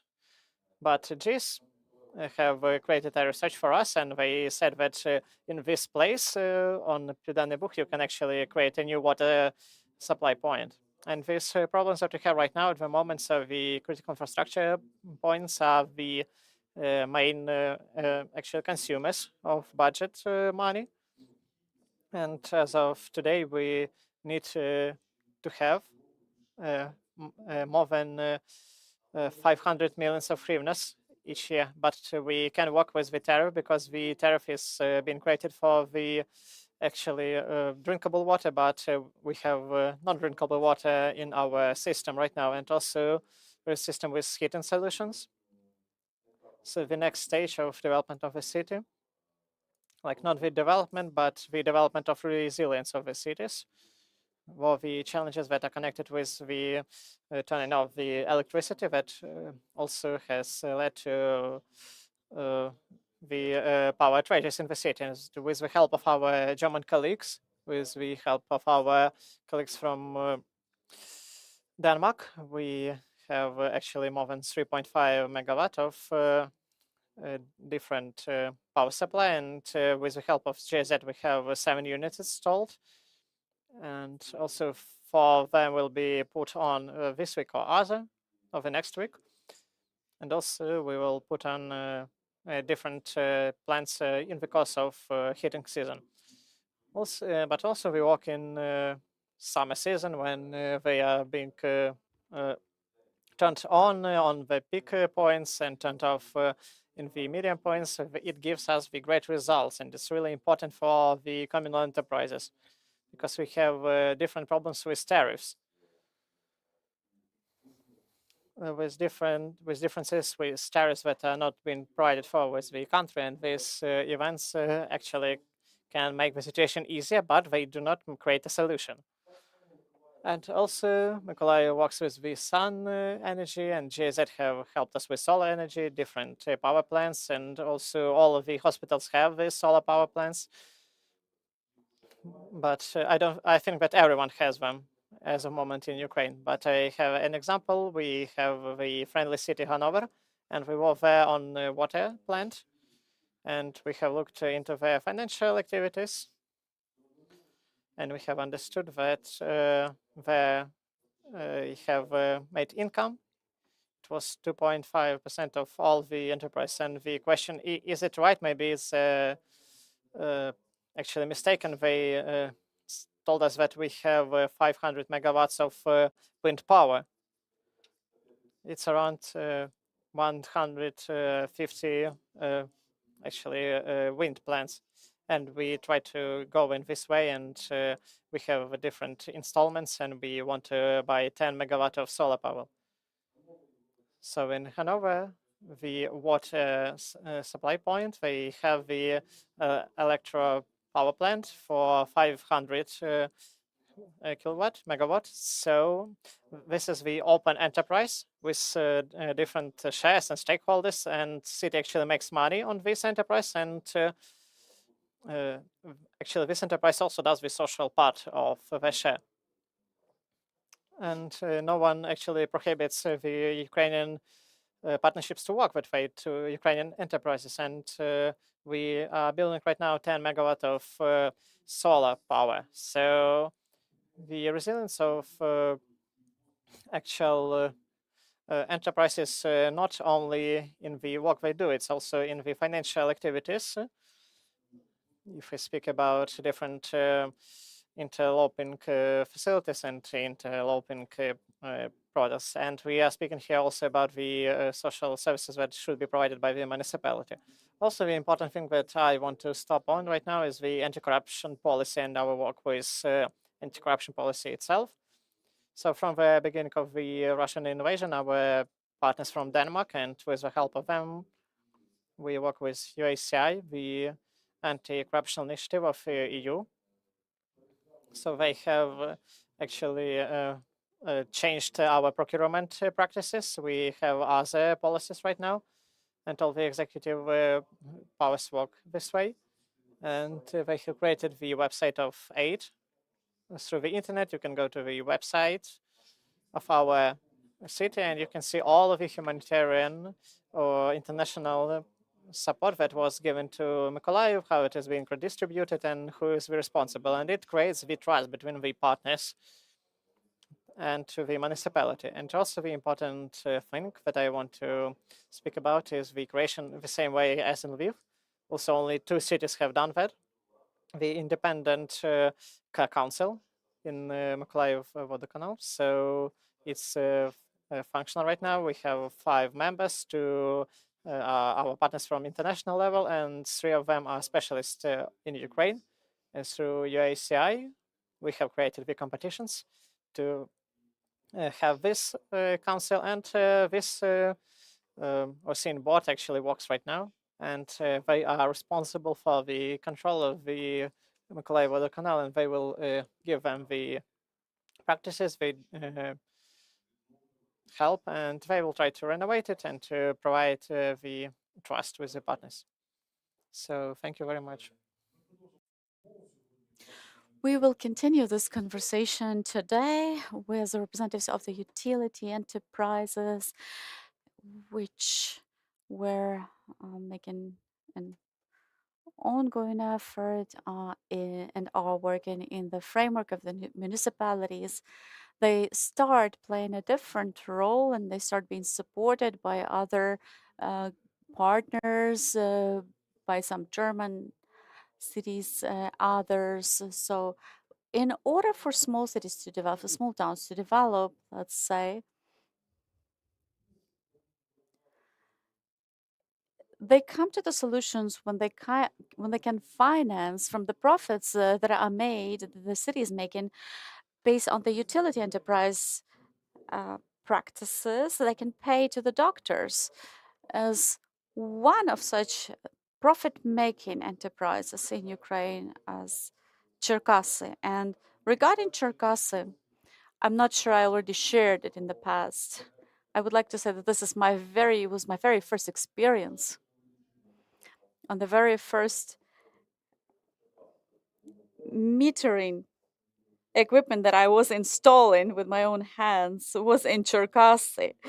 And I'm very curious to learn from your experience as to how you are working in Cherkasy Energo. There are some things that you do that are unique to you. This is particularly installing all of the metering equipments thanks to the loan allocation, and that's what's incorporated by the municipality, by the city council itself. And I am just encouraging everyone to engage in such a discussion. Yes, Cherkasy Energo is really a profit-making utility enterprise. Everyone heard about it, right? Right? And as of today, we are not falling behind with time, but I would still like to focus on resilience. The city of Cherkasy has made its main priority for the city the protection and the resilience of the city.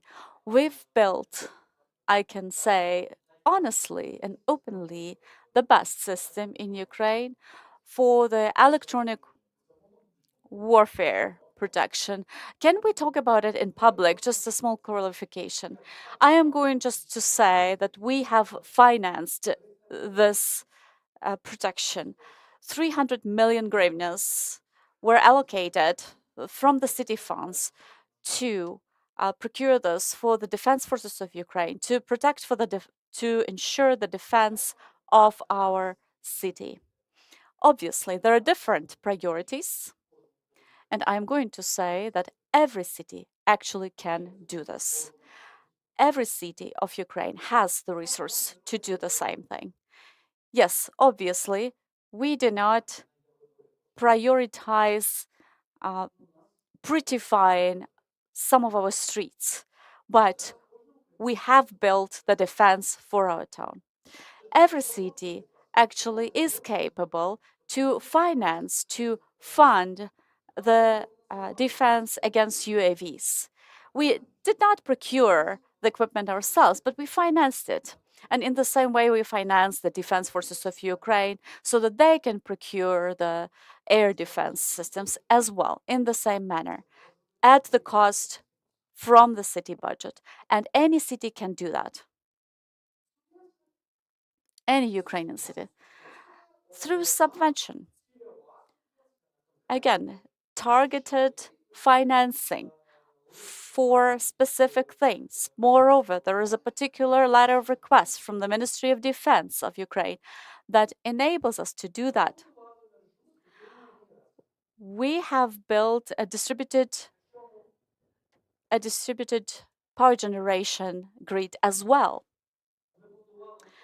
And with that, we did not just build this grid with the use of the cogeneration equipment.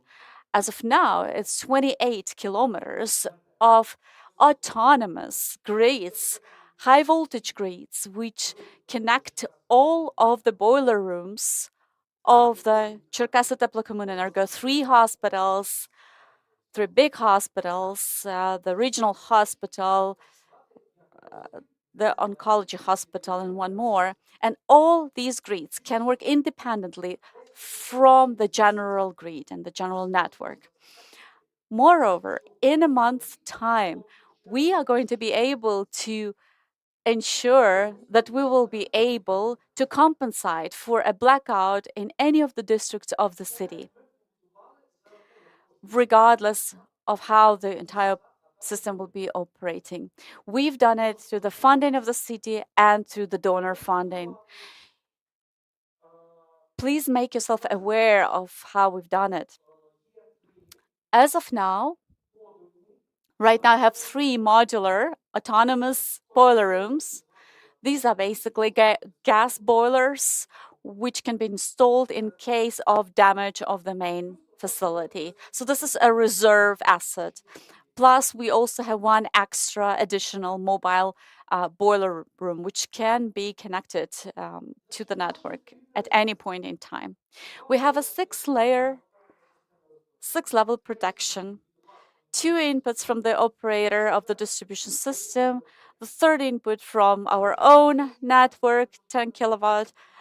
The 4th one is the cogeneration systems and also the diesel generators, because we would need more than 2 hours just to reset the system, the reserve system, but we don't have that time. So that is why we have these diesel generators, and each boiler room has diesel heaters, burners, which enable the boiler room to operate in the mode of non-freezing. So our system is not gonna freeze.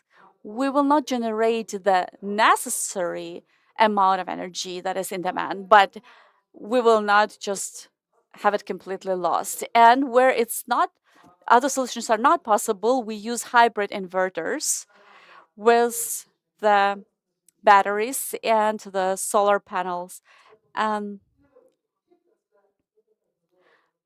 This is to include our smaller boiler rooms and our smaller power stations with the autonomous circuits.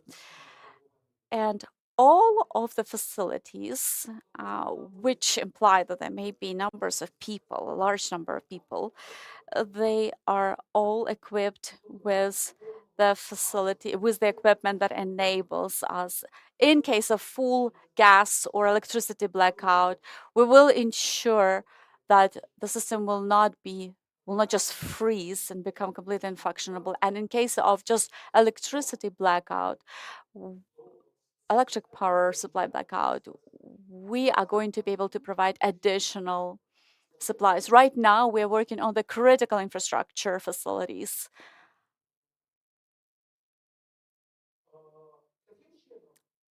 This is how the system works, only in combination of these different levels of protection: air defense, air EW, electronic warfare defense, air defense, the reserve system of protection in cases of gas and electricity power supply blackouts. The Cherkasy is the city that has survived, so to say, the gas supply blackout. It happened this summer, this year.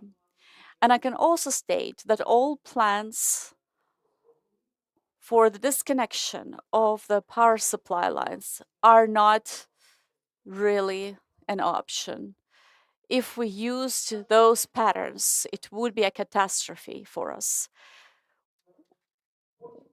We would have to primarily first disconnect all of the basic users, ordinary residents. Then we would have to disconnect all of the big players, big enterprises.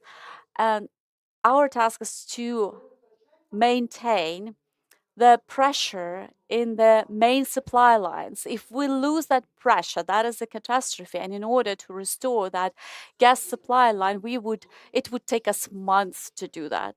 So thanks to the actions that we've taken, once we disconnect all of the residents, then we are able to use the reserve gas supply line, and then we lose that less than 30% of the users where we had to switch to another supply line. And then 5 days later, it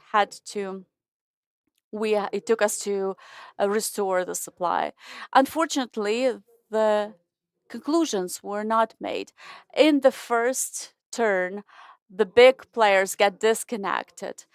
This doesn't really serve us well. If you disconnect the entire population, you are just not going to reconnect once again. So the next challenge that we face of today's day is the newly emerging demands to protect the critical infrastructure objects. Here we have representatives of the academics with us. Right now, we together with the R&D university or institution have ordered a research on the protection of the critical facilities, particularly for the concrete and heavy-on type of protection against the existing threats, particularly against the Shahed-type UAVs.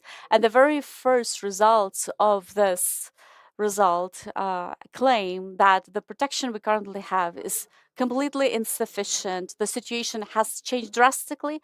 Earlier in time, the current protection measures were sufficient, but now it is fully insufficient. I am not going to go into details as to what we can do to improve the protection situation against these Shahid drones, but something should be done to improve.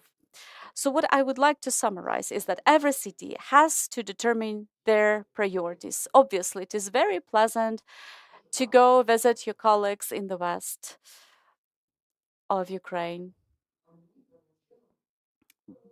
but sometimes in terms of prioritizing, I feel it's rather sort of a shame that you are not protected in the West strong enough against, let's say, drone attacks, UAV attacks. I think it's, in a way, is your own fault. I believe that every big city of Ukraine is ready to protect and defend themselves.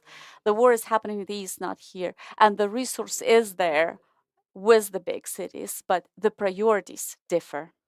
Thank you.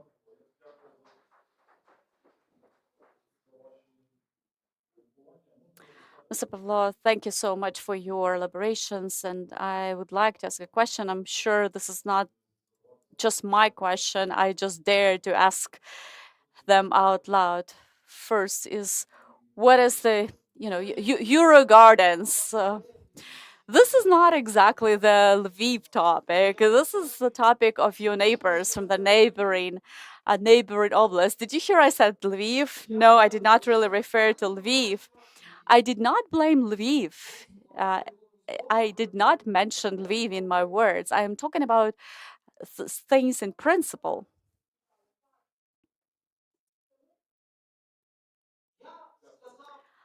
I said that I feel ashamed that you did not protect yourselves, including Lviv as well. The second thing I wanted to clarify, it's more important actually. You mentioned several things about gas supply networks, about disconnecting the population. Could you just point out a little bit more about this? Why would we want to disconnect the society? Look, once again, the system works the following way. When you disconnect, you have the main supply line. So how the gas supply system works. There is the high pressure main supply line, then mid pressure, then low pressure main supply line, which then gets connected to particularly a residential block. This is regulated by the stations, which bring pressure down. And when you lose the pressure with the user, but you preserve the main supply line, you can connect that user at a later time. When you supply the gas, you can go check if everything is hermetically closed, the system works with the resident, and you can supply that gas. But if you lose this mid-pressure supply line, because you didn't disconnect the end user, the residential user, this will take you then much more effort to check every building, every apartment, and it is seriously going to take you months to do that. So I would say that first of all, in order to provide the supply, to preserve that mid-level pressure, you need to first disconnect the very last chain link. This is hurtful because you disconnect the society, the population. That's the most complex situation.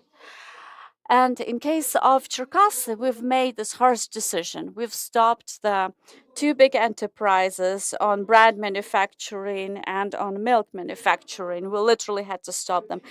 I apologize, but tons of milk, it is a critical facility as well. But if we didn't stop them, we would have lost that mid-level pressure in the main supply line. So we stopped everything. And then just few hours later, we were able to start providing a certain level of supply, some pressure to the city, and then slowly starting to connect things again. If we didn't do this, if we follow the main regulations that work now, where we disconnect residents in the last stage, this would be horrible. It would cause a disaster. We did not follow the rules. We followed the rationale thinking. And these decisions were made ad hoc, on the spot, and they were made literally without even the red tape, without even formalizing this in the paper, because we were too short of time for that. We were just very short of time. And if we hadn't we done that, we would have experienced catastrophic experience. It took us 5 days to connect back 9,000, 100,000 users. Imagine if we've done the following pattern offered. Can you imagine the scale of the disaster? So it is a challenge to Minister of Energy. The approach is wrong, and I am stating this.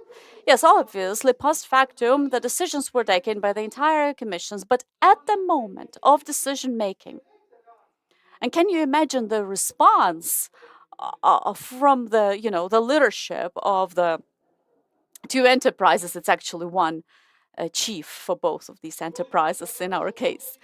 So, and when I was told, Pavlo, you will be paying for the milk and for the bread.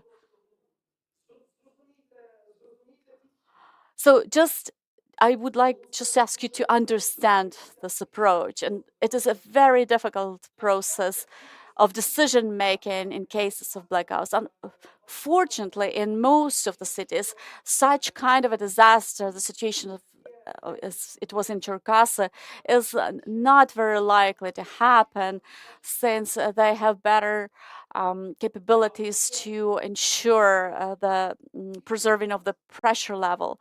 But there are some cities like Cherkasy where we don't have such capabilities. So a modest recommendation to the city's representatives here to diversify and ensure that the hydrogen options are also there. Right, but we should also keep in head that the main supply lines is the matter of state policy. It's not the matter of the municipalities' policies. So the resolving of the problem starts where we start understanding the problem. It would be important that this understanding, even though it is quite a paradox, this problem that we have two cities who have similar situation. I'm not going to mention, just out of security reasons, the name of another city, but until now the diversification has not been accepted and agreed upon at the state level, at the highest level. We don't have a green line on that yet, at that level.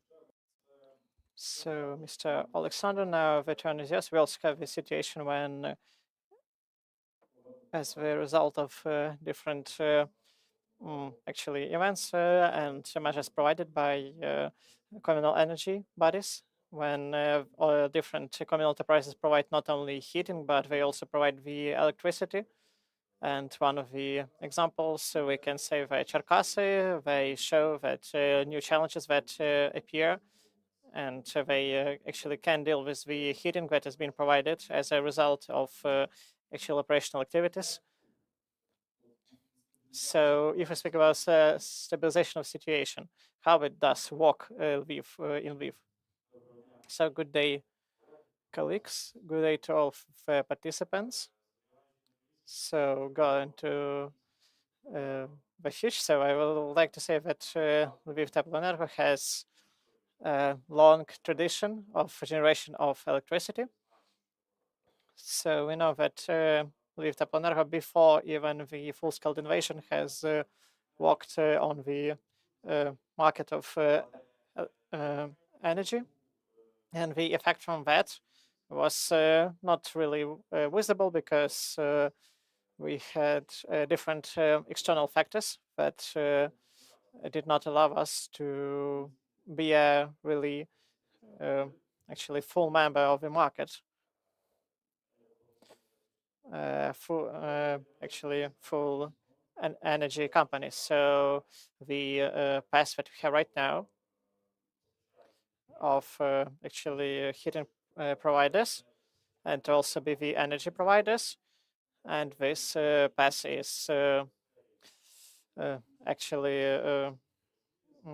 the only way. And if we speak about resilience here, and it's also the in sphere of function of development, and in energetic sphere is important because burning all the fuels and do not actually create the heating at electricity at the same time is a road to nowhere, because we see the opportunities abroad and people actually walk this way a long time, and only the combined actually provision is our future. So I will get back to us. So I will like to speak in brief about our work in the in the actually circumstances in which we live here, the concept of actual resilience. So we need to understand what is resilience for us. As for the heating and electrical energy suppliers. So we need to understand that the resilience, the definition of resilience that we had in our minds, in our thoughts in 2022, and the understanding of resilience right now, how we understand that right now, they are completely different.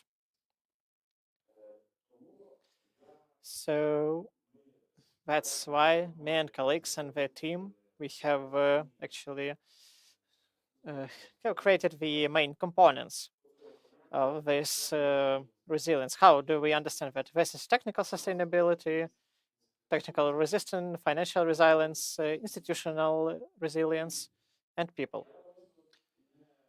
So I didn't actually make the numbers here. I didn't make this numbered list so that you won't think that one of the components is more important, because it's really hard to create a particular gradation of that, because the technical and financial things, if we speak about development, they are impossible without people.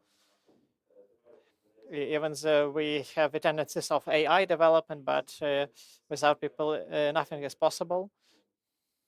Like without the active people, nothing would be changed. So speaking in brief, I will like to explain to you how we understand each of the components. So technical resilience, it's the easiest thing, is what we have understood at the beginning of full-scale invasion. It's the backup power supply for our facilities. So we're the operator of critical infrastructure. Also backup power supply for critical infrastructure. So we have started from diesel and gasoline generators. And the backup generators right now is over 150 units. And the generators from 5 kilowatt up till 1 megawatt. So also we have gas piston units that we also use, and that we got with the help of our partners, GIZ, and the project of energy security of USAID. And right now we have 6 megawatt of actually generation by gas piston units, and we have hybrid backup power systems, and we are able to actually support energy system of Ukraine with that. And also hybrid backup power systems, it's really effective this instrument that we have, because on Lviv Tepleenergo here we have 187 boiler plants. So this number could sound like big, number, but we operate these rooms, and we have really small power units that deal with, for example, schools and different types of critical infrastructure. So with boiler rooms, different system with hybrid power system and different equipment that could be changed. It is a decision that didn't have to have any involvement, and the thing that it provides with heating, and we have more than 100 units right now, and we also deal with individual heating points. We also use the hybrid systems. So I can recommend this decision for small units, and we don't have any alternatives. With diesel generator, it will be easy to work. So water is the power of the system. So we have from 2 till 7 kilowatt. So it's the capacity of batteries. So we were working on taking into account the 6 hours of autonomous work. So we need to understand that these generators that we have right now, it was being formed last year. So we have a bit different prices at that time. And right now the prices are a bit leveled, and the market has changed, and it's a really effective decision made. So all of the installments, even diesel and gasoline generators and cogenerational machines, without reconstruction of the system, it does not give the effect it should give.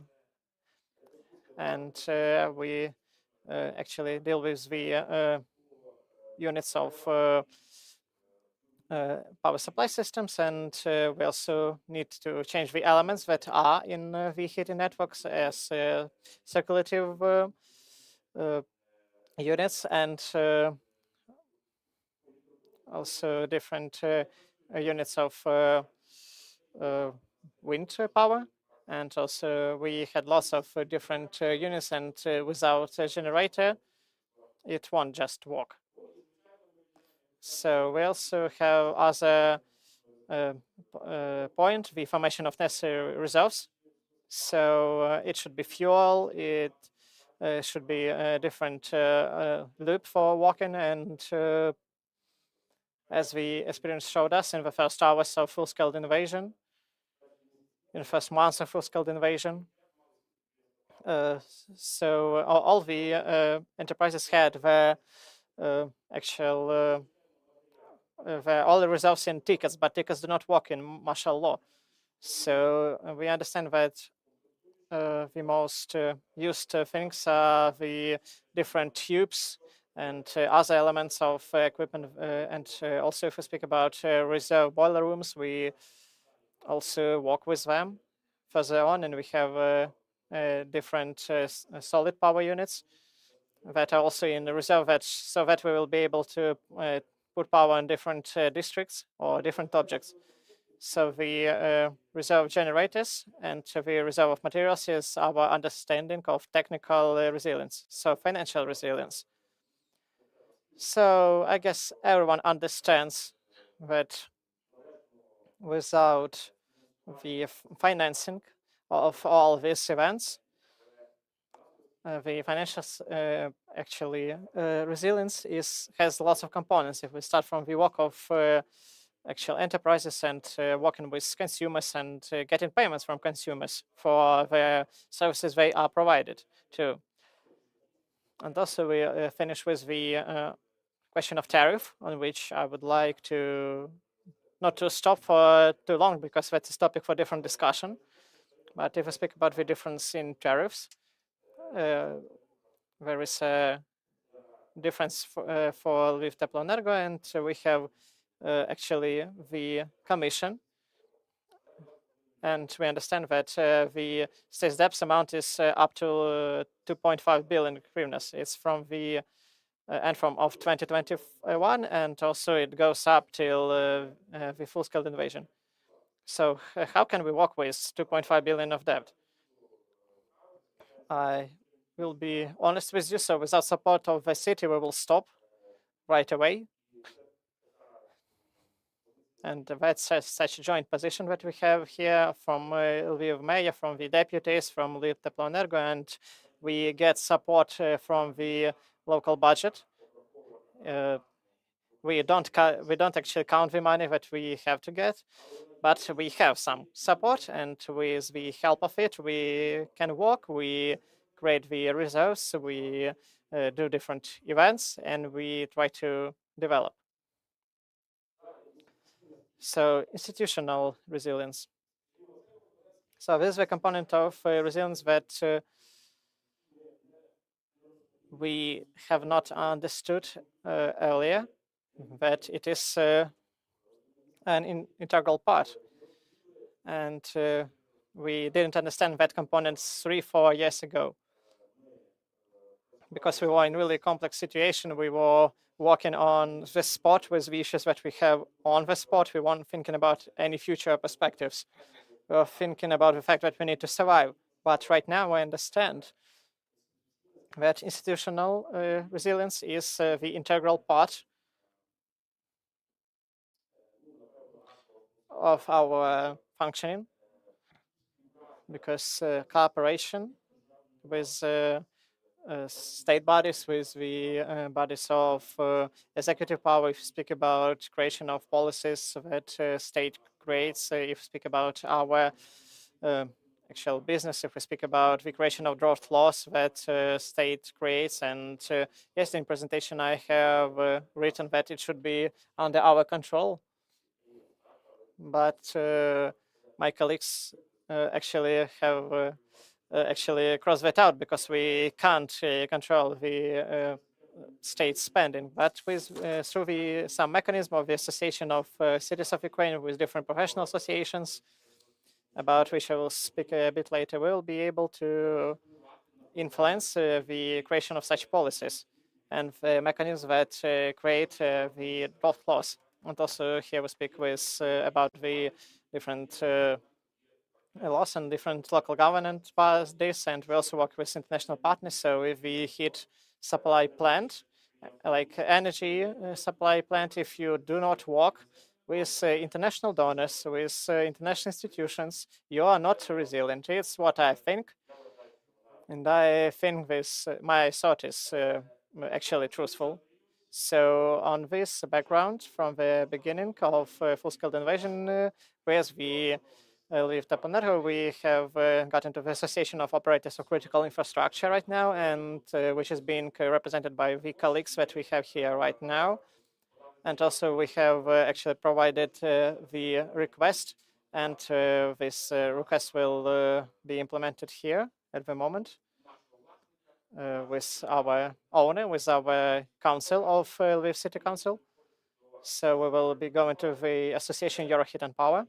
So it's the most powerful association of producers of electricity and power in Europe. So technological resilience, why I have actually disconnected them.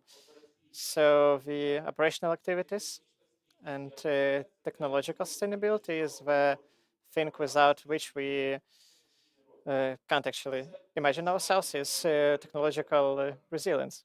So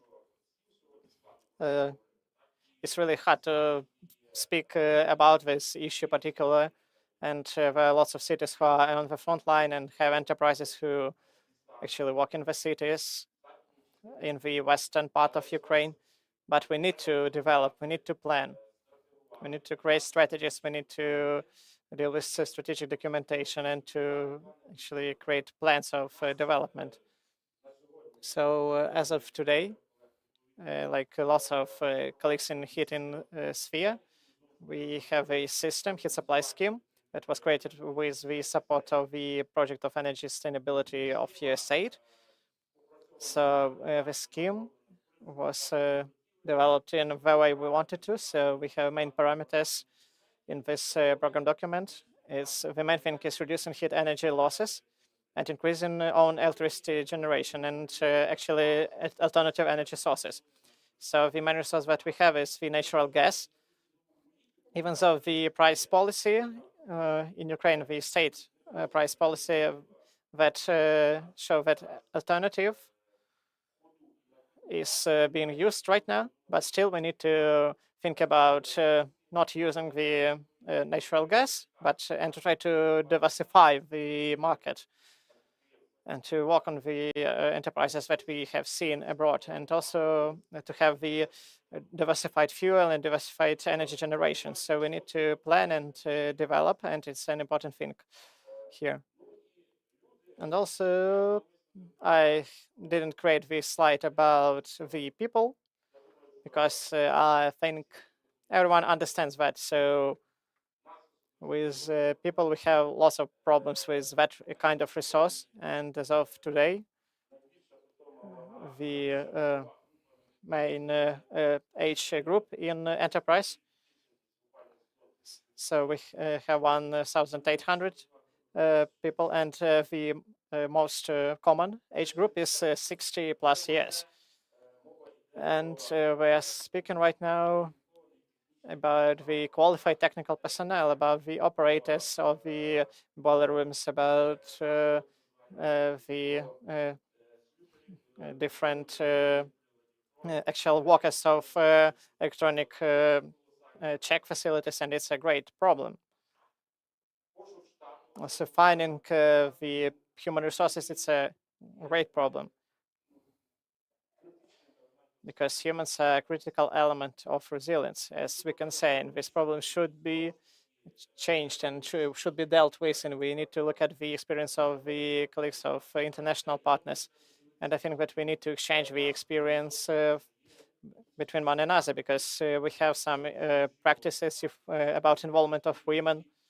So we have the loss of qualified personnel because mobilization to involve the women, and maybe some of you have other experience. So in this way, we should not only deal with technical aspect, because people are also really important, and they also weight much. So thank you very much. I have spoken in brief about how we perceive resilience and what we do with that. Thank you, Mr. Alexander. It came to my mind, if so happened that 2.5 billion hryvnias, if this money was returned to you, which was basically taken from the city, what would you do if you had that money? I would discard the old loans for the gas which we have collected before 2021, and we will obviously take a set of other measures per resolution that determines on tariff regulations with regard to the pricing potential for the utility enterprises. And we will definitely direct these money for restoring the energy supply assets. You have forgotten about the tax on the profit. Well, speaking of the taxes, we are obliged to pay them per Ukrainian legislation. If you allow, we would also buy natural gas. Look, Ukrnaftogaz is selling gas to the users by the prices formulated in Rotterdam, and they themselves, by that price, do not procure gas. So this is a unique methodology where the price making is happening not where the purchase is taking place. Both Lviv and Cherkasy are working towards, we would like to get in the gas market, and in springtime, when the prices decrease, which is currently much higher, 16,000 hryvnias, and it would enable us to procure gas, but Naftogaz are prohibiting us from this. They just do not let us buy it. So with a normal market situation in the domain of natural gas, we would be able to use gas, we would be able to store that gas as well, utilize it. If all the mechanisms were transparent, it would be efficient. We could use it and use that gas also considering the periods of the price making and the prices in different periods. So look, right now I have 13 solid fuel boiler rooms and they are not operational right now. So, I mean, they are not functioning because it is just easier and much, much cheaper to run boiler rooms on the natural gas. It is just so much cheaper. We cannot use it for the ordinary residents, and it is going to remain that way until the state doesn't change and there is this PSO system and there's going to be this deterrent factor on the natural gas market and on the non-market price making, price regulating. If we get rid of the PSO and of this issue, then we will just get rid of the very core of the problem of this artificially made issue of the, so to say, quote unquote, cheap resource. And in the end, we get actually a very high price resource with a very inefficient regulation that has to be compensated through tariff regulation. And this is a vicious circle that needs to be broken apart.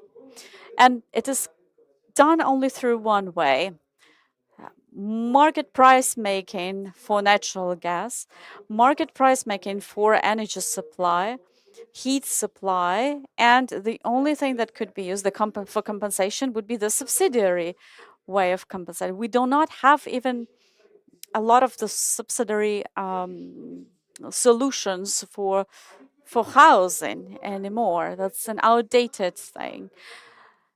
And so now we literally have to close the gaps with our own efforts, the ones that are made by the state, by the government. All right, this is how it's going to go into our records. Pavlo Taras was articulating the message on increasing the tariffs for the population. Yes, because we do not have any other alternatives. If someone says we can come up with a solution without raising tariffs, they are simply lying.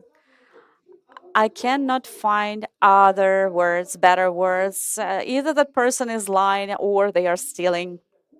One or another. There is no other way. There is no alternative here. And so now, when we do not know the tariff differences and the situation is critical, and we, with the Association of Cities, we have a lot of press of those present here, a lot of operators of critical infrastructure present. We are considering appealing to the court on the resolving the situation with the tariff making. The situation is literally a catastrophe. We do not know what to do. Naftogaz are appealing to the court against us so that we pay out the loans where it is not us to blame. We have a very clear tariff regulation determined by the legislative framework, and the government does not really follow this. There is a moratorium, and by this regulation, by this moratorium, the government, the state, is supposed to compensate us. Well, the best government is such which provides perks at the cost of other organizations. Well, you see, the paradox here is that such best governments with time become actually criminal governments, corrupt governments. And in our situation, we can say it's the same, right? Like, this government is the best, the previous is the criminal one. And it's always like that. And there's, as I said, there's no alternative to the solution. Whoever comes next to the position of power, they say, we are good guys. This isn't us who have caused this problem. So yes, to my memory, to my knowledge, every government that comes to power say that this is good, this is difficult time, it's not the time for looking for solutions to these problems. The same situation with electricity supply was, yes, look here, I have such a situation. So the mayor says, look, we've modernized, we've invested money from the city budget, but there are cities which haven't done that. They have been prettifying the parks, they have been building glass bridges. I am not talking about Lviv, just to make sure. I am here, you are hosting me, I am your guest. So I'm talking about something different. I'm talking about the overall principle, about the priorities. Just eating out. I'm sorry to say that we have here Mykolaiv with us. This is a catastrophe. 500 million from the city budget to support water supply line. This is something that is out of ordinary. This shouldn't be a norm. Obviously, there's a specific reasoning behind it. There are more military-induced causes for this, right? But this is also for Dnipro, for Zaporizhzhia, for Zhytomyr, for Odessa. Everyone provides for this type of support from the city budget. Why do we do that? The Cherkasy case, huge amount. And then we're short of budget. And so what it leads to is that our losses in the networks just cross the line of 50%. And I'm talking about the heat supply, but also water supply. But right now, I'm talking about the numbers on the heat supply. So what can we talk about? So that's going to be the difference of the tariffs, and this is exactly what you are going to pay. For example, you as a city will lose 10%, but your residents, the residents of the city of Cherkasy, will pay 50%, or will pay for the 28% loss losses in the capital city of Ukraine. Why do we need to pay for this? The city of Kyiv is lacking money? So if it's in the capital, then why not? Once again, I would not like the Cherkasy residents to pay money on top, some extra money. And I apologize, I live in the private house, so let's just say, and I have to pay for this. So why would I do that in a private sector? Apologies. Can we also say that Teplocommunenерgo Cherkasy is being modernized and is more resilient? Can you say that it is more resilient in front of potential damages to the critical infrastructure? Obviously, yes, modernization process has concluded its first stage last year. We don't have any boiler room. We're working on the natural gas, but we don't have any boiler room that is not able to function at the condensation. We have annually, ongoingly providing services with about 10% of heat losses in the networks. And this gives us, obviously, resilience.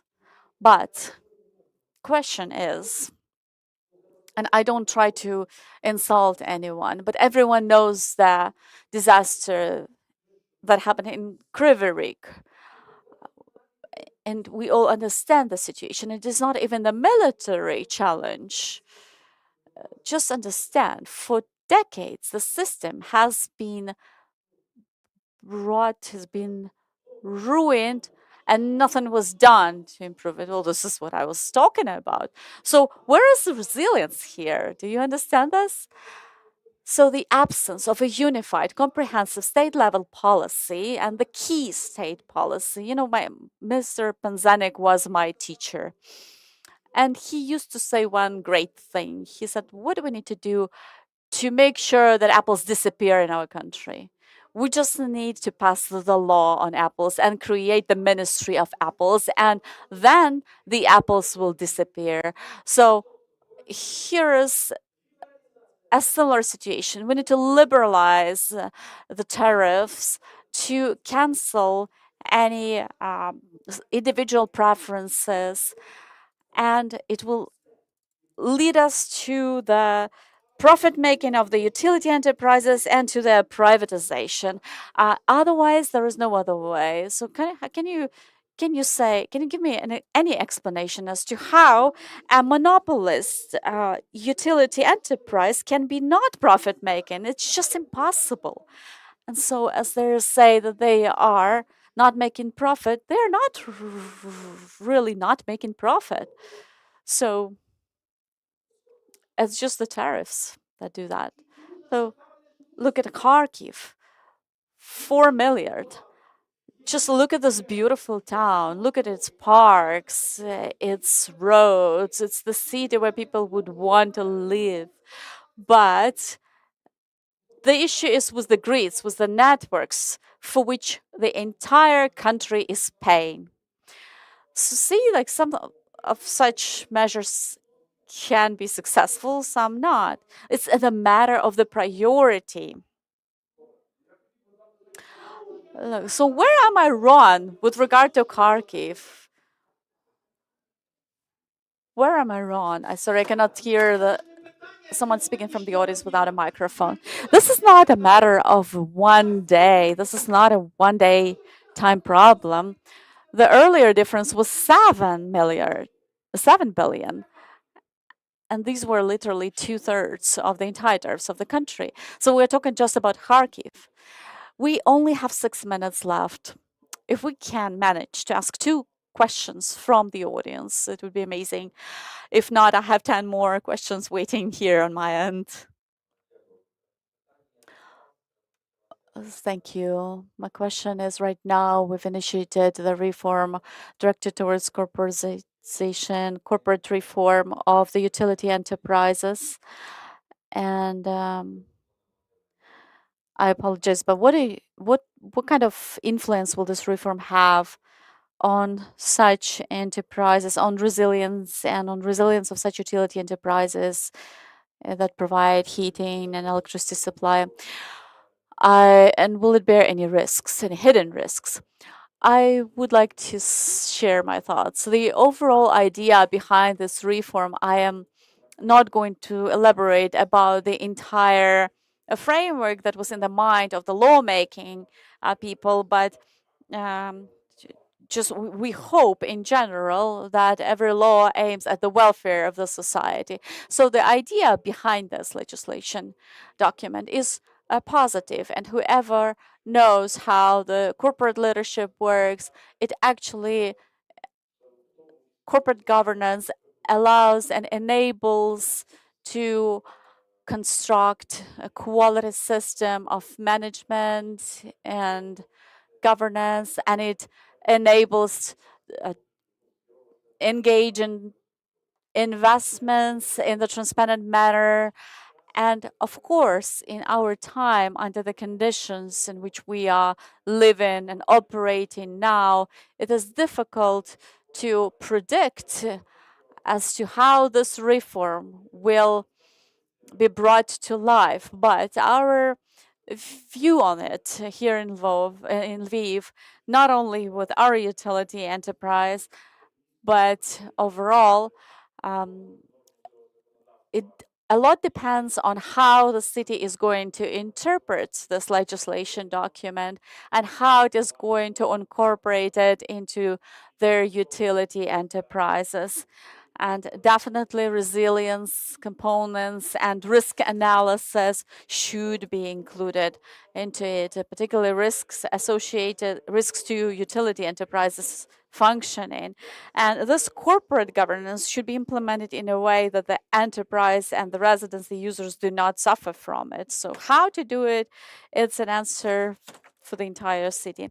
I would like to just comment a little bit. Any kind of reform, particularly with the utility enterprises and everyone, should happen in a way that it is clear to everyone, that everyone understands how it is happening, that there is a sort of informing of the public campaign on how it is going to be implemented and how the new principles will be implemented, what new principles are. If this means unexplained, we are not going to anticipate quick results and quick positive outcomes. And in my head, this is an example of a reform, of how a reform should not be done, since if even the ministry representatives are not able to explain what it is.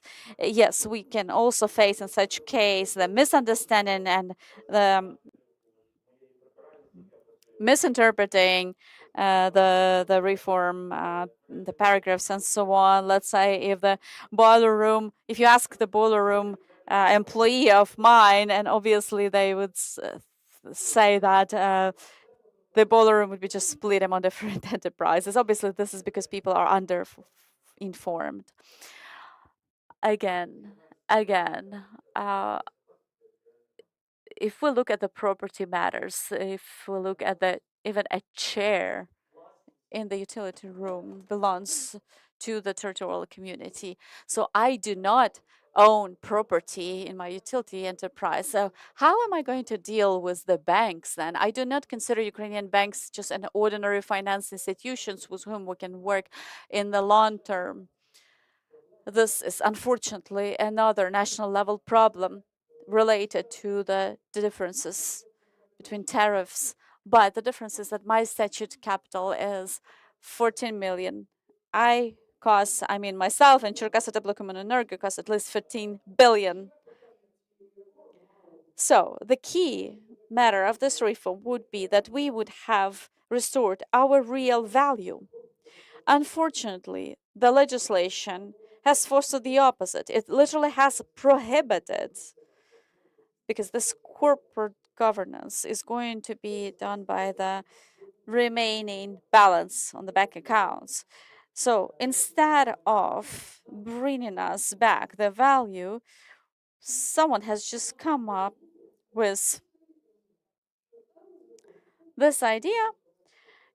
And we know that this law is actually done just in order to steal one enterprise. Let's be honest. Let's make sure that corporatization is not the same as privatization. If we are talking about utility enterprises that belong to the critical infrastructure facilities, it's a very important moment. Critical infrastructure objects are not just so-called. We're talking about the services that have to be ongoingly and uninterruptedly provided.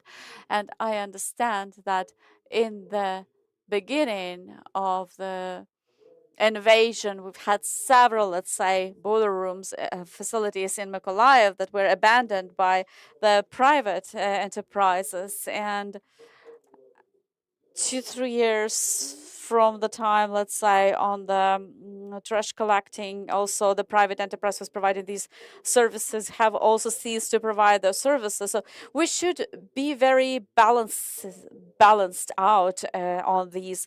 Let's say if we preserve some portions of these critical infrastructure organizations under state governance. So I apologize, just too much time is already spent. I know Maxim will no longer invite me after this, unless, if I may, to summarize our very brief panel discussion, if you need any sort of help, if you need it as a utility enterprise to increase your resilience, your stability, and if we can ask the government to just one thing so that you feel more supported, just so that it eases your life, what would it be?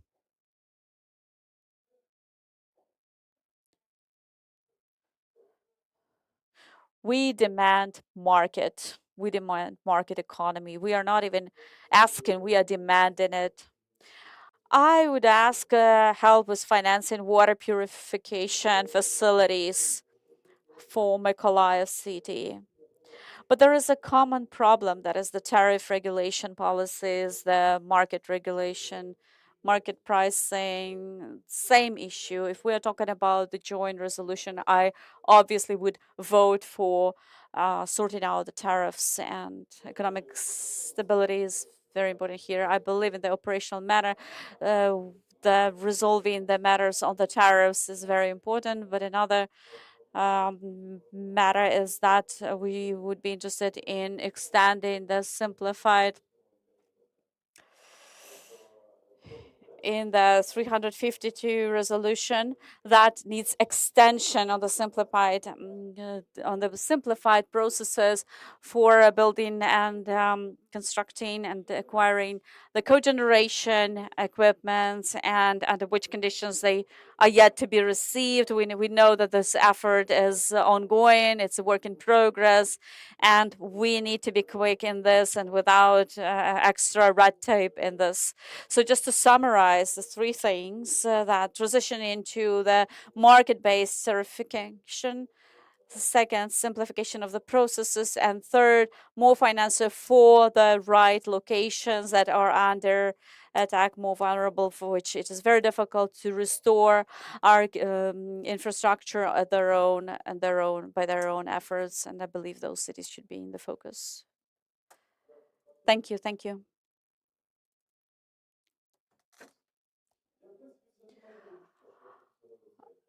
I have a feeling that I'm just been about the bush, so actually speaking to Kryvyi Rih, like the problem of Kryvyi Rih is not the problem of Kryvyi Rih itself, and speaking about Kharkiv, it's not the problem to the Kharkiv. So the difference of tariffs is really big, and Kamyanets-Podilsky, for example, and when we speak about different subject of work, so I want just to ask the communities, it's not the actual problem with communities, it's the problem with the different units of communal enterprise. And in Kryvyi Rih, we were one of the first people. So I want to thank all of you who are on this panel together with us.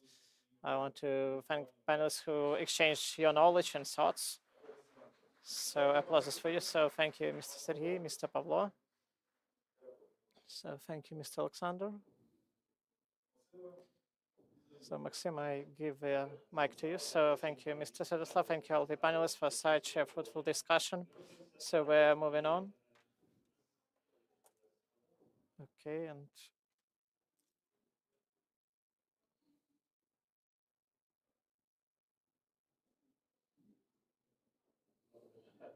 okay, so right now we would need to have the coffee break, but we will do it in the end. I think that there is the sense to start our next discussion, and I will pass the floor to Oksana Kolyada. So, Miss Oksana, please. So, thank you, Maxim. Friends, I will ask you not to go away. I think that we'll be able to drink coffee later, so we'll speak about the most important things that was everywhere in all of our plans and all of our actually things. And I will actually quote Mr. Readiness, who has told that the main thing is humans, people. And right now we'll speak about human capital as the main aspect of resilience of people and communities. So I want you to get back to the hall. You can take your coffee with you, and we will start. So I can walk. So okay. So I will invite in order our speakers to our discussion. So Miss Ina Pidluska, please take your place here. Also, Miss Ina, I don't see you, so we don't see Ina in speaker list. So we will try to speak to organizers so that they have lost you somehow. So Miss Nina Liska, the actually deputy director of fund Відродження, and also this topic of human resources was also on international arena.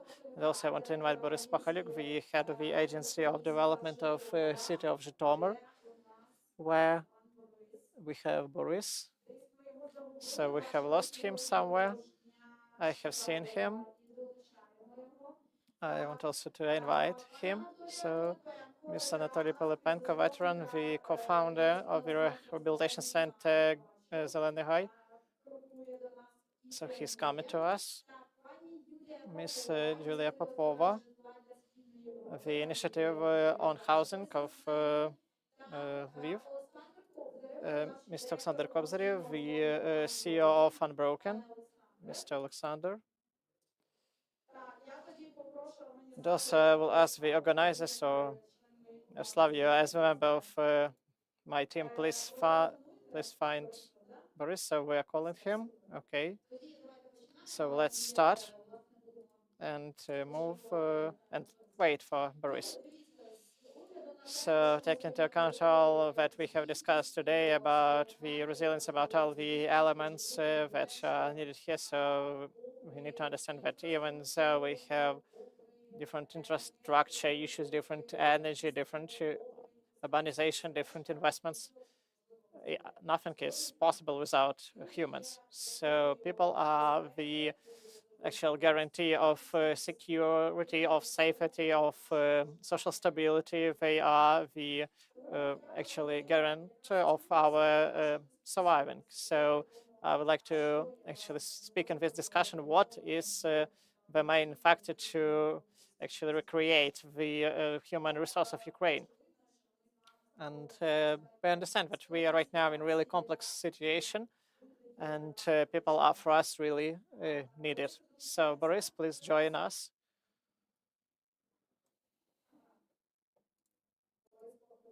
Boris Pokhaluk. Okay, we have Boris Pokhaluk, the Deputy Director of the Fund Відродження, so Agency of Development of Zhytomyr. So what was said by demographs and what we see in the situation of Ukraine, we had not really great truths that we face each day. So if we get back to the beginning of full-scale invasion, we understand how much people have actually left the country because of security concerns. We were speaking about 7 million people, and important part of them actually returned to country, and part of them are actually abroad, and we continue to lose our human resource. And from the numbers that we have heard recently from Eurostat, for example, 4.5 million of Ukrainians are in the countries of EU. So a specific committee of General Commissioner of UN, because we are speaking about also as a part of Ukrainian refugees. So almost 1 million of Ukrainians are in the forces of security and protection. So if the war will end and if the actually casualties will end, so for Ukraine to actually stay alive, we will need at least 4.5 million of people who are able to walk in a course of 10 years.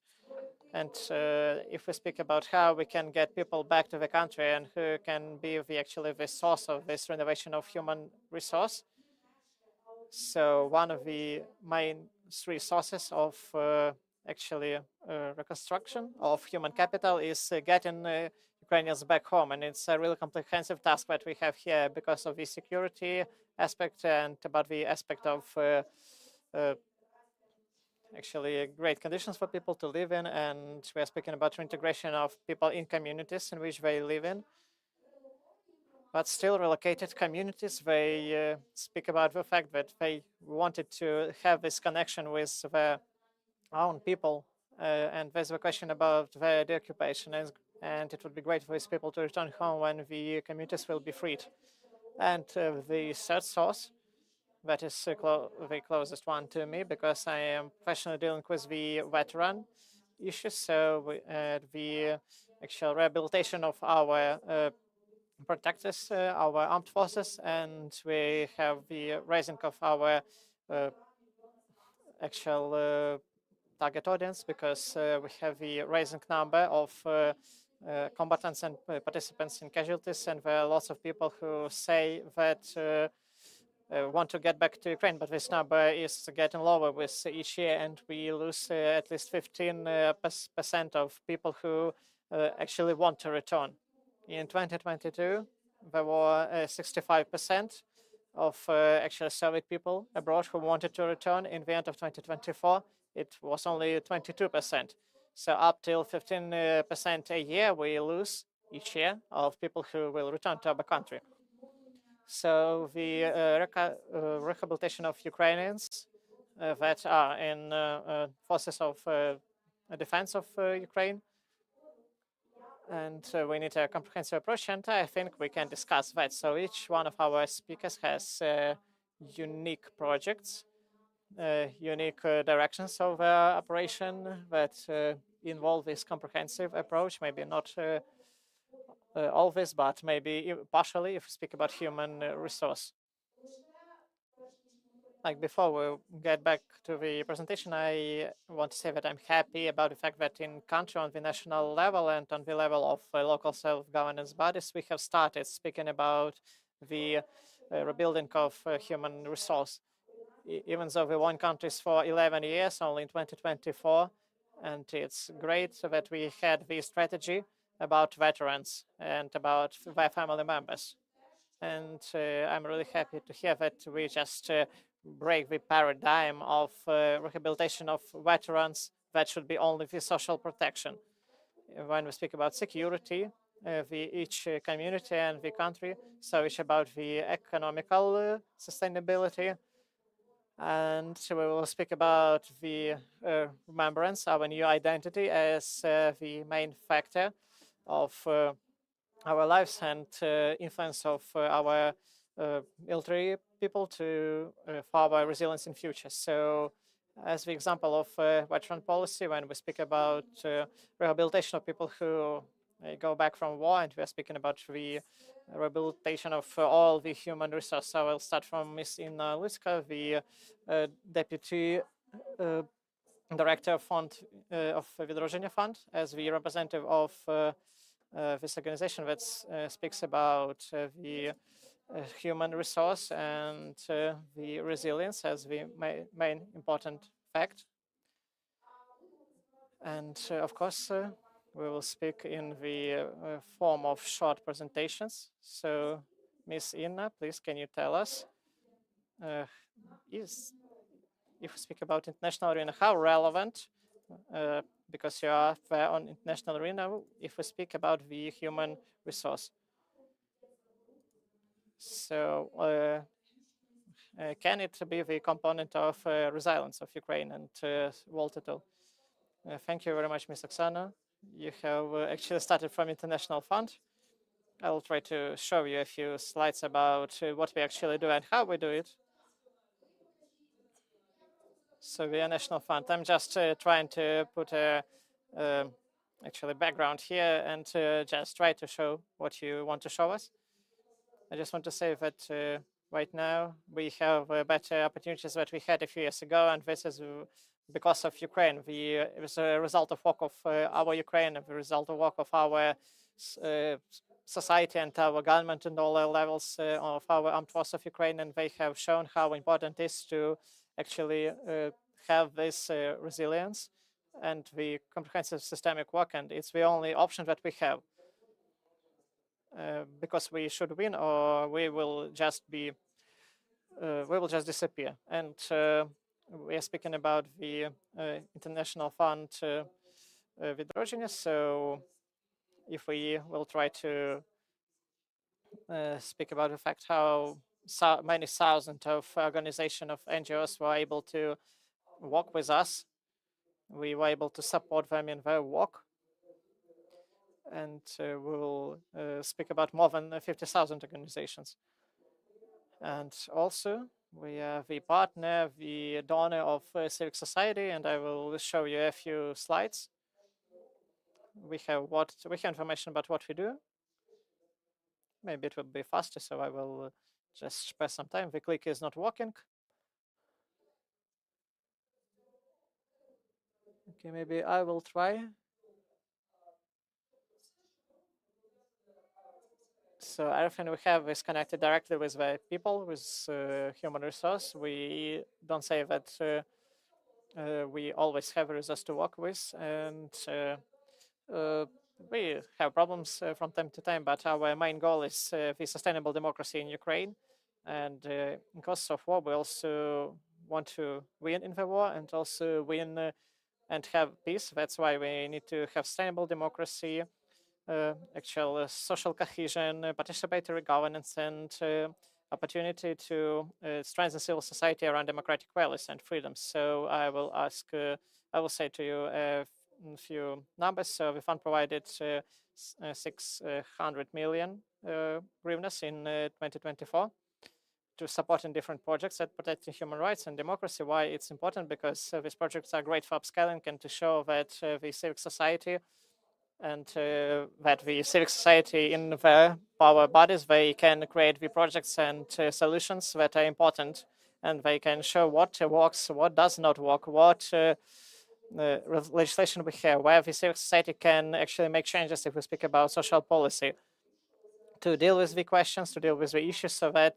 the humans will be in the center of all the processes and all the challenges, and that we'll have all the answers. So we have the yearly report there in the QR code. So each of the stories is really unique for all of us. So all of them actually really encourage us. So the next slide is our strategic priorities. So we have three main things. The first one is democratic governance with public participation in course of war and also after our win. The second part is justice, accountability. So here we also speak about the accountability of Russia to pay for all of the atrocities they have done. So we are speaking about the fact that Russia would not have any opportunities to actually go for war with other country. And also we have sustainable renovation because and rehabilitation of people, because we see that as a part of the justice and all these processes that are connected with the development of human-centric work. And the third part is the supporting Ukraine's accession to the EU. And we have spoken a lot about how important it is for Ukraine to go to the future accession in EU with ready-made system, with ready practices. And each of the communities does that on a daily basis. And we try to support the actual different facilities and upscale them. Also, we have 5 programs of fund: democracy and good governance, Europe and the world. We have European integration there. We have human rights and justice, social capital, and civic resilience. These are 2 main programs. They are all about humanity. So human sustainability was created at the beginning of the Great War. So with our answer to the need to support veteran community, to support the volunteers, to work with people who can actually take their lives in their own hands, and where we can provide the resources is great. So the strategy of the fund, it shows how we work and what we can do. So we have 3 programs. We have 3 projects. So the first project is Impulse. So we are doing this together with Swedish people and with people from Norway and with our friends from the fund of Eastern Europe. They also have a competition for some time. So our main instrument is the competition support of the civic society. Also on the 21st of October, we'll have the Conference of Resilience. So just take a look on our website. You can take part in that. So next slide, we also have the important project. It's really important for us because it's being implemented by our colleagues that work in our Lviv representation, and it works in the whole country. And I'm really happy to see all of our partners. And we have a laboratory of sustainability, and the main goal is to people to actually try these results and to deal with them and to look at how it encourages people, what we can fix actually there, and what resources we need, and what resources we can take. So the next slide, important project. Let's keep in line. It's for veteran community. It's great for it's great that Ms. Oksana is the facilitator of our conversation, because I'm really thankful for the work that Veteran Coalition is doing and the space of opportunities. And this is the program that was created specifically for people to take a look what potential veterans do have and to show what we can do with partners together. So the next slide, and my time's off. So I just want to say that we have lots of opportunities. So we also a space of opportunities, and this opportunity is actually preparation for EU session at the community level. So we have done the first wave. So we have supported 19 organizations. We will have lots of them after, because the project is being done for 3 years. And its main idea is to create the Ukrainian community so that they will be able to access to EU, and that they will be able to actually join the communities in eastern and actual southern Ukraine that didn't have lots of opportunities to work with the European partners, but people from Western Ukraine can actually try to support them and to give them the information exchange opportunities. So, of course, you have spoken about important things that Fund Відродження actually does to create different qualitative projects in communities. So community is the main basis for the development of people, and work with IDPs that will help and support Ukrainians, and that they will get back to Ukraine. And it's great that we are making the communities sustainable and workable, and the program Get in Line is Let's Stay in Line is also important because we have also got 4 new members into the coalition of veteran services, and we have some of the representatives of communities and of spaces that we have here. And also is the upscaling of the practices that we have.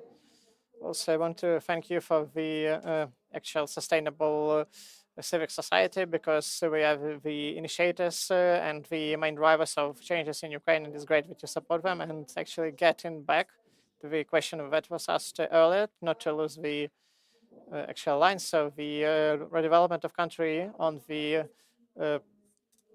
actual schedule of European Union. So we were on the particular conference of redevelopment. So did we have enough human resource, and did you had enough information about human resources there? So there is not always enough of human resource, because we only can put some horizons and move straight to them. So what was important there on this conference, what was also important, because the next year we will also have the conference on renovation of Ukraine, and what will happen, it will depend on our preparation, but I hope that there will be 4 main goals, like the Berlin requirements, as we were in 23, when we were working with the actual sustainability and development and of Ukraine. And there were 4 main pillars about business investments in Ukraine, of public partnership and private partnership. The second pillar is human resource, investments in human resource. And when people are just not looked at as the objects of social support. And the most important thing is for what we need to rebuild the country. And the third pillar, and I think that people who are here today, they work a lot on the fact to implement this third pillar, is the question of development of communities and partnership between cities. And with the question of local self-governance, and it was in Rome. And also the next conference will be in Poland, but we still do not know the city. But the question of power of communities and experience that communities actually create is really important. And also fourth pillar is the preparation for EU accession and European integration and human direction that we have here. So Ukraine have gotten for first time the access to the structural fund of EU, and about that we was speaking in Rome when we were speaking about the redevelopment of human resources, and we also speak about the access to actual European social capital. So this more than 700 million euros that could be directed straight to Ukraine. on different alliances that are important. So alliance on development SME and development of communities, the alliance of development of competences and skills that actually can be on which the European Social Fund can actually invest, and the alliance on the inclusive and gender-sensitive approach, so that the actually redevelopment will actually walk in all the directions. So we have this movement in its great way, and I want to thank partners on analytical centers and partners in the communities with which we have created a few iterations of documents about the vision of resilience, about human resource, and it's like a menu. So what should we do so that the human resource will improve and get back? So we also speak about resilience, and the first part is the systemic nature and sustainability, how it actually works, and how all the components of the development of human resource strengthen one another. And the next part is the synergy. That's how we can work, and why it's really valuable for us to support our actually relationship with our partners, and it's really grateful. Great, thank you. I was also impressed at the URC when the leaders of the European Union countries were saying that Ukrainians are going to be changing and transforming the security and defense sector of Europe as well, and the veterans will be also such change makers. We should keep that in mind as well. Yes, we started talking about that at the URC, that security is of primary importance, and the more we can ensure security, the less we will have to spend on the recovery. And this is where our participants were unified, and they returned with very applicable recommendations, and it has changed drastically the approach towards the veterans policies that who require support, but also they should be provided with so many more opportunities, with more access, again through this European Union for funding and resources. What it requires is a very specific decision making, and we also held a fair of recovery, and it was big. I would say that not all of the projects that deserved to be represented there were there. We can continue working in that direction. These are the things that inspire. And continuing the topic, I would address to Mr. Boris at the URC. I saw the exhibition of the projects from those communities, such as included the investing, and a lot of those were of social nature. And I remember there was an investment forum in Mariupol in 2019. The security situation at that time allowed us to invite and gather in one place a huge number of investors in Mariupol. And Ms. Babak at that time mentioned that it is not appropriate to propose to the entrepreneurs to invest in social projects. It they should invest into something that is making profit, and then that money is redirected towards different needs of the society and communities. And so the agency, the question to you, what is your strategy of the city urban development, and do you consider human resources as one of the underlining foundations for the development of the city of Zhytomyr? Yes, obviously, yes. First of all, I would like to say that when I was invited to this panel discussion, I thought that we would mainly focus on discussing on the resilience, on the energy resilience. This is something that I've been working with starting 2012, and it's something that I'm very aware about. But when I was introduce the topic that we're going to talk about, resilience and social resilience and solidarity. This is a rather new concept for me, but if we dig deeper into what we are doing in places in our locations, we do a lot of projects that correlate with the societal social resilience, and I would like to talk about a few such cases in the direction of residential buildings, medicine supply, and subsistence security and food security. And if you ask how these relate to the social security matters, I can still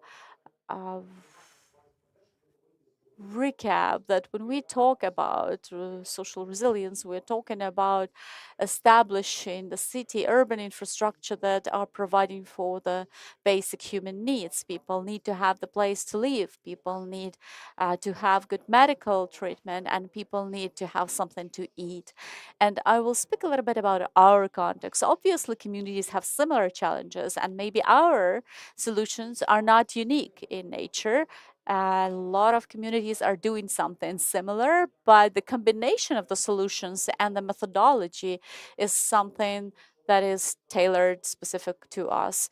Regarding housing, the people who have joined our community, they required housing. But if we are looking into the temporary housing solutions, we are determined to provide for actually permanent housing for the people that would ensure that people would live in the good conditions. So this couldn't be just the temporary modular housing facilities, even though we name this housing, social housing. We understand that most of such residents of ours have this type of accommodation with the help of what was created with the help of international partners. And if you look at these, this has also been financed by thanks to the cooperation with the GIZ, and one of the projects that's we are in the process of working with the GIZ that's financed by the EU government and with the support of Estonia as well. And this allows us to create affordable housing because we want people who arrived in our city to stay there because we see that they bring this human resources potential, and we want to make sure that they feel comfortable living in our community. The second aspect is related to medicine. We very much understand that Zhytomyr region is one of the probably most militarized in Ukraine. We would probably could say that around 70,000, no less, of veterans reside there. And this is one of the highest indicators of that type of population. And the veterans are returning to this region, to our location, and we need to create a space for them also for the rehabilitation processes, but also for those who lost houses from the local residents and who also require rehabilitation. And we've developed a concept of establishing such a rehabilitation center in the recreational area of the city, covering over 50 hectares of land. And we are looking for the resourcing opportunities for this project. And one more project where we use the mixed financing mechanism to create and establish a hospital, a multifunction hospital, multi-profile hospital. Since all our hospitals are located in very outdated buildings that do not comply with any norms and with any norms on accessibility, when we are buying some new equipment, we are not sometimes even able just to bring it into the facility. And so this is a unique project because we are using the state-private partnership model here, as well as mixed financial private partner, grant, donor, and other funding. And we have the Netherlands fund already having approved its support and engagement in this. And we are also going to talk with the agency on recovery on the implementation of this project. One more project that we have in the area of medicine is the building of the oncology hospital and the hospital for the childbirth and the women. And one more line of effort for us is the subsistence security, the food security.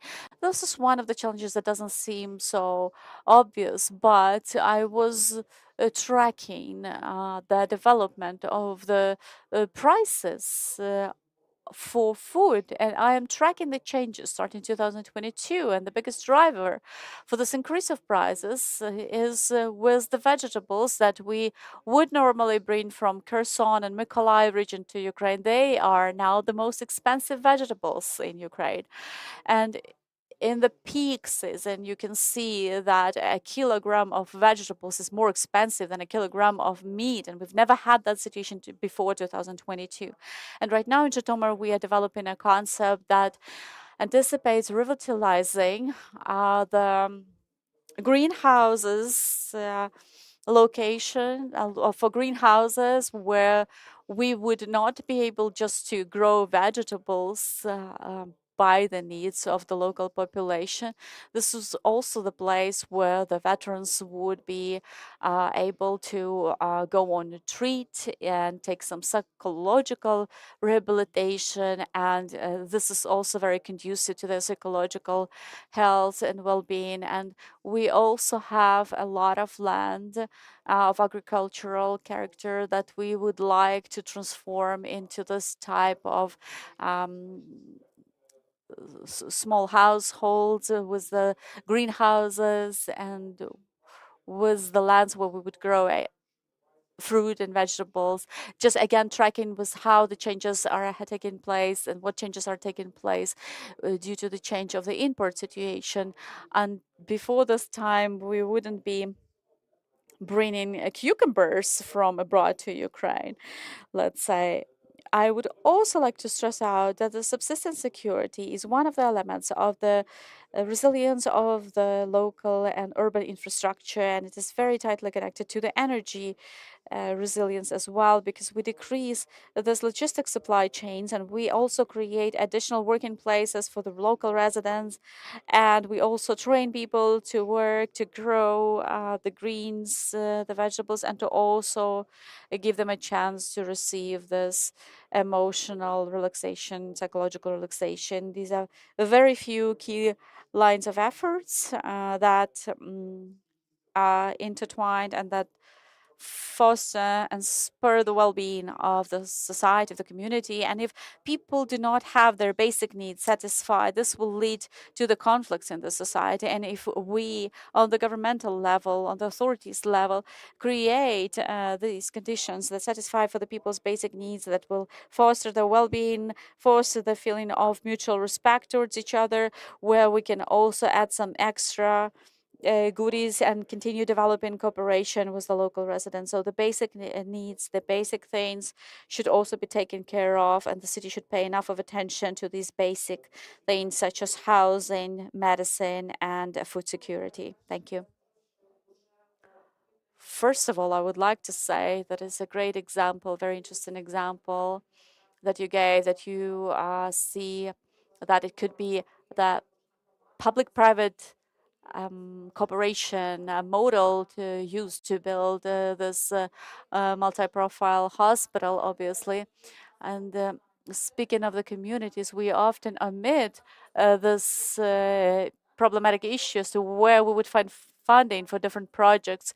But if we consider different sources of resourcing, then it can offer us more solutions. Second thing I would like to say that in 2024, we finally admitted that the target audience for the veterans policies is not just the veterans, men and women, but also their families. And so if we are talking about just 70,000, let's say, that potentially reside in Zhytomyr city, we are going to say that it's going to multiply several times to include all of the audience for towards which the veterans policies are directed.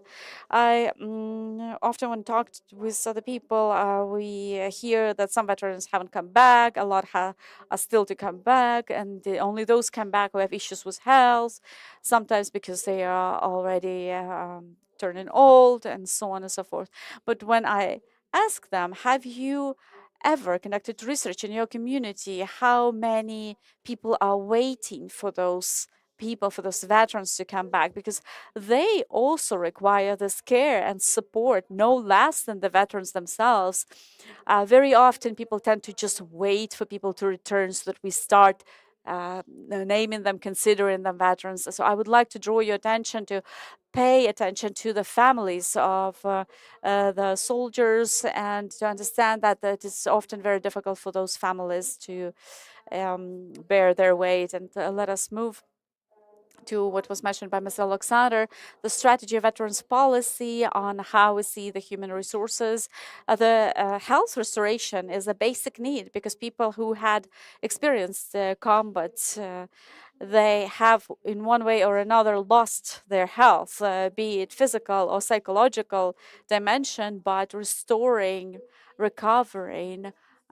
in terms of their health is a mandatory part for resilience, for our readiness to deter the enemy in the future. We understand the enemy is not disappearing anywhere, and it is going to be a huge challenge to deter this enemy in the future. And the veterans will be those we will be referring to. I've also heard from Mr. Andriy Sadovy, the mayor of Lviv, that Unbroken is already an ecosystem. They already have the self-governance body there, and we hear that a lot is happening beyond the prosthetics center. A lot of capabilities are developed, and a lot of people approach for rehabilitation to your facility. Could you please share the vision and more about on this and on the people who have suffered and been wounded due to the warfare? You just gave me 5 minutes. I know you can speak a lot about the Unbroken, but please try to limit it to 5 minutes. If we're talking about the restoring of the human resources and restoring the health of those who have paid such a high price for our lives, for our security, and those who have returned but yet risk their lives. I would like us to start with the introduction of Mykola Shot, who is the defender of Ukraine, who has been wounded in the Bakhmut area after the mortar shell, and he has lost 2 arms, 2 legs, and his internal organs were damaged heavily. And I am just giving this example because it is a person who's worthy of great respect, and his spirit is incredible. And he also demonstrates the 4 goals that our system includes: this treatment, rehabilitation, prosthetics, and reintegration. And we were taken step by step to actually find out what is missing, what is lacking for us before we could develop this ecosystem. So for Mykola, it was important to first of all just provide him with the medical treatment, to take out all the pieces from the shells and the remains of the ammunition that penetrated his body. But this hasn't been everything. He would need to then undergo rehabilitation to prepare his body to live in a new condition. And after that, it was not over. He needed some prosthetics support, and he has obtained that support thanks to our prosthetics workshop. And after that, it was not an end, because after that, the question was how he can then reintegrate and transition back to civilian life and continue his living. And he's the one who is a perfect example of who has gone through each of these 4 steps, and now he starts working as a mentor in our rehabilitation center. And by serving his own example, he is sharing experience on how you can continue living, how you can continue actually helping and supporting other people. And it's a completely different situation, let's say, from a situation when you have a healthy doctor who approaches someone who has lost legs or hands, and is just telling him, don't worry, you'll be fine in life. And so it is a completely different situation when a person who has lost all 4 limbs approaches people, and that person is smiling, that person is driving, that person is thinking of their own business. You understand not everything is lost and life continues. As I mentioned, it was a gradual transition for us. And despite the fact that we helped already more than 24,000 of the wounded, only after that we understood that we needed something more. We initially were not compliant with any needs as rehabilitation center. So we've additionally constructed 2 more floors above the basic building. And we are reconstructing the Brukovice Center, and 1 building is being reconstructed at Pekarska Street. So we plan to expand for the capacity of providing rehabilitation services to up to 5,000 patients, and then by the next year, 10,000 persons a year. And the same refers to the prosthetics center. We started with the prosthetics center that was all at the same time a depot warehouse for the spares. And right now you can see that we have 1,000 square meters building that enables us to manufacture up to 1,000 prosthetics items a year. And it's a huge manufacturing facility, really up to date. And we also understood that we cannot just split, between treating physically and treating mentally. We understood that we need to account for both, and it increased the recovery time by 30% for some of our patients. We saw that people got more motivated, they were less depressed, and they understood that the rehabilitation is the process to work on yourselves. And those people were actively engaged in this. And you can see that here, this is the mental health center on the picture. And they serve their purpose really well. One separate category of the exposed to really terrible experiences of torturing and capture. And we've created this specialized facility with special focus to these particular patients, and they worked with some indirect methods because often these patients have a hard time remembering their harsh memories, and it is very painful. And so we're using some indirect methods on trying to help them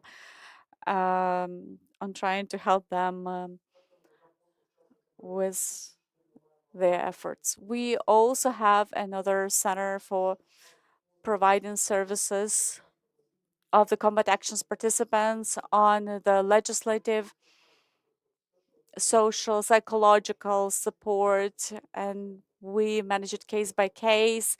The combat actions participants can come to the center and receive the necessary services. We basically have 3 such offices with the helpers there who work with the veterans' businesses, veterans training, and whatnot. And I see the time's coming up. Yes, but we do have a comment and we do have questions to you. As you have mentioned, Lviv has been a pioneer in organization in the opening of the veteran spaces. The first such space was created in 2016, and the center on Pekarska Street is part of a coalition, and we've been working for an extended time. And if someone from the regions is telling us everything is working just fine from the veterans facilities, I am inviting them, let us get together, let us see the Warrior House, let us see other places, and let us learn from these best experiences. 2 things. First, I would like to ask you, as a person who sees this ecosystem from inside, which is quite large scale, you're planning for additional 5,000, 10,000 patients. Yes, it's just related to the rehabilitation processes only. From what I see, as we're working with the communities, we're working with them tightly, especially with the small communities. A lot of them have this desire to open rehabilitation center. Will let us, let's say, unmask the child camp or something like that. And I try to tell them, wait there. Let us see what would be your role on the map of rehabilitation centers of the world, where you would need to cooperate logistically with other communities. Maybe you used to talk about the municipalities' cooperation. If Lviv Unbroken, let's say, is there, that can support the demand not only for Lviv but other regions as well. But then is there a need in literally every region or every oblast level city have such an extended veterans? So that is a really complex question because we never tell to everyone that we need everything. We just try one model and we try to work with that. So I just want to say that it's really expensive to build such a thing. It's really expensive, but it allowed us to create some specializations. So we have doctors that we earlier we needed to have international doctors to actually do some operations, but right now international doctors come to us to learn from our specialists. And if earlier doctors from abroad came to us and told us what we need to do to create a good rehabilitation center, right now they come to us and say, wow, you have some great equipment, we haven't seen that, and you already work with it. Can you show us how to work with that? What is the effect? And so on. So such a concentration gives its own pros. So the center, not each community can allow to have such a rehabilitation center. I'm just remembering my actual work trip to Bundeswehr when I was with veterans, and I asked the Bundeswehr combatants, military personnel, if they work with drones, and they told us that we work with them in VR goggles. So you're speaking about rehabilitation. Can you discuss your methodology that you can actually suggest for Ukrainian regional centers? For example, I don't think that in small communities it will actually work, and to international partners. So here answer for other questions. So I will start from your general question. So we have gone to that. So you have remembered that we have created the University of Unbroken. So we have lots of knowledge how to do that, and we have the ability and willingness to actually give this knowledge to others. And we have two schools: the School of Medical Services and actual of School of Public Administration, that should actually speak about how deal with patients, how organize this whole system. And if we speak about smaller communities, so we don't have to work with such huge projects. There are lots of different steps that are effective, that actually help to reintegrate the veterans. And our fourth goal, with a small number of steps. So we have seen that if we speak about reintegration, we need to, for the guys to, for them to be educated in something so that their head will be occupied by some mental work. And we also deal with sport and actual art. We have the Office of Sport. We have sport policy, and this location was created in the framework of development of veteran policies. And also we have athletics, we have basketball, we have arm wrestling, we have actually archery, we have unbroken games, and it's a great challenge. And as a sphere that has shown itself really gratefully. So can you help us? So it does not switch off. So okay, you can say it's art. So of course, we and as different other centers, we have art therapy, and we see the results of that. And later we have seen that even without the therapist, the whole process of involvement of veterans to art, to just make something from clay, to work with music, or to take part in actual acting class, it gives them the opportunity to become calm and to work with hands, and it actually deals with the part of brain that wasn't actually used by. So right now we will go to the neuroplasticality. I think that is that's the thing that each and every one of communities can do.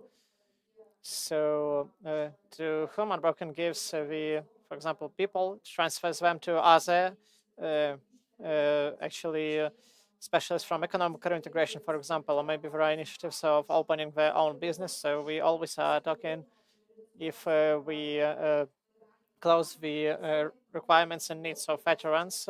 So after the reintegration, physical and mental, we have the social integration. We speak about requalification, opening their own business, education, and to speak about the Ministry of Veteran Affairs, where lots of youth are right now with our veterans, and maybe we need to help them to have the first education. Okay, Anatoly, so going to the economical reintegration. So talking to you,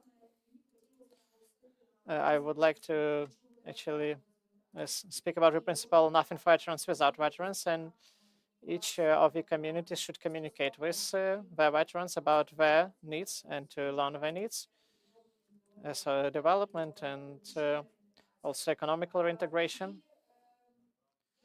I also wanted to ask you, how through the economical reintegration we can actually build small communities, because your rehabilitation center, Zeleny High, deals with the involvement of veterans to the agriculture through the development of smaller communities to involve them to businesses.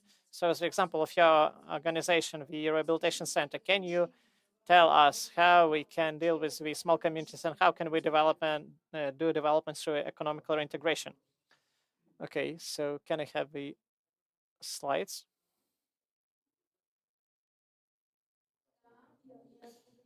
Okay,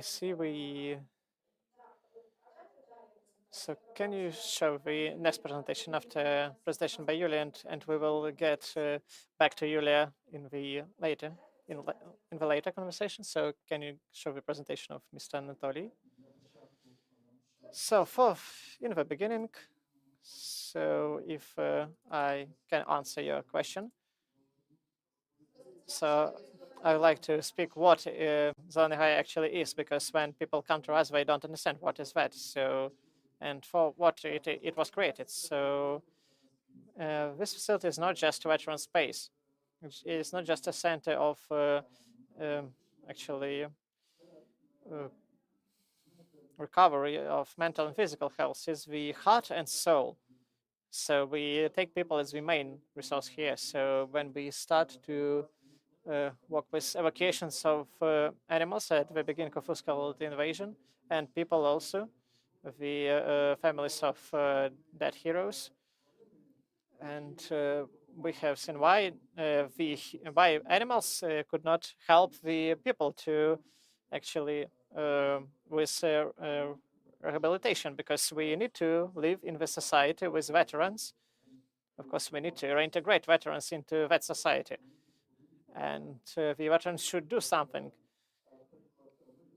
So, for example, we actually save animals. Animals help humans. Humans get the actually experience in agriculture, and after that open business and develop the communities. And with this question, we have gotten to the communities. Why don't they have this ecotourism, for example? Why veterans could not actually deal with that? Of course, we don't have the actual borders, and everyone could do that. We have individual approach to one another, equal to equal. We have continuous learning and development here. Of course, me as the veteran of Afghan war, the veteran of Russian-Ukrainian war, when I was in actual voluntary Ukrainian battalion, I encountered the problem that I wanted to deal with right now after the beginning of full-scale invasion, because I've seen the problems that I did have earlier, and I couldn't actually deal with them, couldn't actually recover. And that's why we have started dealing with veterans, and we actually work with superhumans. So veterans have actually undergone recovery in our facility, like hypotherapy, kinesiotherapy. So everything new is forgotten old, and we didn't create anything new. We just opened the all things that we can actually use. So veterans with disability who didn't have any limbs, when they told when I'm riding a horse, I'm feeling that horse legs are my legs, when they have losing their phantom pains, and when we walk with psychotherapists and they told us that human health became open and we were able to talk to them. So right now we have lots of actual military divisions, and as of today we have lots of people who just run away from the military service, and we speak about the culture right now. So we need to recover not only veterans who came back from the actual frontline, but the veterans who need to return back and to fight for our independence. So our history that always is under destruction, that people always try to destroy our history, and for all the communities we give our experience and create education for them, how to work with veterans, how to create veteran spaces, and we talk with them how we can actually involve the veterans to the fact that they can also make money, so that they will be needed for this country. It doesn't matter if they have one leg or two legs or one hand or two hands. So in 2023, I had the German military administration so that we have exchange experience with them. So it's really interesting that we had Tanya Bayer, the actually ambassador of Germany, because they wanted to look at how actually Germans work, and we have people from Italy, from France, and our win was when we had some Italian people who was actually speaking Ukrainian, and when I was doing the excursion, and when I was told let's not speak about politics, and we had the improvised performance. When I say it's not the just politics, it's our life. We are Ukrainians. We are fighting for our land. We are the patriots of our land. And the first thing is that our people, we can reconstruct the equipment. We can get lots of support, but the human resource we won't be able to recover. So I'm sorry that maybe I am speaking a lot about that, but with the help of such work that we have done,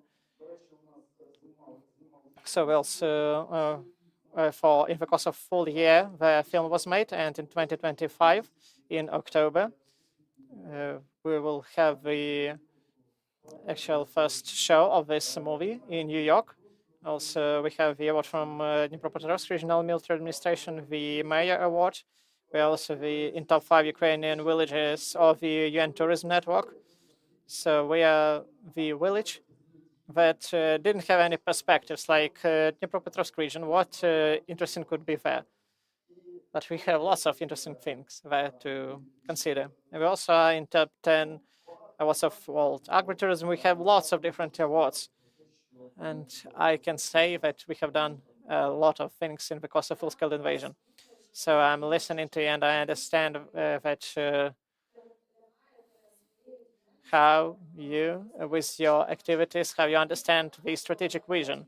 So all the projects that are created on these particular places, that we create a strategy on the basis of them, because you have said a few key things, speaking about the veteran spaces that we have we're creating the atmosphere of trust, because in lots of communities, they actually think that they can create a communal enterprise, they can build a new facility, but without veterans, without the community, nothing will be possible. And also the second thing about what is going on the level of countries, the development of a system of support from the start of actual military service up till the finish in the service. And it's great it's important that we can create this system of support and to improve as KPI, how we can save people in the military, how fast they return from being wounded if we don't have lots of people withdrawing from service. And the first that I think about when we have the speakers around, maybe we underestimate our experience that we have. So we just need to speak loudly on all the international spaces, what we actually have here and what methodology do we have. I also speak about a bit of sin. So if you need to try to do everything really fast, but you need to sit down and to discuss it and to speak about what we have actually done. So me and we found actually Vidruzhenia, we have written the guide how we can about the veteran reintegration spaces, and we show to our partners, and sometimes they don't even know what we actually do. And I also was on the work trip in USA, and I have the director of department of one of the Polish cities, and when the representatives of USA have shown us the experience of support of mental health, not me, but my Polish colleagues have said, well, wait, the Ukrainians will tell you how they deal with their problems in the context of war. And I'm really thankful to you. So can I have 1 more minute? I just want to say one poem to explain what we actually do. So I write poems. So I read them to veterans all the time. So the question, what will remain after us? What will remain after us when we will go back to us, when the people will actually go back from war? Who will be the driver if we have chosen the right path? Who will actually get the sky clear? And if they will be able to actually pour water and trees so they will grow, and they will keep the life great, and they will want to actually sell their trust and honor. So who will be learning Shevchenko poems and put their hand on the hearts and say glory to Ukraine from Mariupol and Crimea and the Crimea. So thank you very much for your service. Thank you, Anatoly, Miss Yulia. So we will get to one of the most complex questions of the recovery of our people, not only veterans, but the people who are actually here, the people who have damaged buildings, have destroyed buildings, who are abroad. And why it will be important for them to have the opportunity to have the social housing in particular. So I understand that your organization is going on the direction of reform of living sphere of Ukraine, the support of communities in development of social support. So when I look at my sphere, it's one of the most painful points, because given the opportunity to veterans to live right now in their own space. So maybe you can exchange your vision.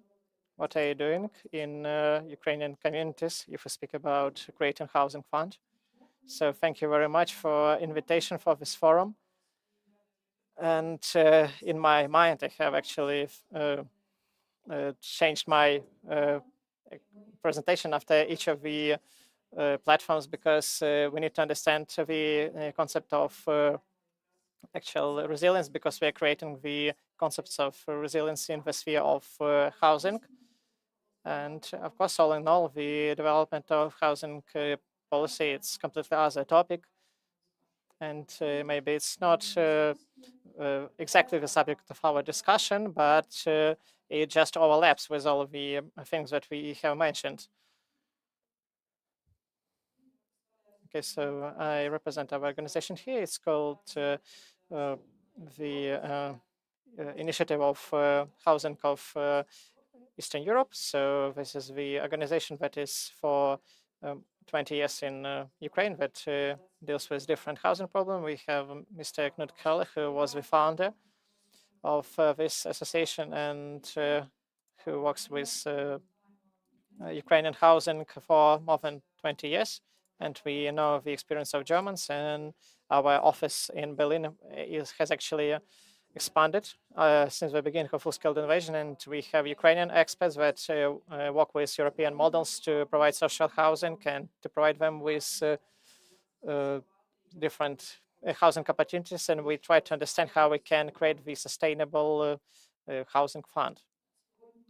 So today in the project of strengthening the resilience of cities in the field of life support and urban communities in Ukraine, so we create the criteria of sustainability and resilience of the sphere, and we will go with the reform of legislation.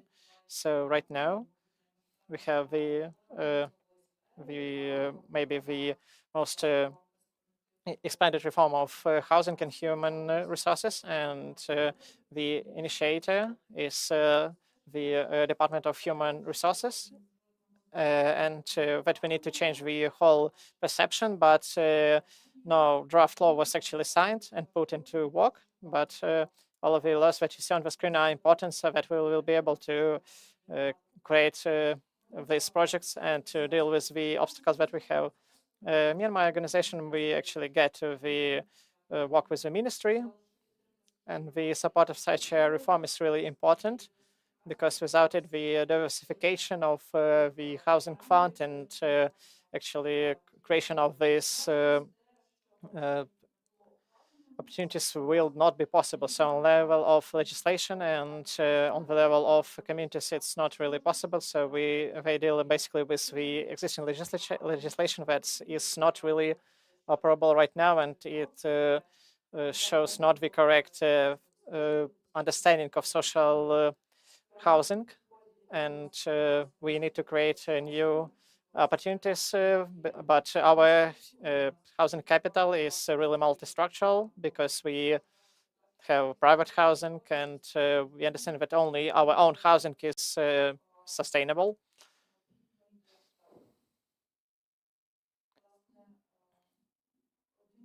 So one of the main criteria is diversification of housing sectors. So we have seen that as a result of full-scale invasion and as a result of internal displacement. So a huge number of IDPs, and more than half of them live in rent space, and it's not the recognizable sphere of housing sector. And in the course of 5 minutes, I actually won't be able to speak about all the factors that we need to take into account. But we have a poster in actually this room near this, and we will be able to speak in more detail about this question. But right now, all in all, for the actually society to live and to be actually diversified, we need to create that, and we need to involve this criteria in our country. So there would be different forms of actually housing, different range of housing affordability, diversity of housing forms, about housing 2030. So we have different aspects like crisis housing and crisis and actually housing in ownership. So we have different sectors, and we speak about the fact that part of this sector of rental sector is not recognized, and it's a shadow market here. So what we need to create is social rental housing according to the new model. And the main thing that needs to be considered here is that nothing free could not be here, because for all of the forms of housing we need to pay. And we were speaking about different topics that I want to cover, about the market price range. And for all of that, that's all that we need to create in the housing sphere when we speak about the tariffs for administration, for actually communal services, to subsidies and so on. From other part, we need to diversify the proposal of housing, and also have the social rental housing that for that people need to pay a good rent and get the communal services. So we don't have a subject of working in Ukraine in a world that could provide the housing for free, but we need to lose this concept. But at the same time, we need to have subsidies that will be provided to the people who can't afford some of part of the rent. This is the sector where we need to have to look at all of the types of proposals. This will positively affect the market of the rentals. This is similarly happening in the EU countries because it has to ensure the higher standards for those who rent the apartments, and it is also something that can become our long-term solution and ensure this resilience. And we should also in this process move with time and make sure that other housing conditions are correlating with these demands. So this is just very briefly about our project, and once again, why we cannot provide free of charge housing, because right now the state, the government is already so bound by its obligations, by its loans for different subsidiary allocations for housing. We still have these remaining problems that we have accumulated. Portion of problems are related to the outdated residential buildings. And this also drives the increasing anxiety about these problems. And we also have newly emerging problems that we have a big number of vulnerable groups of society who have the rights for being provided with housing. And we need to use a comprehensive approach as we work out the workable solutions and to make sure that there is a sort of return on investment, and there must be a return from the loans and of the investments, and this allows to at least partially place a responsibility for the user. I see that we have lost an opportunity to ask questions from the audience. Maybe we can take one question, right? I would just like to comment on Ms. Yulia's words. Time has come for transparent communication with the people that we are supporting. Obviously, we cannot continue making promises to the veterans or to the internally displaced persons or to those that we are waiting to return from abroad that they will be provided with housing. And if we are talking about the veterans, yes, by now, but per current legislation, the legislation promises them to be provided with free of charge housing. But if we can be honest, we will not be physically able to do that. If we want to bring people to active economic engagement, to create for them opportunities to develop on, and we for that have to be developing such programs because as the veterans retire from the military service, they are under a very attentive eye for such problems. Maybe they can be temporarily provided with housing. Maybe there's another aspect where we can look at the state being ready to provide housing on a temporary basis or to pay for that housing on a temporary basis. But this is we should take a complex approach to it, and it is very important to be transparent in such communication. We only have time for one question. If we have any questions from the audience, please raise your hand. I will pass the mic to you. We don't have questions. Well, this is great then. It gives me 2 minutes to summarize our panel discussion, and thank you for that opportunity.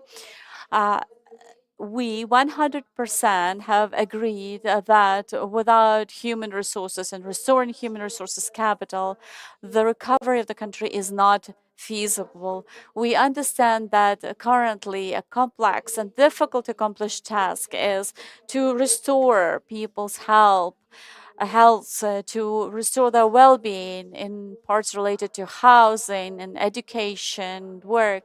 And it is important that every community lives not with the feeling that the veterans and internally displaced persons are only a burden to them, but are rather the potential for the development of their communities, as the example of Zhytomyr has demonstrated to us. So it is important at both international level in communication with our international partners who are very supportive of us and supporting a lot of our services, a lot of our medical services, our national health service, our social services, to to communicate to them that we do have a plan and we do have a strategy on restoring our humane resources, human capital. And I am asking you at the level of local governance bodies, local communities, despite the fact that there are so many questions related to infrastructure, to energy security, and so on, nothing of these would be possible if we do not keep in mind restoring the Ukrainian human capital. And thank you so very much. We could go on, but we're going to continue the behind the curtain discussions while drinking coffee. Thank you so very much. Thank you, Ms. Oksana, to you also for moderating the panel discussion, and thanks to our honored speakers for participating in this discussion. We are approaching to the end of our event today. It will be in the format of the public talk, and I would like to invite Ms. Moderator, Ms. Yulia Tishchenko, who represents the Independent Center of Ukraine for Political Studies and also representative of the National Platform for Resilience and Solidarity. Ms. Yulia, the floor is yours. Well, we are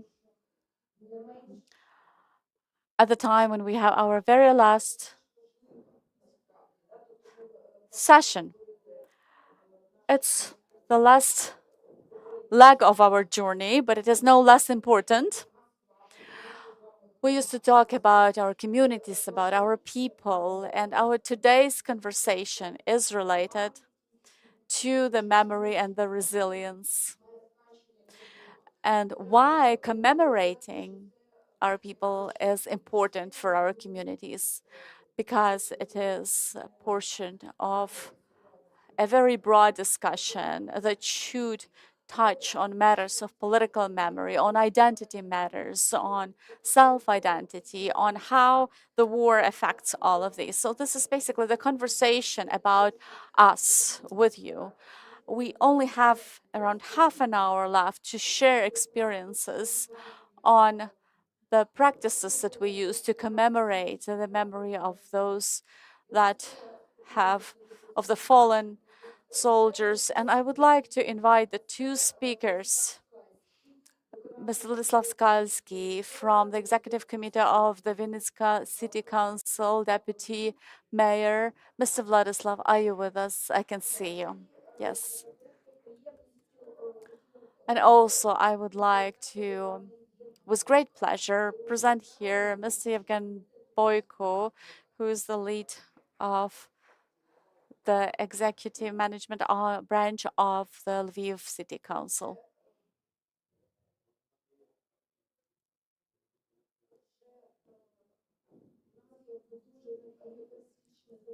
Obviously, we have a very non-mundane matter to, within just 30 minutes time, analyze, particularly today, what are the key practices, the key challenges may appear in the communities in terms of commemorating the heroes, the people. Why I am asking this question is because I used to work with the representatives of communities, let's say in the Mykolaiv region, and the matters connected to commemoration practices are a very sensitive character for different residents and citizens who have been through different experiences of also living under occupation and so on and so forth, and connected to solidarity. And they also touch the residents, they also touch the veterans that come back from the war. They also touch the families that lost dear ones, and just different approaches to how we are going to implement these practices is very important. There are certain recommendations at the national level. I know the Institute of National Memory are taking care of this, but it would be very desirable, let's say, when we arrive in Vinnytsia first, if you could share your thoughts, if we consider how you are practicing it, how you approach these matters. Thank you. Thank you. The matter of commemorating the heroes of the war is a rather painful matter and a very important matter at the same time for every community, because on one end we have to balance in a very balanced manner to try honor every representative of the community, regardless of how many awards they were given or not. Every person that has passed away as a member of territorial community is to be commemorated. Would there be a presentation there for us? Yes, please. Could you please share the Vinica presentation? Thank you. Yes, we have it. So for us, this matter started with the moment when Vinica was the first city that initiated this 9 a.m. stop moment for the city. We used to use the patrol vehicles for that and to use the public voice warning system across the city. We would together stop for one moment just to commemorate the memory of all those who have given their lives. Right now, this practice is not something that we consider temporary thing. We understand this is a new reality that will be with us at least for one generation minimum. Also, when the city receives information that there is a new fallen soldier, a new fallen hero that returns home, we bring down the flags near the city council and along the entire route of the procedural transportation. The Plivacacha song is being played, and the entire city stops as they honor the passing fallen hero. The black page in the history of city is the 14th of July of 2023, when immediately 3 caliber missiles hit the location and 23 people were died and over 100 people were wounded. But so apart from this nationwide 9 a.m., there's another time that when at the time of this missile strike, we commemorate the deceased ones, and we have built a memorial with the account of the proposals from the families of the fallen ones, of the deceased ones, to commemorate them. And also speaking of the age group and the gender group, it is speaking volumes. And every time we have international delegations visiting us, we using this opportunity prepare the flowers for them and also invite them to join to commemorate the memory of the deceased ones. We've had lots of discussions, and this was a very socially disbalanced matter on how it would be best to commemorate the memory of the deceased ones. And then we decided to create unified memorial plaques where we would place the names of those who died, and thus we have equal representation of the honor to everyone who lost their lives. It is also important that in the square area where we commemorate all our deceased ones, we have just recently installed a flag of hope, which is a special symbol. It's a flag of hope to those who are all missing in action, who are in captivity, to give hope to their families so that they can actually wait till their dear ones come back. we've established the Council of the Families of the Killed Ones, and it was founded in 2024. And together with them, we are making decisions on commemoration together with the families of the deceased. And this is also at the level of the city where we commemorate. It is important. It is a very special award to be named a hero. And by now, almost 40 mothers of the fallen ones have received such awards. And we will continue working in this direction. A very important element is the digital memory. This was one of the solutions that was elaborated by the Council of the Deceased Ones. We have created this. This was done not only by the Department of the Digital Technologies. We were able to engage volunteers, the young people, into this project, into this process, and they were tracking all of the proposals from the families of the deceased ones so that we can also create an appropriate digital memory in place. And you can find a QR code, which if you scan it, you will know where that hero is dwelling in our cemetery. And also in our Shevchenko Square, we have created the platform where every day we have memories of those who have deceased on this particular day.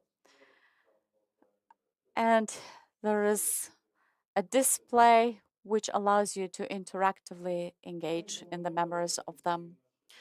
And the main element of this commemoration procedure is the Avenue of Heroes, where we tried to account for every phase of our heroes, and unfortunately it grows in numbers, but every family plays its part in this. And when we conduct our commemoration ceremonies, we also use this location to do that, to honor our heroes.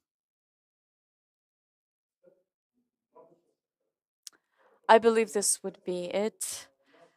I apologize, there are a lot more elements that could be included into this presentation, but as of now, this is particular what we wanted to focus and draw your attention to.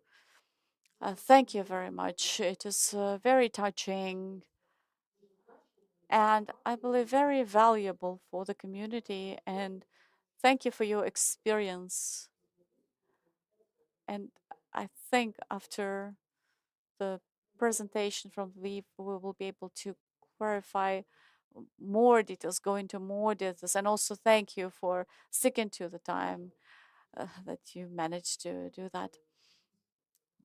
Okay, let us applaud to Vinica for the work that they've done in commemorating the fallen heroes. I would like to ask you to not include the video clip into the time that is allocated to me, please. If you could please just launch the video clip.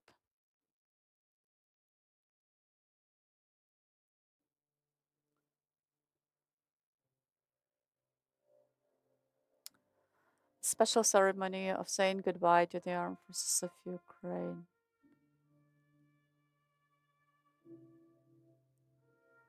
At the square of Rynok Market, this is a funeral convoy, and you can hear the song Plena Kacha. Over the course of 14 months of war, a few hundreds of soldiers were walked goodbye.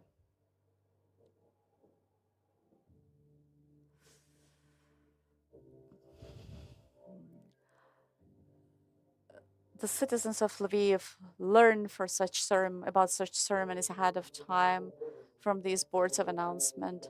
We are obliged to make what is feasible for us to ensure that the fallen soldier's family, their close ones, could feel through the ceremony that this person is special.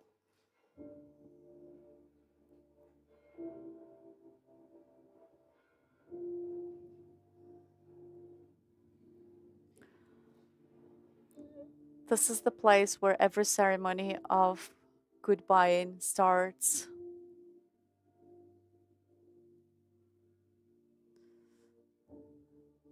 The chaplains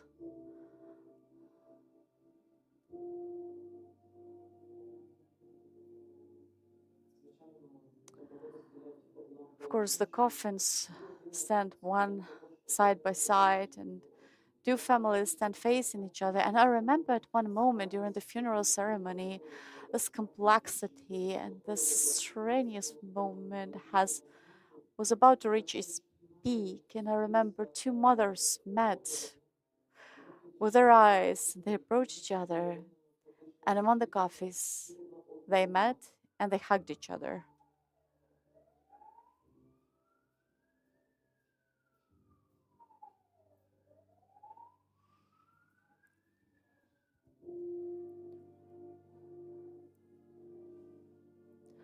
The escort is moving along the streets of the city, and the flag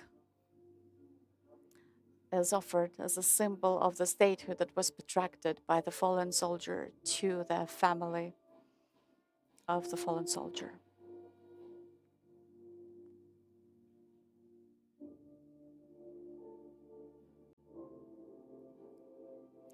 The memorial has been established at the Lychakivsky Cemetery, has been said to be established, which will be constructed after the war. Thank you.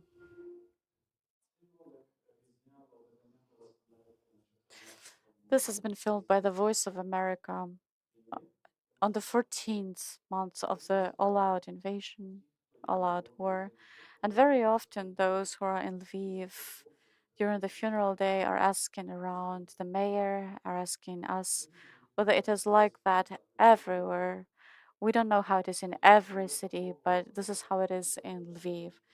It is for a reason that I wanted to start our today's conversation with this particular video clip and raise the topic of indifference. Why? Because this ceremony has developed as a tradition now on 100th day of full-scale war.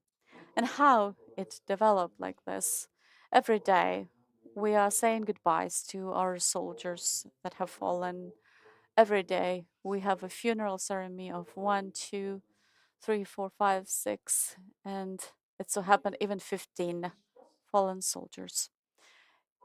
And at a certain moment, when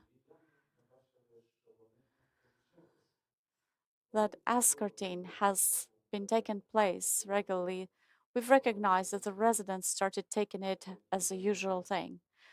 The people would continue drinking their coffees in their cafes and disregard this. And, you know, in our city, we have the tradition of the trumpeter every 3 hours blowing in his trumpet, reminding the residents that this used to be a royal city. And this symbol goes down to the market square where we have the convoy saying goodbye to a resident of Lviv. And this is the time when everything freezes at the market square of Lviv. I don't know if you have happened to see the ceremony, but this is one of the strongest symbols, especially where international delegations pay attention to. And the mayor takes part in the funeral ceremony every day. this is his mandatory duty. And if he's not in place, then his deputy partakes in that. But this tradition has started not just to show that, oh, look at the Lviv city, this is how we do it. This has developed as a response of the leadership, the authorities of Lviv, that something was wrong. And I know we're very short of time, also prepared a very brief presentation, but I would like just to briefly go back to discussing where we have driven this initiative of military funeral. It actually evolved in 2014. This is when it emerged in a non-traditional way also. And the process of local authorities completing their responsibilities, their obligations. And I myself have graduated from the seminary and I joined the Lviv City Council and started working there. And when in 2014 the war erupted, no one on the local authorities level understood how to work with such funerals. This is such a heavy weight message to the society as well. And yet this topic was very important. And we played a role of the Center of Social Support when we were notifying the families about their fallen relatives. I have done it personally as well, and my colleagues have done it. And this has evolved in such a way that we have focused this completely at the level of the city, and our Harnison church temple has served that at that time was Mr. Stepan's chaplain, also Stepan Stus. And every funeral happening in Lviv is happening in this very manner, when the entire city is honoring the fallen soldier through service, through mass serving, through the appropriate goodbye, through the sacred portion, important portion in the church, and then burying at the central cemetery of our city. And the participation in one of such funerals usually includes above 100 people. So it means that this whole thing should be working as a one single mechanism. It includes everyone I talked about, everyone who's engaged in this. But apart from that, we also do a lot of organizational work. We have meetings with the families. We discuss with them all of the stages of the saying our goodbyes to the fallen heroes. This is one of the moments I wanted to share, but I would also like to share the presentation if you give me extra 2 minutes, please. So thank you. So, like in future, as we have actually told you, we want to create a memorial for the military on the Machikova Street. It could be the complete different topic, because here in Lviv we have lots of infrastructural projects, and we try to implement them after the architectural competitions, and that is how it was with the memorial. So there was different interest in all of the participants, and on the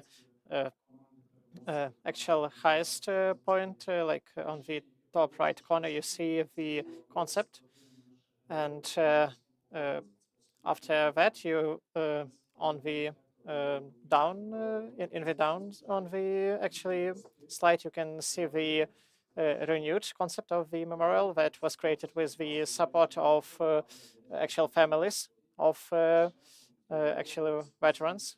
And in the course of communication, we have created the decision when the families of deceased combatants have actually agreed on. And in the spring of next year, we'll start building. We speak about general identities of our city. If we get back to the burials, so in our city, as a result of the competition, we have created a decision that all of the actual burials of our military that are in villages, and in the villages in all of our region and also in the cities, they will have the same designs that everyone will understand that this person is the hero of the war. And also, apart from the fact that we are done in the mural side, we also work with families, and we have created the standard on creating memorial tables on housing and on different institutions. So city takes it under our control, under their control. So if communities, if it's a communal building, so they can put it, and on private housing, people that own this house also put this actually tables.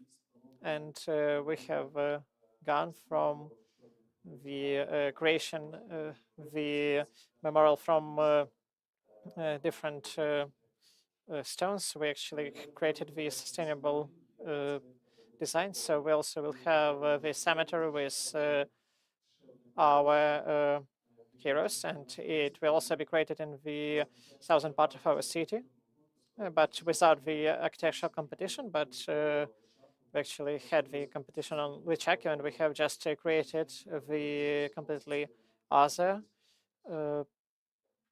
project of cemetery. So speak about all national minute of silence. I won't speak about what my colleague from Readiness actually mentioned, but take into account that Vinnytsia was the first city that has provided it, and Lviv has become the place where the activist has started the specific events on reminding people to actually hold this minute of silence. So something is not working.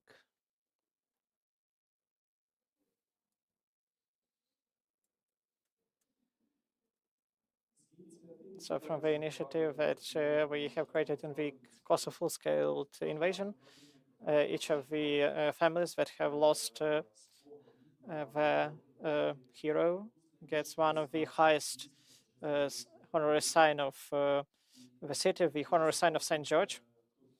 And if any of you was the member of such an event, it actually happens with the highest military command of our city and with mayor. So we have the ceremonies 2 times per month. It's a really emotional event. It's one of the hardest events. If we speak about support of the families of deceased heroes or veterans itself, so city from 2014 has changed the direction of work. If we speak about housing and compensation on communal services, each of the directions has something that we can provide to the family of a deceased hero. I won't speak about each of the directions, but we can speak about each of them individually. One of the main things that city does, they provide the actually annual targeted assistance for education and healthcare for children of fallen defenders. And actually, since 2023, 66 million hryvnias was paid to children. And also, we try to create different innovative and creative means of commemoration. So we speak about, for example, commemorating the fountain on one of the squares in the city to the deceased hero of Ukraine, Kosebailo from Wolves of Da Vinci, and also changing the names of cities. And in the course of decolonization, we were able to change the numbers of the names of streets that were called after some Soviet people and to rename them after our heroes. And also city supports the initiatives that are created by the divisions of armed forces of Ukraine. So here you see one of the memorials that will be created or in the Remembrance of National Guard. So it's not all. That's what I want to pay your attention to. So thank you very much to organizers that are speaking here on this topic, because it's really important. Thank you very much. So it's really hard to comment upon that, actually.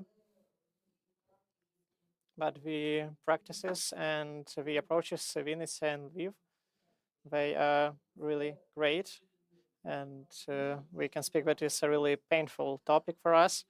And lots of times your presentation and your presentation, there was name it dialogue with families. So I think we can speak about social resilience here, about a new identity of understanding in communities. So maybe you can say, what do you think if today some questions, if we speak about commemoration, how important are they for the actually local sustainability to the society resilience, how they can affect the climate of the city?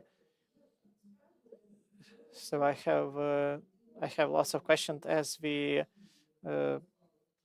people who, as the citizen who lives in Kiev that lives on the street which was named after the name of the hero, and on our street we had other hero living there, and this conflict.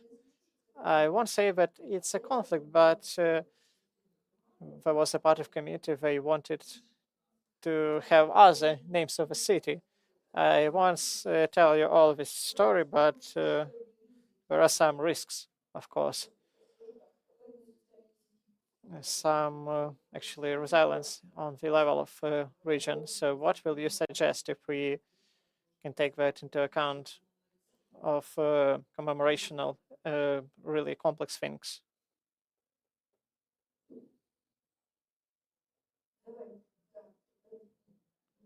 Okay, so right now we're going to Lviv. So I would comment this case that you have spoken about Kyiv.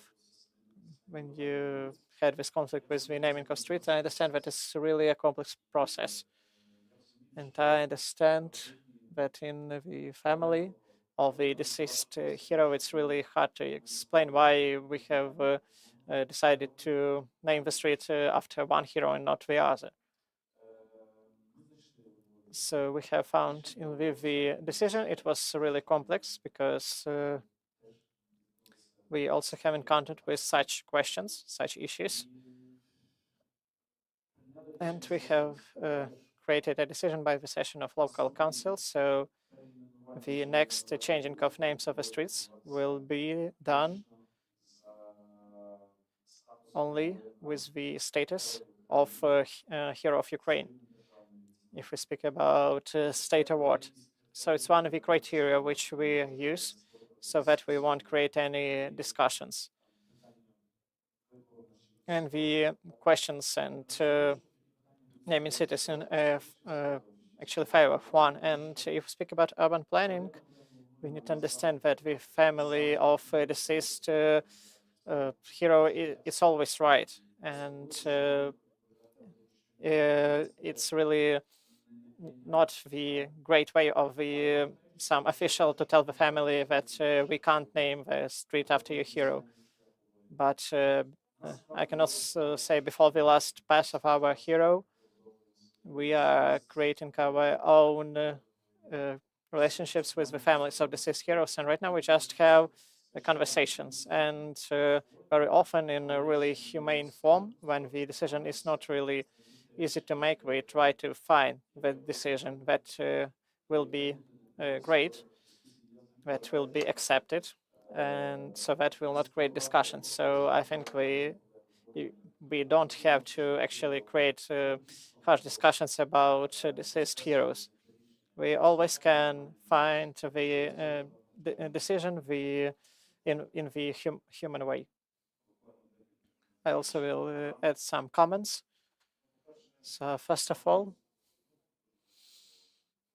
it's really important for me, from my point of view, to understand that for each of the families of heroes, it's a really deep pain. And to find the position of the social peace is impossible in the stage of peace. So if we are speaking about the dialogue, we need to find the instruments, like the Council of Families of Deceased, when they together try to find these balanced decisions that Winnica City Council actually implements. So that's why we have created this collective body, so that we won't have such discussions. And you also see the stylus near each school. It's really a complex topic, and it's really hard to speak about it because all the schools are also different, so we need to modernize some of them. And well, some people want to have a mural, and so some of families of deceased want to have a specific art. And when we have a school where more of 30 deceased heroes were actually studied in, we try to find a decision that will be acceptable for everyone. And we have created this stela that is unified, that is near each of the schools. And unfortunately, we just add new tables with names to these stelas.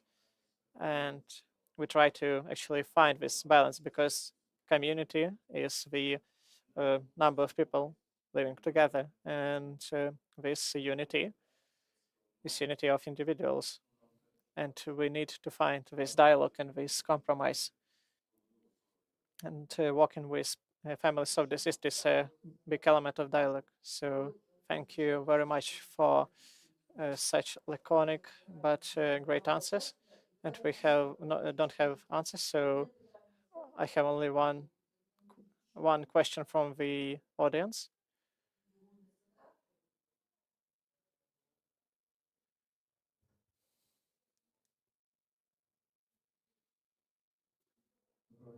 Good day, colleagues.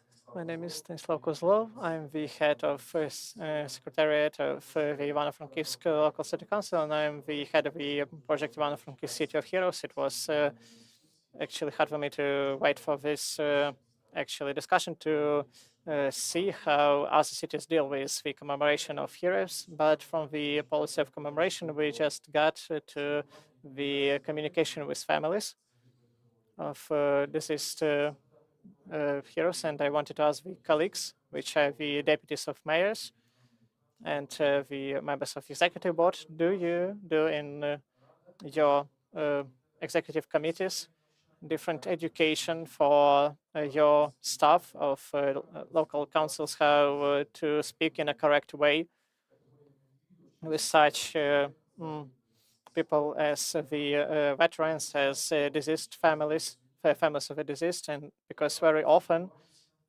people in these bodies do not understand how to correctly talk with them, and lots of conflicts are being created this way. And I had a situation when I tried to actually help the mother of deceased hero. I told her that I understand you, and she became even more angry because she told me you couldn't understand that. And in Ivano-Frankivsk, we have also the program to commemorate fallen heroes. And it's really important element of modernity that we have and that we need to deal with. Maybe have any trainings, maybe specialists, maybe trainings that will help us to speak with the families of the deceased. Thank you very much. I have understood the question. How are you getting ready to that? So thank you very much for the question. So the families of the deceased, we know them. And we, as the city and the administration of local self-governance, if we speak with families, we have the actual meeting with the families of the deceased. We don't have that much of the families, so that we need to send them to some streets, to some state structures. So what we give to the family of the deceased hero when we try to actually make this last pass of the deceased hero, we give them the number of phones that they can call and deal with all the issues that can arise. So the first question is getting all the documents for social payments. It's a really important process, and you understand how it has been manipulated by different lawyers that take lots of money from the actually families of the deceased. So we gave them the actual list of different phone numbers, and still they can speak directly with the administration of mayor. So it's the first thing. The second thing, so we, on our first meeting, we redirect the people to the place where they will get all the support. So in the last year, we have created these 3 centers of support for the families of the deceased, and one of them was created even in 2014, where there are people who actually know how to speak with such a category of population, that know how to actually get correct words. People who actually have the list of questions and know how to speak about what actually makes pain for these people. So we have this mechanism. It's really easy, but it's useful. So it's a really great question. And it's an integral part of the whole veteran policy in the city. Because from my own conversations with my friends, with my close circle, the people who were in the war for less than 2 years, they have spoken about this episode of life, just and the episode of life. And after 4 years, I have understood that war is their life. So other episodes that happened to them, it's something different. And this is the main transformation that is happening in veteran community. So it involves the specialized approach. And we have a municipal support space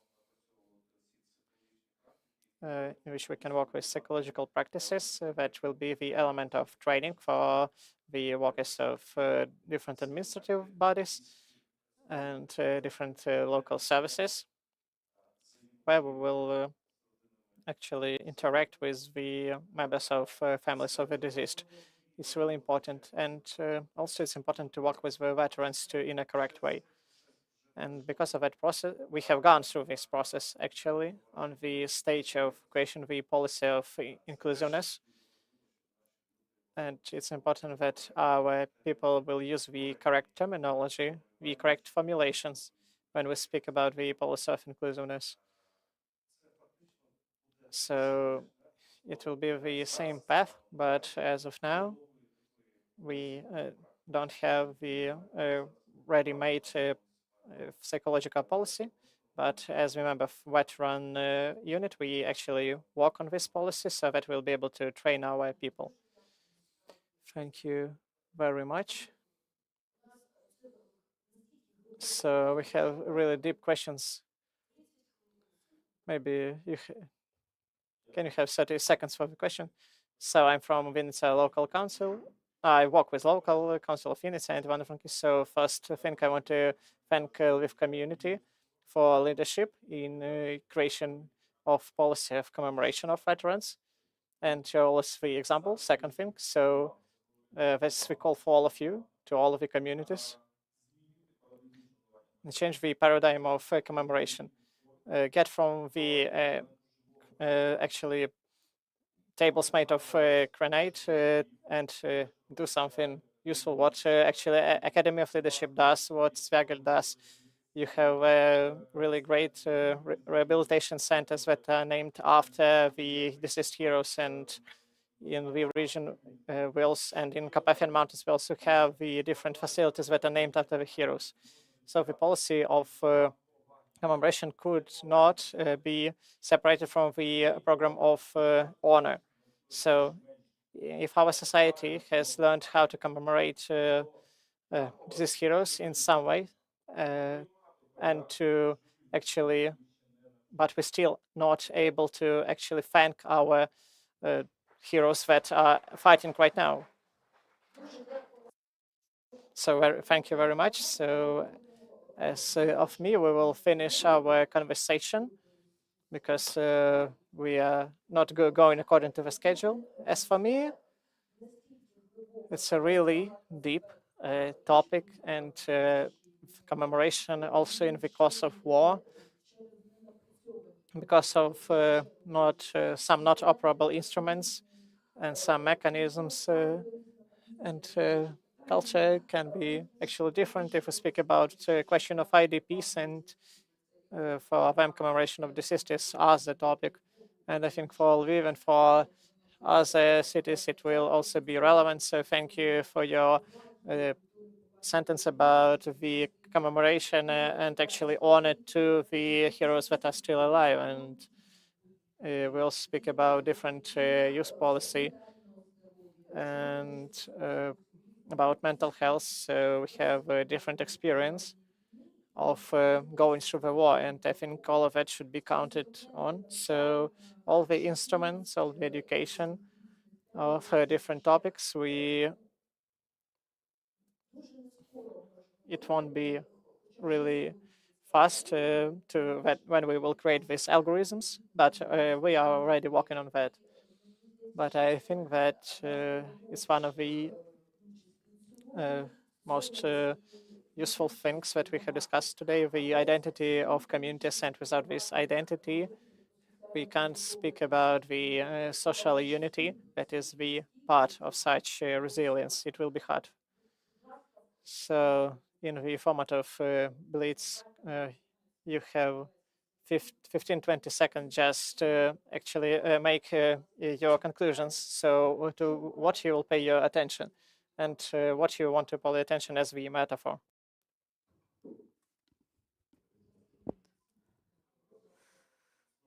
So once again,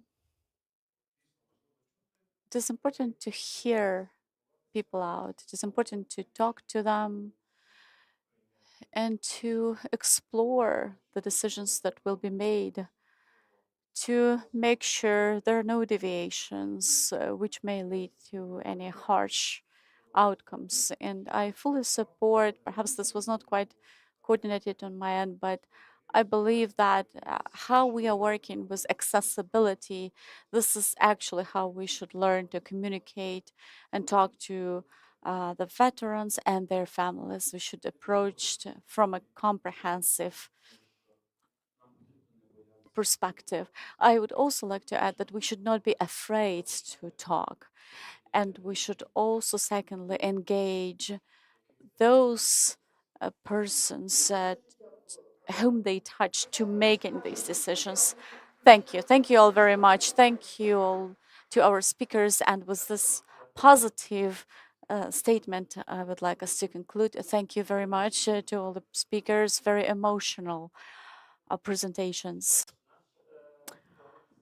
So, our forum on self-governance is approaching its end, but it is not the end yet, since during our today's day we are approaching the conclusions section, and I would like to propose a format of presenting what we've managed to record from what you have mentioned in the format of a resolution.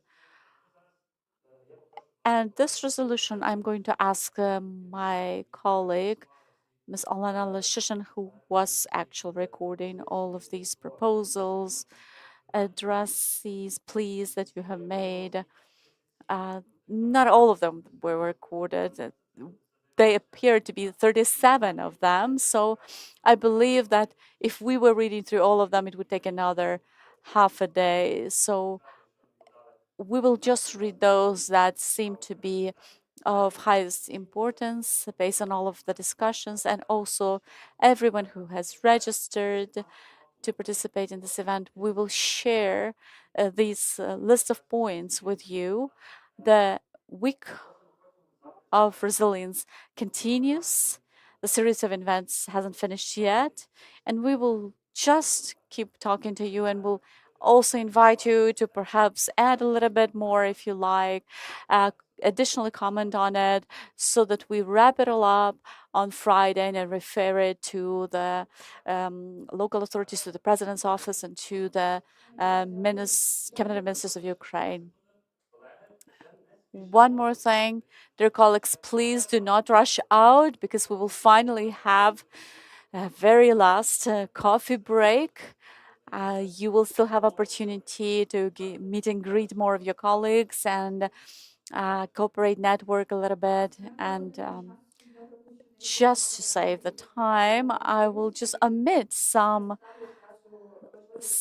aspects, some paragraphs of this resolution. So I will just focus on the main one. So one most important thing is that we need to scale up the experience of the people and the resilience in the frontline areas, to introduce the principle of resilience across the state level policies, which engages a lot of bullets, to avoid overlapping of the documents, to practice strategic approach, to coordinate with the regions on the national level concepts implementation on resilience, and to integrate the local authorities with all the stakeholders for the exchange of information and appropriate risk assessment, to introduce transparent regulating and pricing in the energy sector in the context of the corporate changes,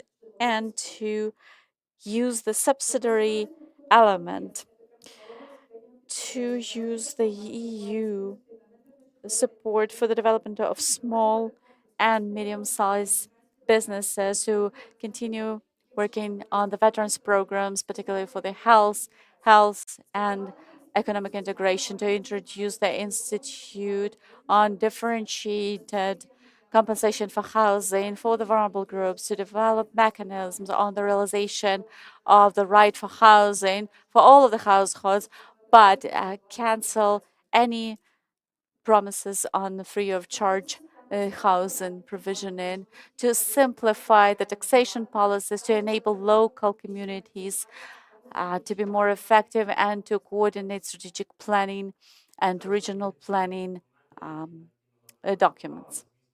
These are very, very generic items, but if you already think that you have some critical remarks to the before mentioned, I can also give you the microphone. If you think that you would like to add something in public, we are going to have time for 2-3 more comments from the audience.